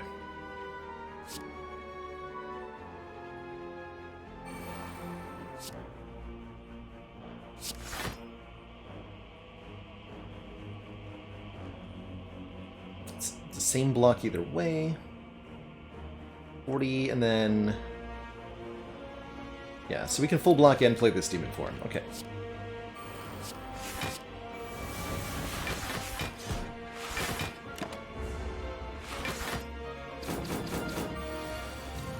Kind of hurt to be facing the wrong way there, but wasn't too bad.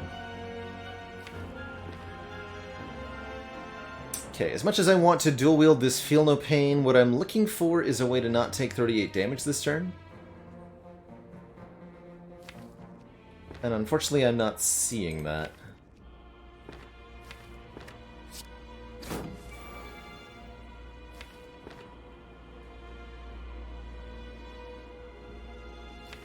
Okay, now I see the way. We do will the Feel No Pain. So we get 15 block per exhausted card. We exhume a 0 cost exhausting card, and we play it.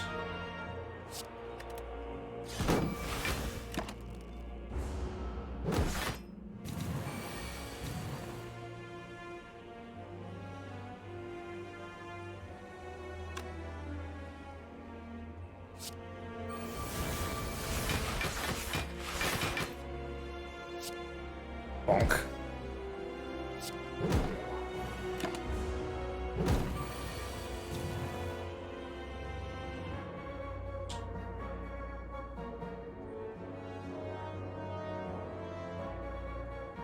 Has so many downsides. Starting with every energy relic would be kind of yikes. Ooh, Fiendfire. Yes. More exhausting. Brilliant. Alright, fairies. It's you and me against the heart. We'll take a Panacea to block one of these stinky debuffs. Oh, we got a backup Entropic Brew. You'd love to see it. Okay, okay. Okay. Turn 1 demon form is here. Let's see what else is inside the potions. Black Potion, Distill Chaos, and a 3rd artifact, so we actually just block all of the debuff. All of it. Every single bit.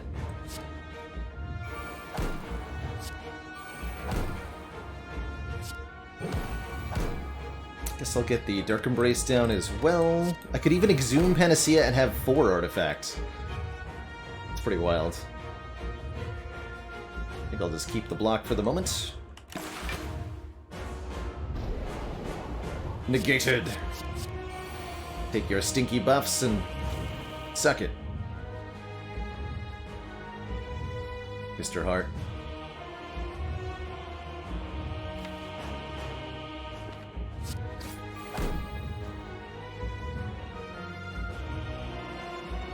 do... Guess I'm not gonna play this Feel No Pain, huh?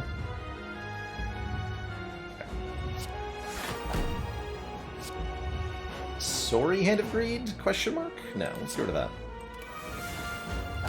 Uh-oh.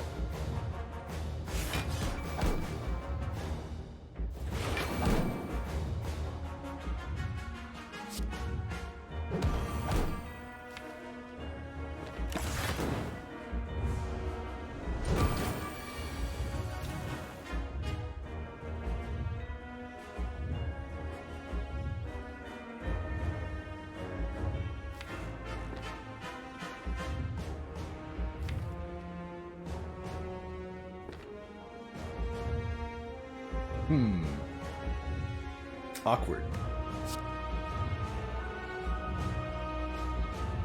It's a good turn for our attack potion, although I'm trying to think of what attack I would want to make copies of here. Probably going to use the Distilled Chaos. Let's entrench Slime first. Okay, so we don't need to Distill Chaos then.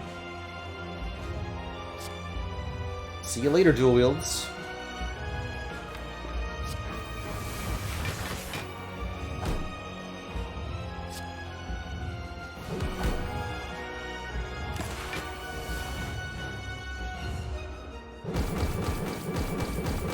Spike done.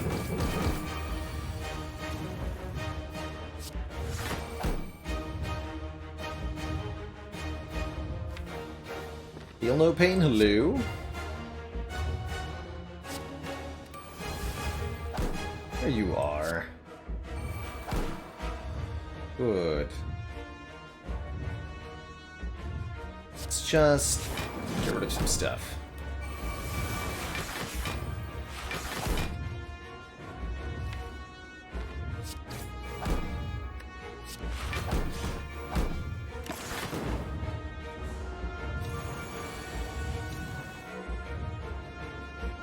And as long as we can just play Entrench, everything will be fine.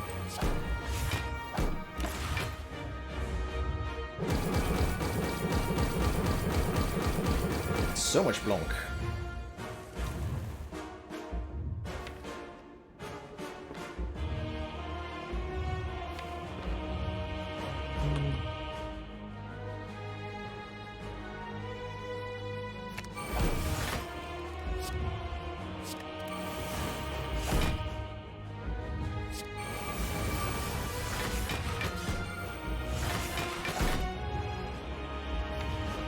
Fire is here, perfect.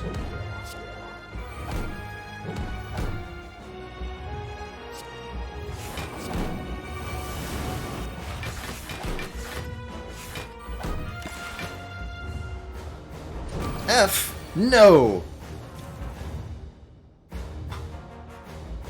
Son of a...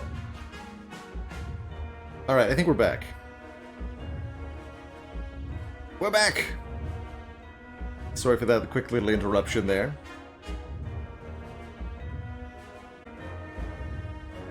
Quick, while the internet's alive. Kill the heart!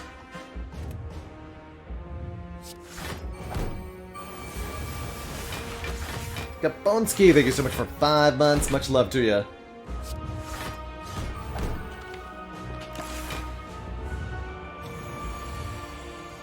Oh, not again. GG! GG, everybody.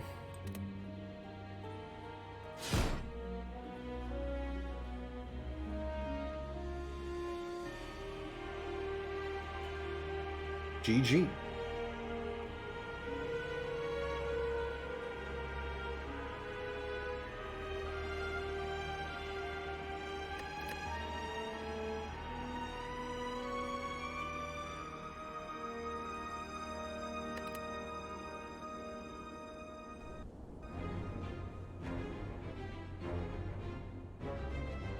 GG.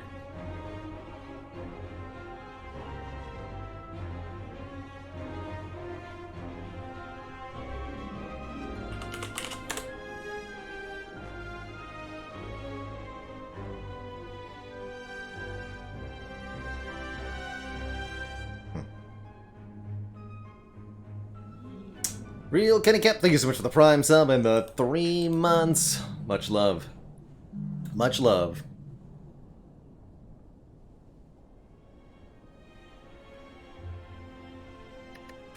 Another glorious, glorious Ironclad run down. 2 barricades and 2... The second wins were really where most of the deck came from this time, allowing us to repeatedly cleanse our hand and generate a ton of block.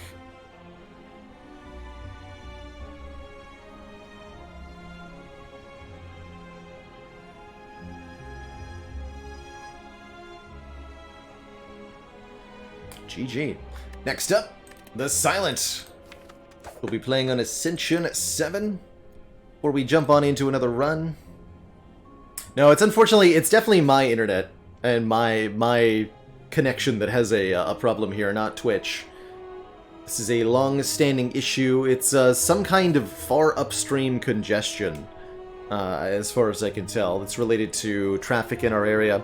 The only solution I have at this point is to move, and that is what I'm going to do, is move.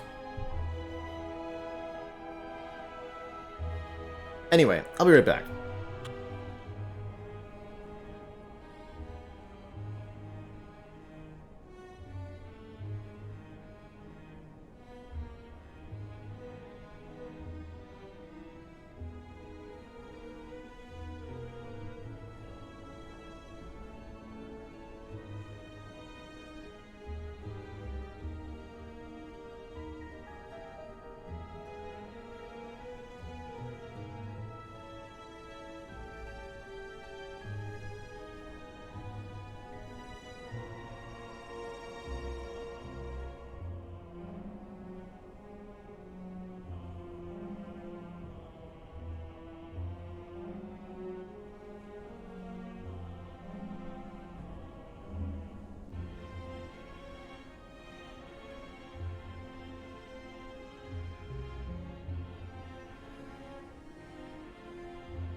Alright, everybody, we are back.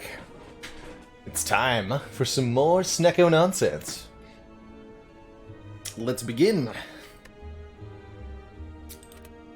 If you're just joining us, we're using a mod called Filter the Spire, which allows us to predetermine our boss swap outcome from Niao. That's how we're able to start with a Snecko Eye guaranteed here at the start of this run, and every run on the Snecko Eye ladder.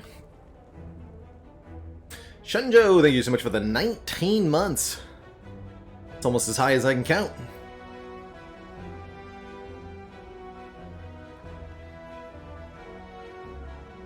Noita's not a game I've thought about much. Has Noita gotten a lot of post-release content? Could be worth taking another look at. Sometimes those roguelites do get a lot of support. Just a quick example, Dead Cells, a game that has changed a ton since its original release, and quite a lot since I first checked it out, that's for sure.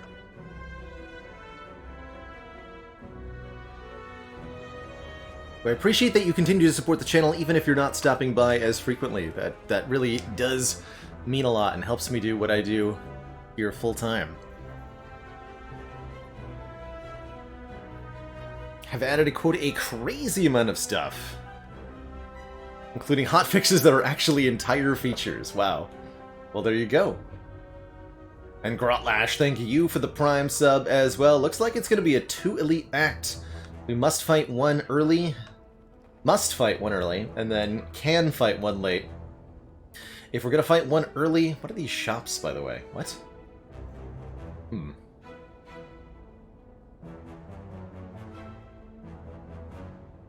Guess I'll do combat, see what this event is, and from there we can choose shop into upgrade before elite, or upgrade into burning elite, maybe.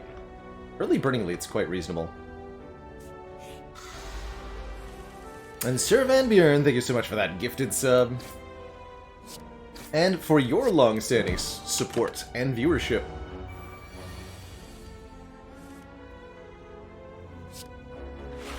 Great to have you here as part of the community.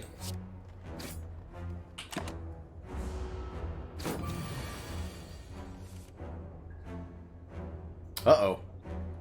Is this the punish? The Snecko punish, finally? Oh no, it's happening. Oh dear. Cultist has 4 strength and 29 hit points remaining. And yikes. The big yikes. And Bobbert, thank you so much for the 100 hype bits. Much love. And Sir Van Buren, thank you so much as well for that second gifted sub to Loaders Club. Happy to have you around, Loaders Club.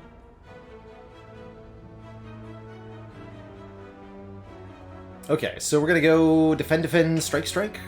Or, well, defend, strike from here. And then hopefully we can draw and play 3 strikes, but next turn could get really nasty. That's just the reality. Okay, thankfully it's not too bad.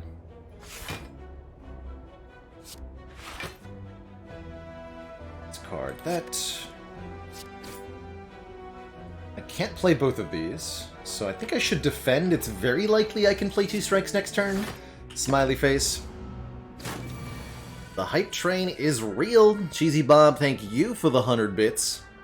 And Fluffy Mittens, thank you so much for 5 generous gifted subs. Welcome on in, everybody. Enjoy the cozy feeling and your newfound smug sense of superiority. Chew. Okay, here we go. 2 extremely good cards offered to us. Although that was a kind of scary bird fight. Now either I'd a Crippling Cloud for AoE Poison and Weaken, or a Leg Sweep for Big Block and again Weaken. I'm cool with either of these. I think I trust in the Leg Sweep a bit more. Although the Crippling Cloud is really good with upgrade.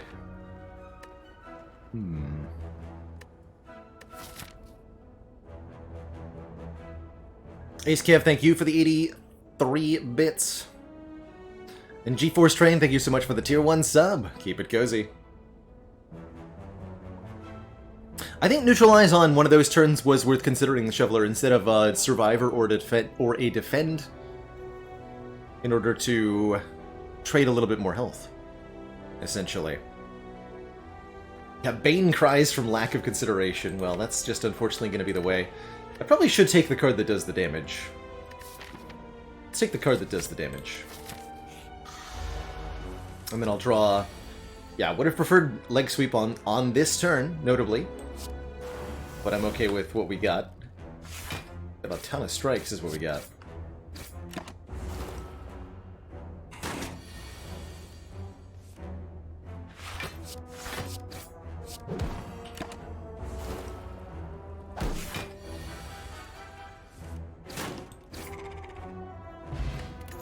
Okay, a Poison Potion, and probably Predator over a Well-Laid Plans here. It's 2 cost. Well, we can ignore what the cost is. It's 15 damage and next turn draw 2, both quite useful effects to add to this deck, and might be the damage we need to get through an Elite.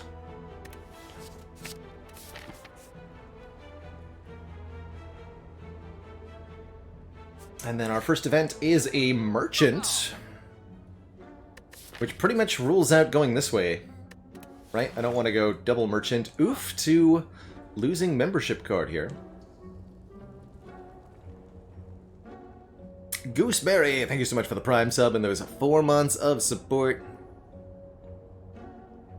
Closing in on that half year and that shiny, shiny defect badge. Can't afford footwork and a card remove. Yes, Obelisk, the contents of the shop are loaded as soon as this screen appears. So even if you don't click the shop to open it, these relics are removed from the pool. And Raranakal TR, thank you so much for the Prime sub. Welcome, welcome. Marl Dog, thank you for that gifted sub too. Generosity today is unreal.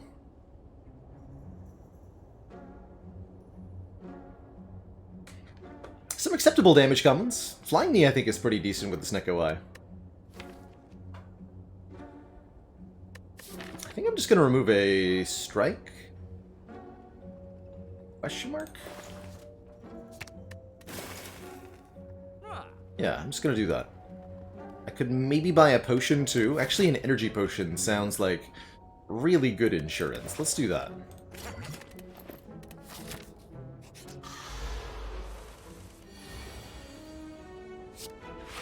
Just in case we get a particularly, oh, I don't know, problematic hand.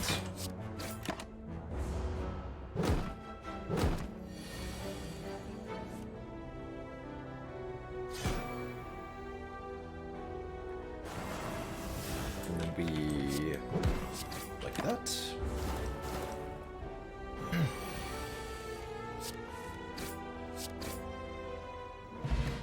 And now we're full up on potions. Good. Sneaky Strike is kind of interesting with Snecko Eye. If you've discarded a card, it refunds 2 energy, even if the card is 0 cost, so it can generate energy in conjunction with discard effects. Or Poison Stab to help stack our poison a bit more, I think is a reasonable choice too. Let's just do that. Grab one more reasonable damage card going into our combat here.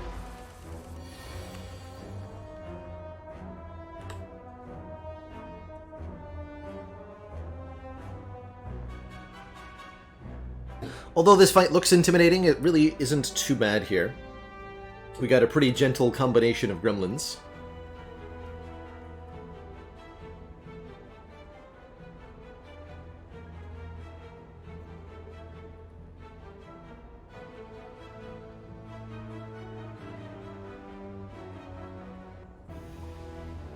How do I feel about a Sneaky Strike and Setup combo in a discard deck? I've done that with Madness and had it work out pretty well. Setup sounds a little bit more challenging to accomplish, but it could work.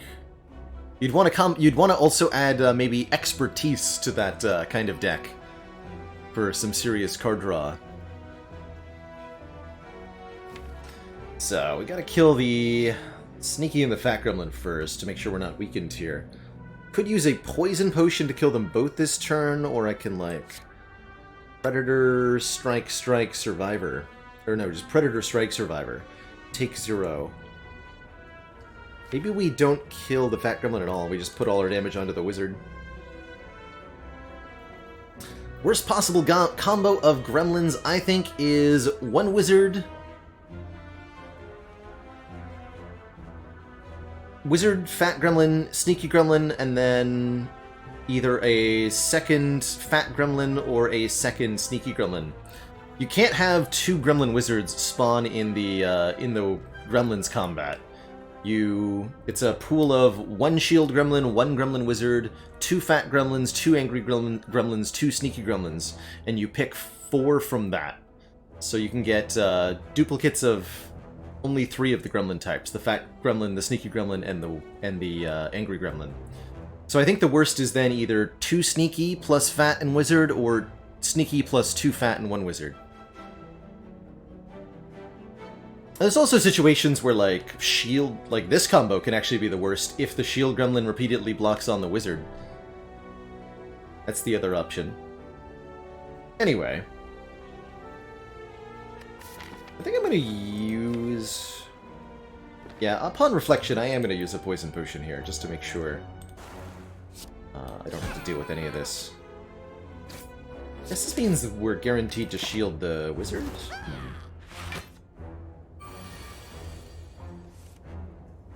It's all good.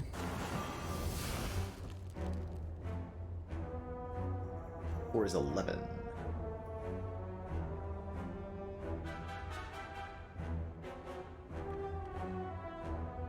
Cool, thank you so much for that gifted sub.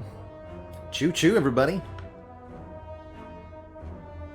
Choo-choo. Okay, guaranteed Predator next turn. So we do it this way. And hopefully this is a kill. Oh. Dang it. Well, that's awkward. Well, that's why we bought the energy potion. But I do feel like a fool having had to use 2 potions to accomplish that. Shield Gremlin, yes, does attack if they're the only one left. They attack for 8 damage. Second Crippling Cloud I like here. Also Glass Knife for some serious front-loaded DPS, but I think 2 Crippling Clouds with a Snecko Eye is way too good to ignore here. You hear me? Way too good.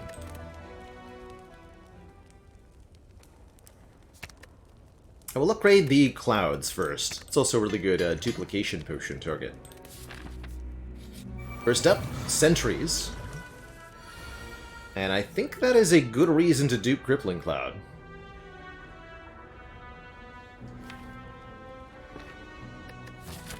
Yeah, I think so.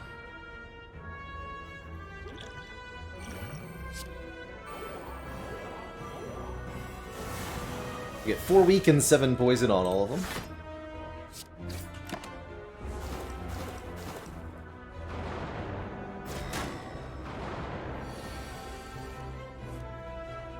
Predator being 3 cost is really unfortunate here.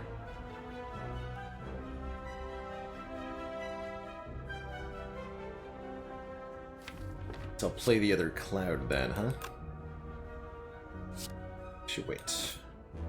So this does kill. We take 9. That's less than playing Survivor, I guess. Alright. Do it that way then.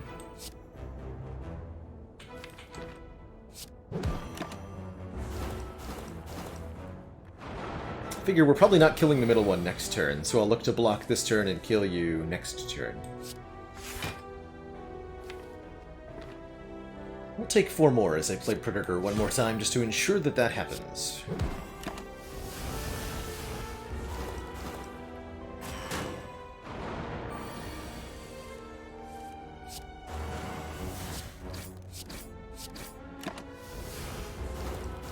Okay.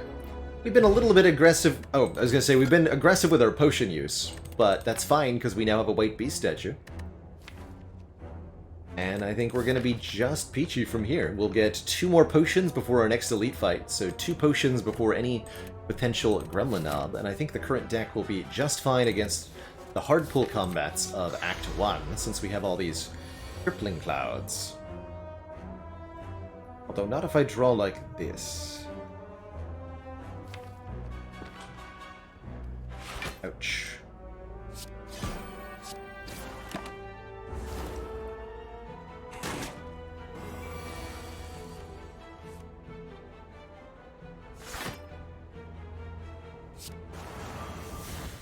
Try to preserve the remaining hit points that I have.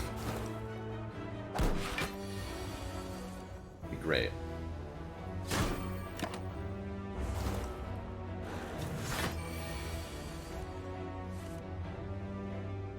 Hello, hit points? Are you there? Ow? Can't do 15, right? Yikes. Brutal. That is brutal. Just slightly short. Being able to save 12. Ow. Hey, Choke is back. Welcome back, Choke. 12 damage, and whenever we play a card, the enemy loses 3 HP. Pretty good with the Snecko Eye. Good news is we do get to rest before the elite fight, so we'll be fine. Ninja Scroll would be 3 shivs on turn 1. Could be nice with the Choke, but does completely fill our hand, making certain things kind of awkward. I think I'm going to take the blue key over this Ninja Scroll, although the 12 damage actually is quite relevant here, here, here, and here. I don't trust it. They will be all 0 cost, though. They're not randomized. But I still don't trust it.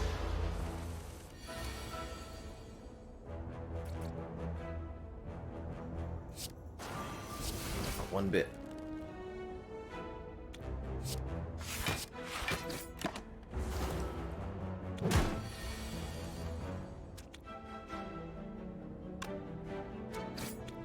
Okay, this enemy splits in twain at 36. This sends them to 40. Perfect.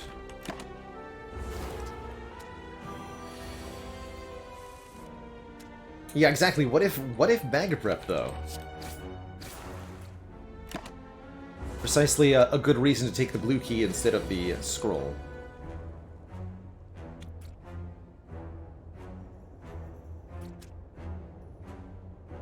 This is fine. This is fine.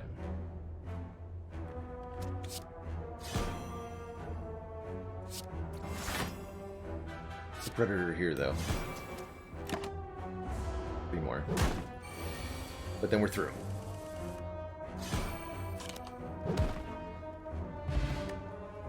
Ghost in a jar.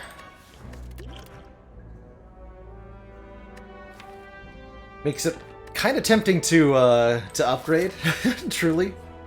But I don't think that I should. It's definitely a good find. And I think I'm going to add a well-laid plans here, allowing me to retain up to 1 card, upgraded to 2 cards, so that we can keep 0 cost blocks in our hand instead of having atrocious draws all the time.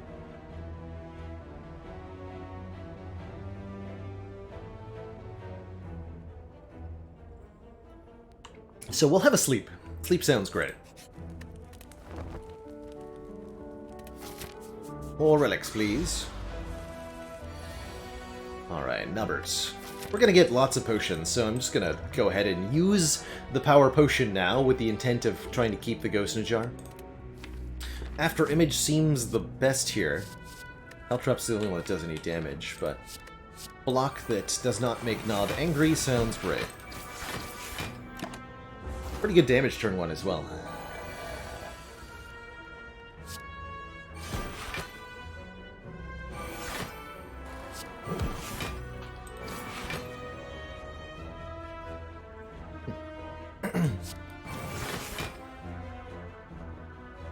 Dead? Well, that was a wasted power potion, I guess. Rip. The Gremlin Horn from the Gremlin Knob. How fitting. That gives us a card draw and an energy whenever an enemy dies, and I'll happily take a Piercing Whale. Good way to block, especially with a well-laid plans already in the deck. Let's take one event and then get a third potion. One event. Transform. Let's turn a strike into something else. Into an Endless Agony, which is actually worse than the strike was, sadly. As it'll create duplicates of itself at random cost, which is going to be really annoying.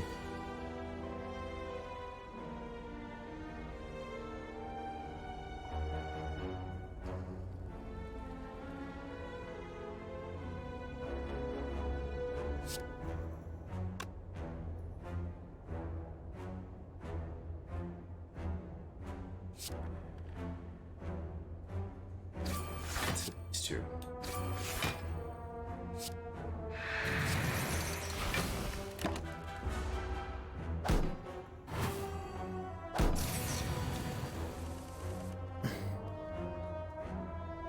That's right, Merle. The duplicate is 0 cost the first time you draw it, and then it's kind of weird. What happens is that Endless Agony duplicates itself before the cost gets randomized.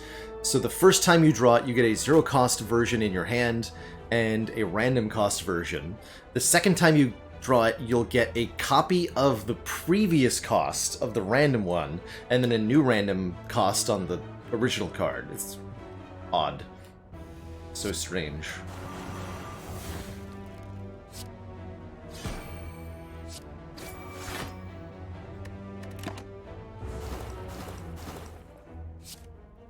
So for example, here we got a 0 cost Endless Agony and a 2 cost Endless Agony. If we don't play the 2 cost one, the next time we draw it, we'll get a 2 cost Endless Agony and a random cost Endless Agony. It's pretty bad for what we're trying to do.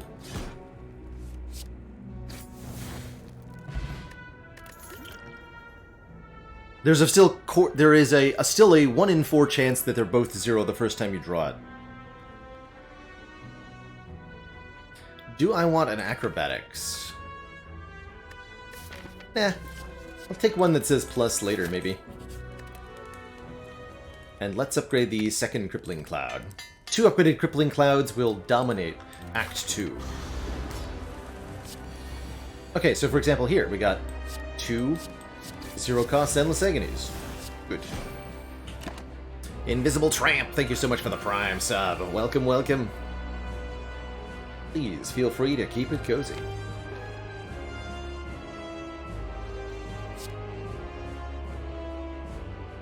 So I want to send you to just over... Let's see, 96 minus 14 is 82. Let's do it this way.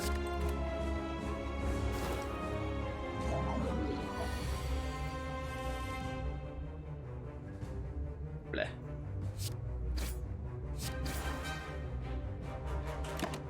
Not the greatest split, but that's okay. You do have Gremlin Horn. And some potions. A 0-cost Piercing Whale. A recost Choke that I think I'm still going to play this turn. Yeah. Let's get rid of the weakness.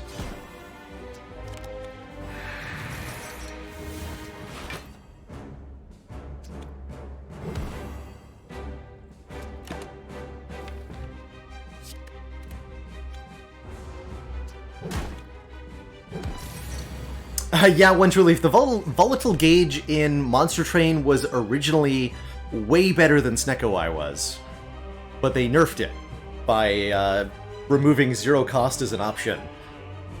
And the current version of volatile gauge is pretty tricky to use, in my experience.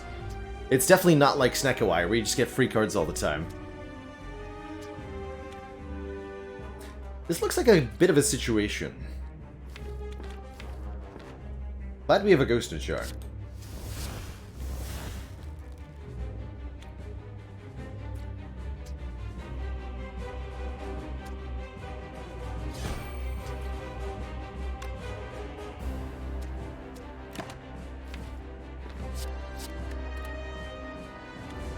Also glad we're on low ascension, so we might simply not get attacked by any of the slimes. Well, that's not what's happening.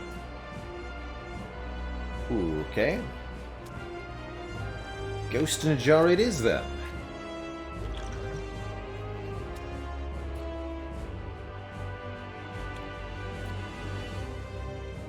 Yep. Sounds good.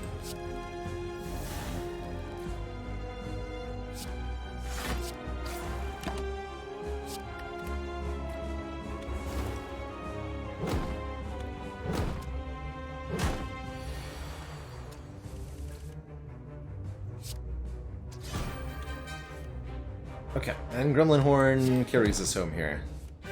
Oof. Could have been majorly spooky.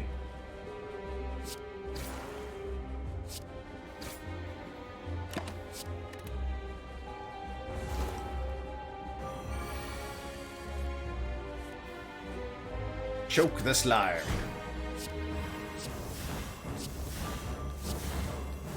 GG.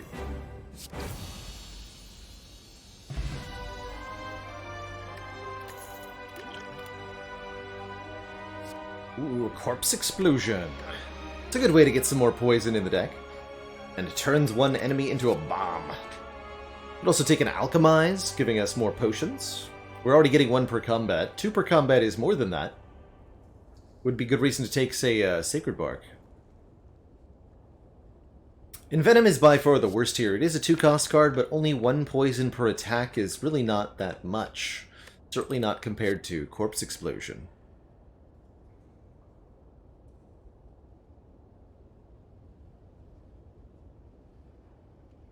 Glad we're through it, though. That was indeed a tough act. We're going to have some tough starts in this Neko ladder.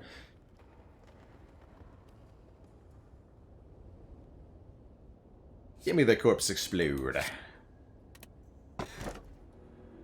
Ooh. It looks like we're doing a Runic Dome. Hey there, Onion Knight. Runic Dome gives us more energy, but prevents us from seeing the enemy intents. Other options are Wristblade. 0-cost attacks do more damage. Any attack that randomly rolls 0 cost will get the +4 bonus. So this is kind of cool with Snecko Eye. Or Tiny House with a bunch of stuff. 5 max HP, random upgrade, 50 gold. Don't think this is the time nor place for the Tiny House.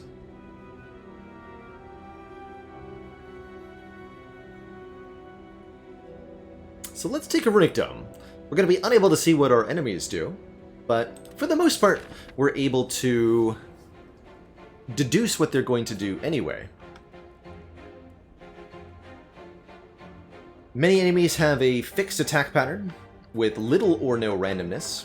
For example, the Bronze Automaton, our act boss here, is completely free to fight with the Runic Dome because their attack pattern doesn't change. It always is the same on turn 1, 2, 3, 4, 5, 6, etc. Hyper Beam on turn 6, they summon on turn 1. The orbs do random stuff, but the boss itself has no random behavior. But other enemies might be completely or partially random, and the Runic Dome will punish us against those enemies by limiting our knowledge of their capabilities. Really happy to have Gremlin Horn in this act. It's going to make the elites a lot easier. I'm looking at our pathing right now. Another max 2 elites act, so we'll fight 2 again. Which I think means fighting probably these 2. Or these 2. And getting a couple of later upgrades. So this path. Only gets 1 elite though. Relics, please! Do I want more events or not more events?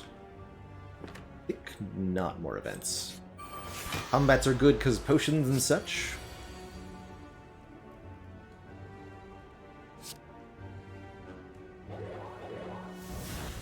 Let's go with that. Combats are good because of potions and stuff. Don't draw that again. So, this enemy always blocks on turn 1. On turn 2, they attack for 11. And on turn 3, they attack for 11 by 2. But they're not going to be alive to do that. Or wait, are they? No, they're not.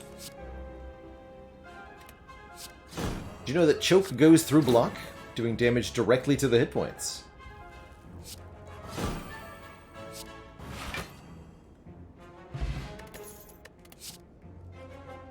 Eviscerate is pretty good with the Snecko Eye, costing a random amount instead of 3. I also like a second Piercing Wail. I'm going to take that. Although Piercing Wail is a little less good with Runic Dome, since you can't know if the enemy is attacking or not. Use this stinky plated armor potion. Alright, so these jerks always attack for 11 damage each on turn 1. And if we Piercing Wail, that goes from 11 to 5, which is down to 3 each from Weaken. So we can play Survivor and we'll full block.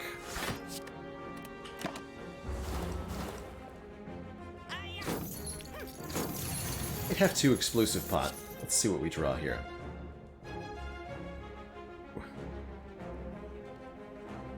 Not a fan.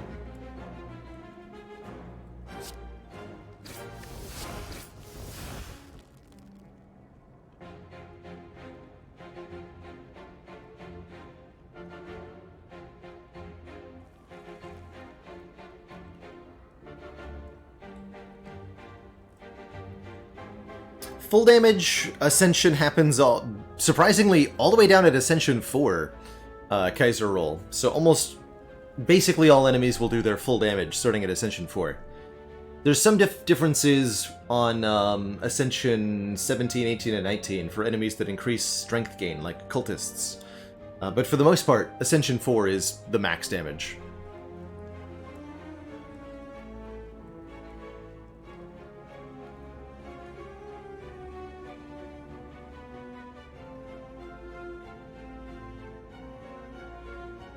See, so 34 plus 6, we need to do 28 damage. I can do 28 damage, actually. Although it comes at the cost of blocking. Take 8. Or I can defend and take a different number than 8. Cool.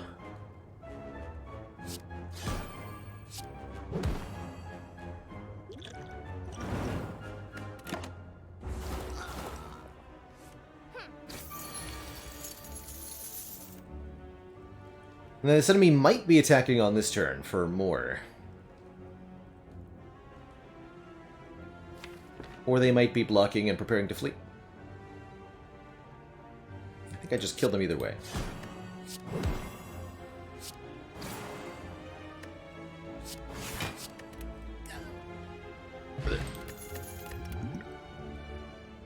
Upgraded Quick Slash is kind of reasonable. 12 damage and draw a card. Unupgraded Quick Slash I would never consider, but I think this is good enough to help with Act 2, that I will pick it up. Get a large chest, the largest of the 3 chest arts. This indicates this contains either a common or uncommon relic, as well as potentially quite a bit of money. My personal hope is that this is a meat on the bone.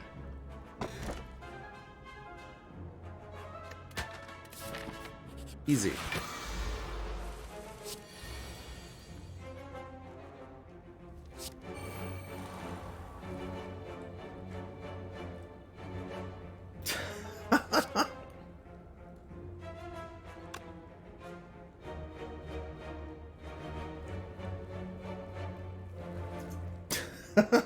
Okay, that's so good.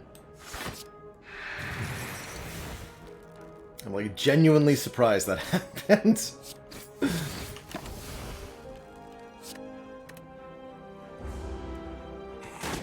Ow. But my face, though.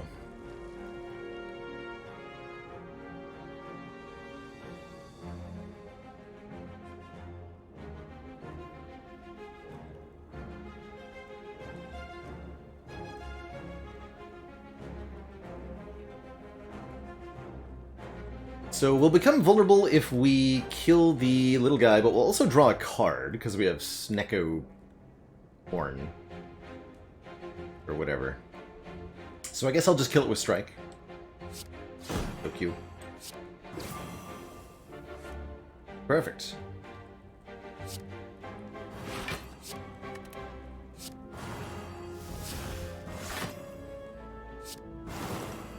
Hopefully this is not the big hit.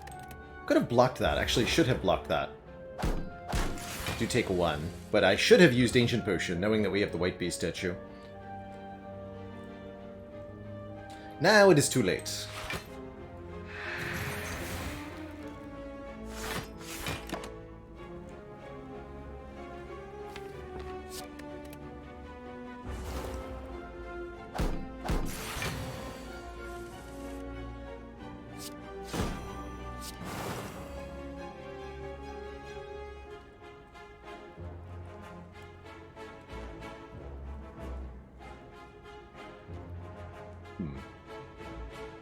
Now wait just a minute here.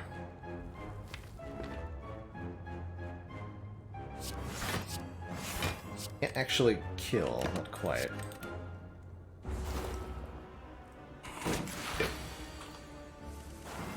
Yeah, we'll just choose our favorite from 4 potions, I suppose. Block pot's pretty good. This time the Sneaky Strike is upgraded, but I have even less discard than we did the last time we saw it, so no thanks. No to the unupgraded cards as well. I actually think Cultist Potion is probably the weakest of the 3. Although it could be good... No, it's bad for us in short fights, which is going to be all the fights coming up. None of these birds attack on turn 1, again, thankfully.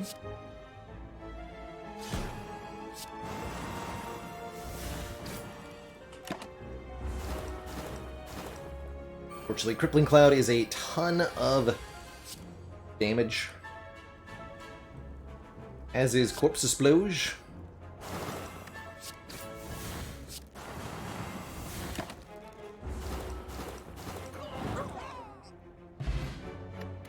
Liquid Bronze, now that could help with Book of Stabbing. Probably better than the Ancient Potion. Yeah, probably better than the Ancient Potion. And I don't want an Envenom. We get to upgrade a card. Let us upgrade... Corpse Explosion's a pretty good upgrade, getting 3 more poison. We could also upgrade Predator for +5 damage, or Well-Laid Plans to retain 2 is pretty good as well. I think let's start with just the Corpse Explosion. Make sure that when we target a Slaver with it, we can definitely kill them quickly. And we have all potion slots full, so let's do Elite first and then the shop.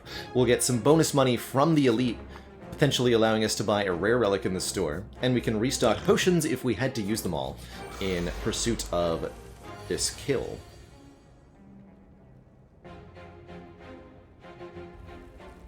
This will definitely be a Liquid Bronze. I think I'm going to play Well-Laid Plans so that I can retain the Piercing Wail. In which case, we're going to block Potion. This should be a 7/2 attack on turn 1.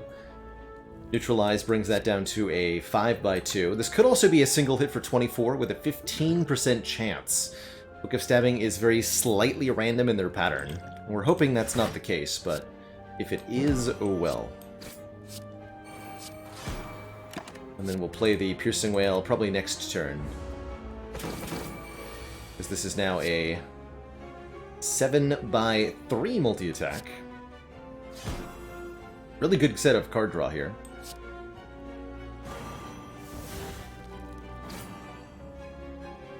5/3 with Weaken. Wow.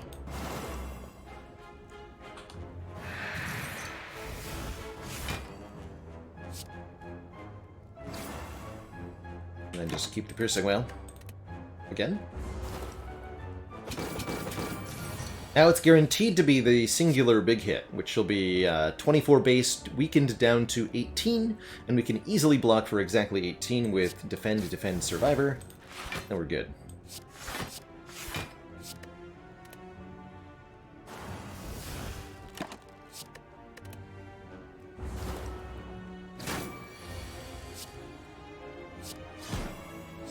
Endless Agonies were actually pretty good this fight. Molten Egg upgrades any attacks we add from here on out, such as this Masterful Stab? No thanks.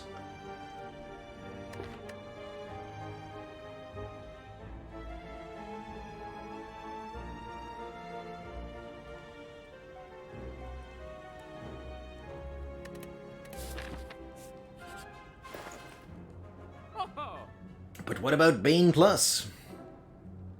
Chemical X is here, although we currently have no X cost cards.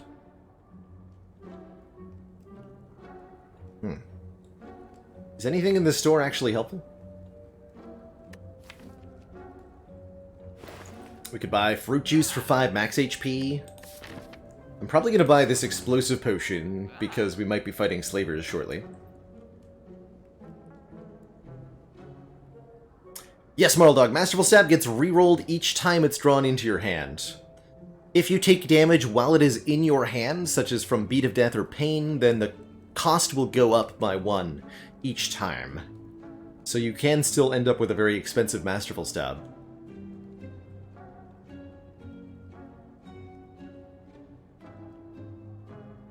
Could buy a Guria here as a way to gain strength from rest sites, but that precludes upgrading and we're doing lots of poison damage anyway. Sadistic Nature. Hold on a minute. Wait a minute. This is a debuff, this is 2 debuffs, this is a debuff, this is a debuff, this is 2 debuffs in an AoE, this is 2 debuffs in an AoE, this is a debuff, this is a debuff. That's a really good Sadistic Nature. Even though it's a 0 cost card, which makes it random cost here, it's going to be an immense amount of damage output. Bane Plus is also pretty reasonable. Does 20 damage to a poisoned target, and that's okay. It is still just way worse than a Predator Plus would be. And it's exactly as good as a Riddle with Holes Plus would be, which is decent. But yeah, I'm going to take that Sadistic Nature for sure. And I think I'm going to pair it with a card remove. Means no Explosive Potion? Yes, which means no Explosive Potion. And I'm not going to take this Bane. There are definitely better attacks we could find. Turnip! Delicious. Turnip for what, though? Ooh. That's going to be a Gambler's Brew for me. That is not an acceptable turn 1. No, no, no, no, no. No, no, no. That, though. Okay, much better. Much, much better. So, whenever you apply a debuff to an enemy, they take 5 damage. Then we choke. Does plus 5 damage because it applies the status effect. Crippling Cloud does this. Beautiful. Piercing Wail does this.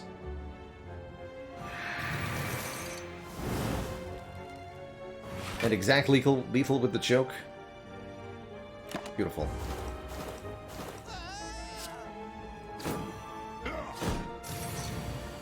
Totally beautiful. Look at him go.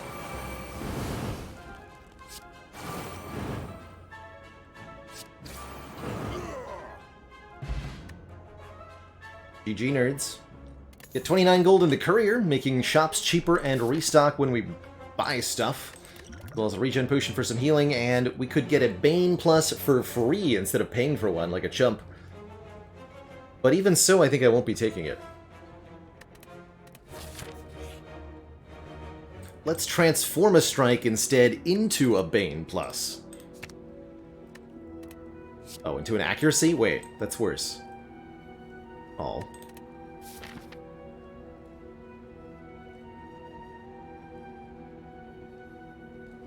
Membership card and Courier Ungulus will stack multiplicatively with one another, so 50% discount and 20% discount equals 60% discount, or 40% of the base price of goods paid for.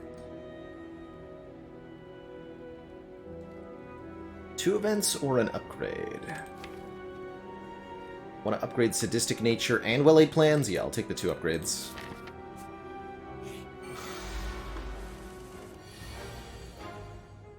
Greetings, Snack Plant. Choke or Corpse Explosion? Corpse Explosion. We'll still take some damage, depending on what the plant is doing.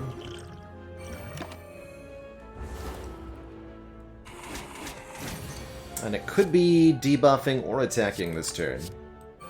No way to know. Fortunately, our play is the same either way.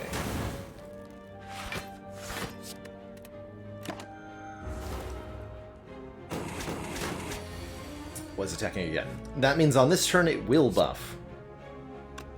So we can just...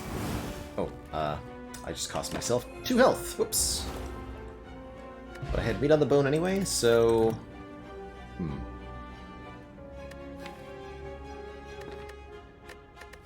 Well, whatever. Let's get that Sadistic Nature upgraded.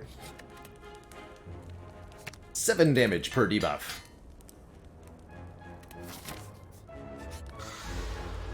Snack versus Snack.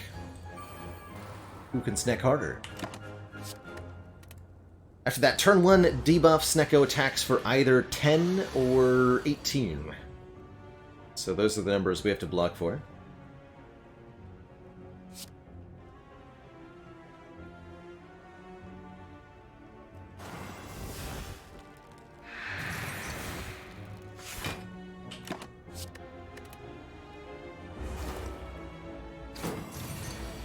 And now with Vuln, it goes higher than that, of course.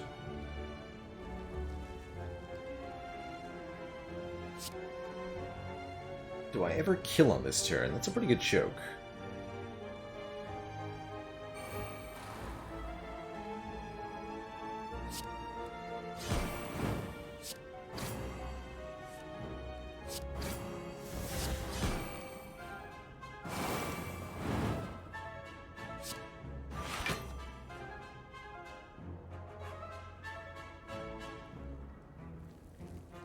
This is 27 down to, I think, 20. We'll take 15 if it's the big hit, which will activate Meat on the Bone. Perfect.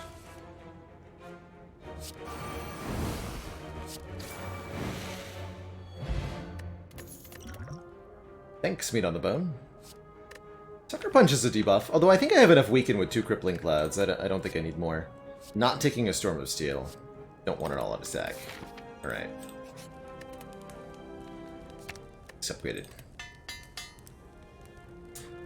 Okay, Bronze Automaton's 3-layered artifact does block the first 3 debuffs they would take.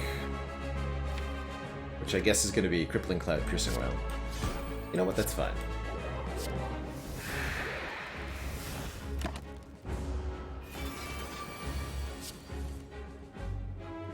Okay, we'll Corpse Explosion one of the minions. That way, when they die, the other one will also die, and the Bronze Automaton will take a bunch of Bronze Automa damage. This turn is going to be then Choke, Endless Agony, Corpse Explosion, Piercing Wail to block. Bronze Automaton themselves is attacking for 8 times 2 damage. So if we Crippling Cloud Piercing Wail, it'll only be 1 times 2 damage. And I think we actually just kill both minions right away here.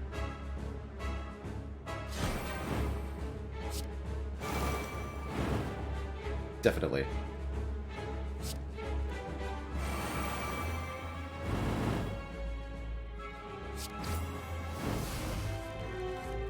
Good.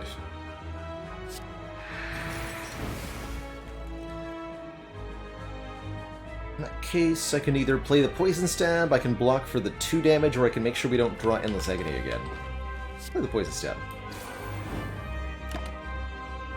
Take 2.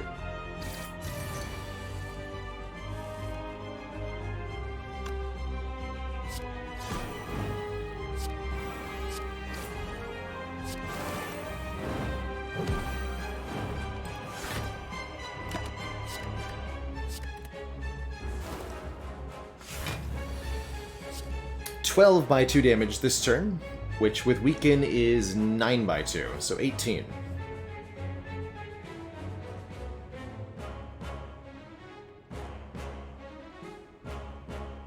Endless Agony is starting to endlessly agonize us. Stop making copies of yourself, thanks.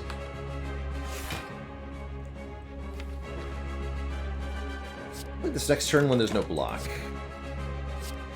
Retain the Endless Agony just so it doesn't get drawn again. Full block, and then we kill.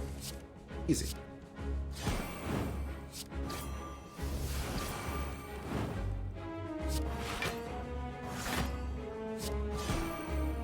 GG. Wow. Not sure how much damage Sadistic Nature is doing, but it is a lot of damage. Big time, a lot of damage. Some interesting choices. Adrenaline for a little bit of draw and energy gain.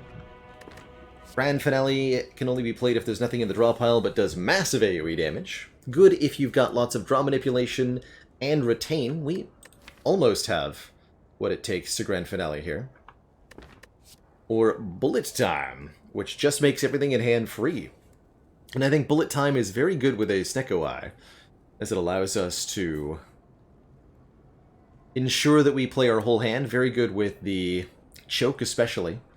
And we can retain it with the Well-Laid Plans as well.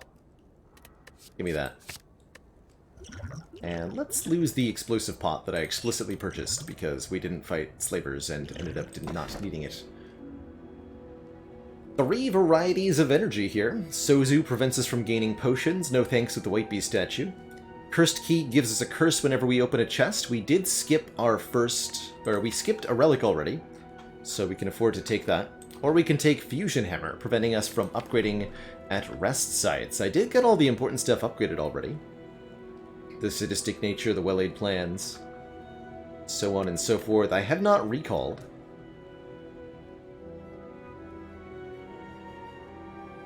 So it's a bit of a toss-up between the Fusion Hammer and the Cursed Key.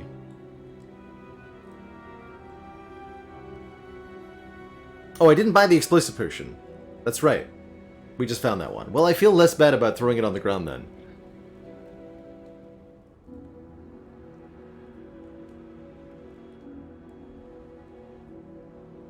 Way less bad.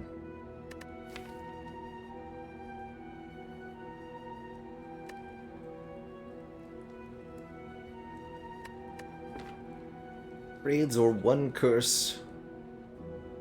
If you just take 1 curse. Cool with 1 curse.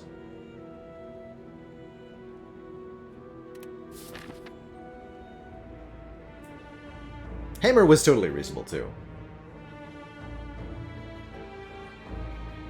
But looking at this act layout, I'm relatively happy with the Curse Key. I'm going to get a few upgrades along the way. Probably going to go up this middle path, hit these 2 elites, hit this elite. 3 elites means 3 relics means good times.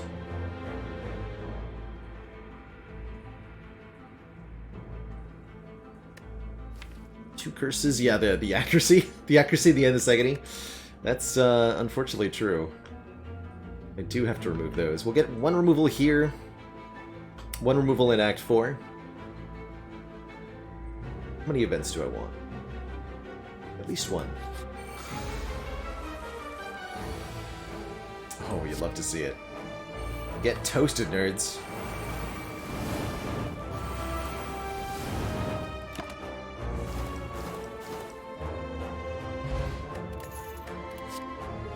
And a Footwork Plus for block. Word.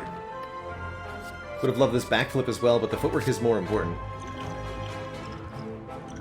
Let's take the Ancient Pot to go with the Speed Pot. That's also a potent combo. Alright, first event is Falling. We get to lose Neutralize, which I'm pretty happy with. It's a 0-cost card with Snecko Eye.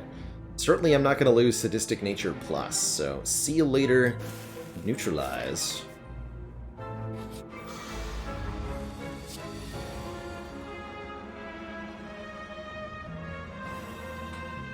Bullet time letting me play these Endless Agonies, no problem. Give me this person out too. Hey, Bo. Spire's been kind so far. Probably.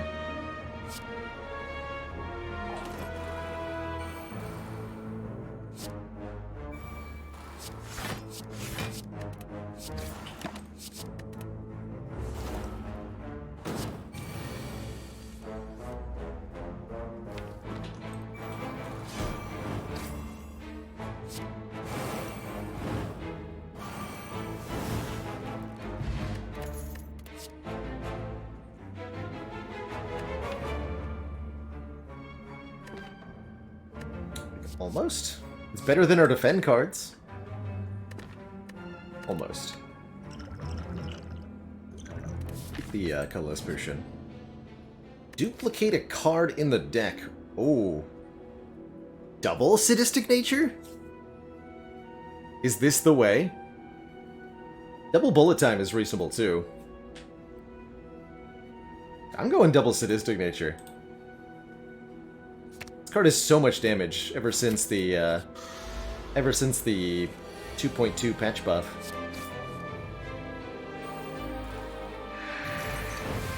Okay, this attack is either 5 or 30. One of my least favorite dome turns. Let's go ahead and sadistic nature some more. Apparently.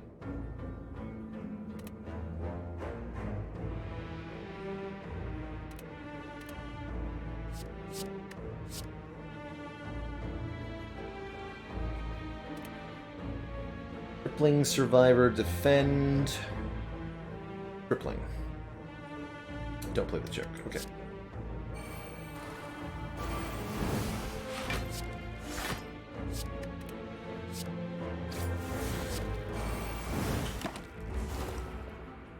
It was 30, so we took 9 there.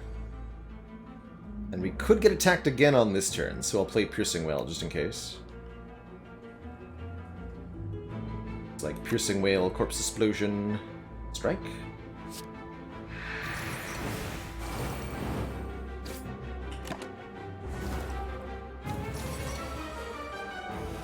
Attacked again.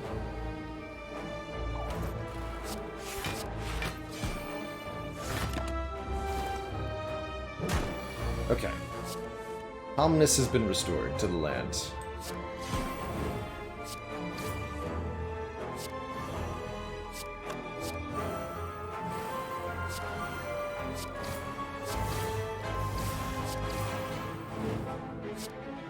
$19 damage from sadistic nature there, wow.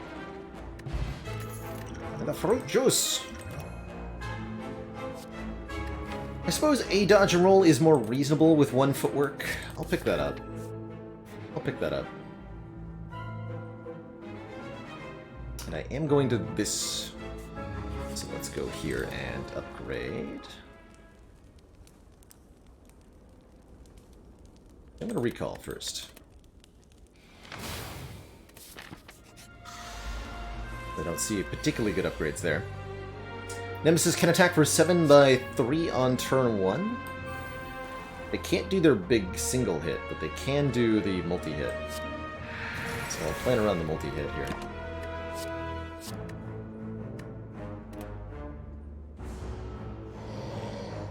Nada.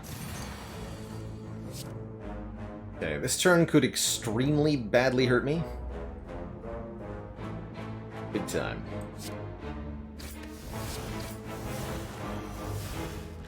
Might be attacking for 45. There's nothing I can really do if they are. Good. Fortunately, they still might be doing that on any given turn. So I kind of just have to, like, play everything every turn. Hope that it's fine.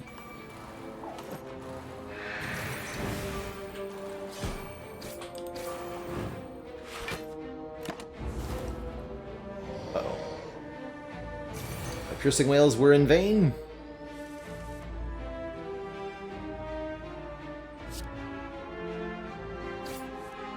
Oh boy. Well, that's not good.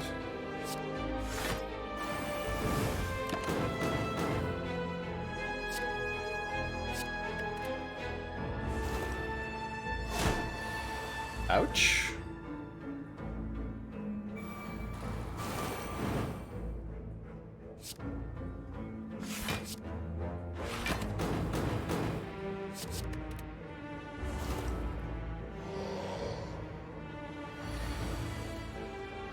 Okay, I think we're okay. I think we're okay.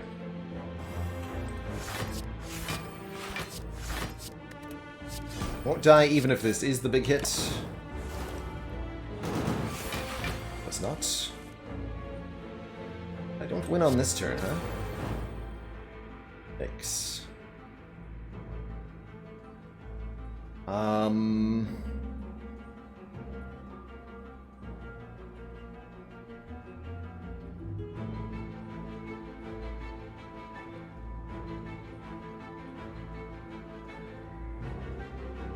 $45 plus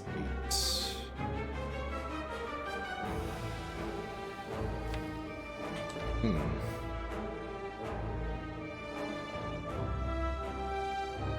Looks like I have to use both potions then. Okay. Should have done that earlier in the fight, I guess.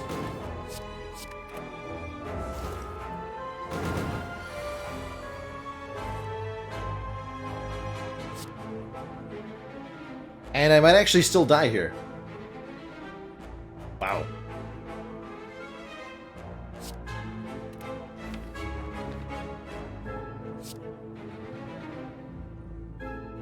Uh-oh. Please no?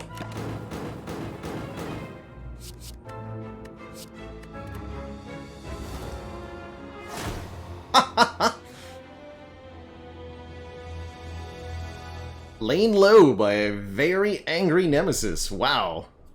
GG. That is a surprising outcome. And something that can always happen. This is an intersection between 3 sources of uncertainty here. Runic Dome, Snecko Eye, Nemesis. Very interesting. Very interesting. Absolutely possible that we got through this fight completely unscathed. But a combination of rough draws, perfect attack pattern from the Nemesis, and uncertainty took us down. GG. GG. Not how I was expecting this ladder to end. Feels like I need to give it another go. This was not how this was supposed to go. Wow, that was tough.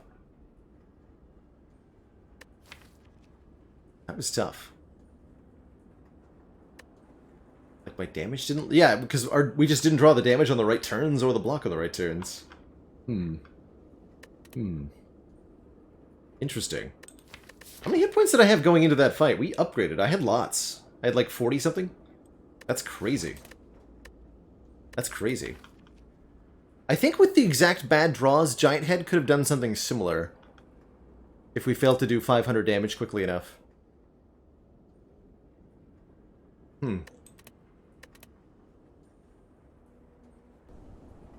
Interesting. Nemesis is a consistency check, and we sure failed that check. Big time. Very big time.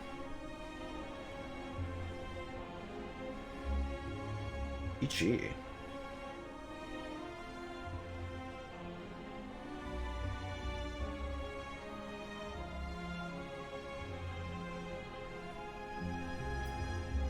Let me update my last command then.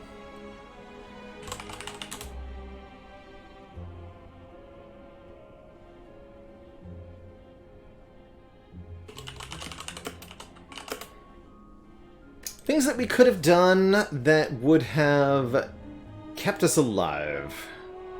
I think taking Leg Sweep over Crippling Cloud on floor 1 might have been an option that would have changed our fate a bit.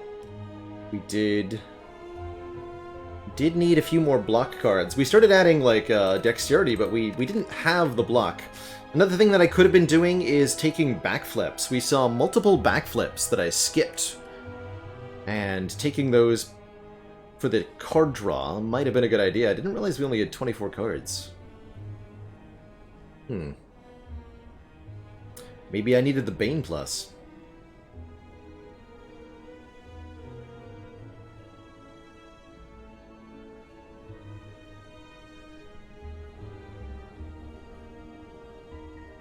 Brill also thought skipping an unupgraded Acro on 3 energy Snecko is weird. I guess I could see that.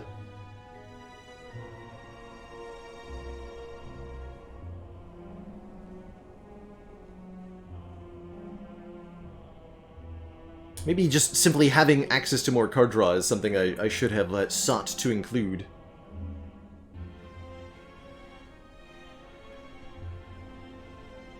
Certainly it would have been good with bullet time, right?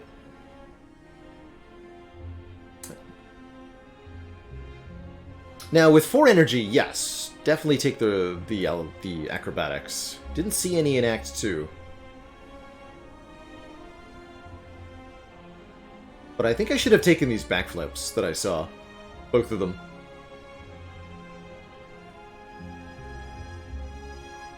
But yeah, we... I had 59 hit points and then Nemesis just killed me. From way over half HP. 73 damage over 8 turns. Because of how stinky those draws were. Wow. Wow.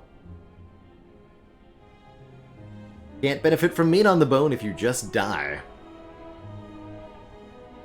GG. GG. Alright everybody, that is going to do it for me this week. I've got some stuff to attend to tonight, so I'm going to call it an early day. And we are not live on Fridays nor Saturdays, so it'll be a couple of days until we're back. But if you're craving more action, don't forget there's 4 new videos a week up on the YouTube. And you can be notified when we're live by joining the Discord. Be some more Spire action when we return. I'm not sure what my next challenge is going to be. We'll have to do some thinking. See you later, Marl Dog, Obelisk, Apnea, Meowfa, Hell's Razor, Famas, Blem. Another shout out to Life Coach for the raid earlier today. Much love, and if you're still here from that raid, thank you so much for sticking around. Consider dropping a follow. We do play a lot of Slay the Spire here. Alright everybody, ta-ta for now. I'll see y'all next time. Until then, toodaloo.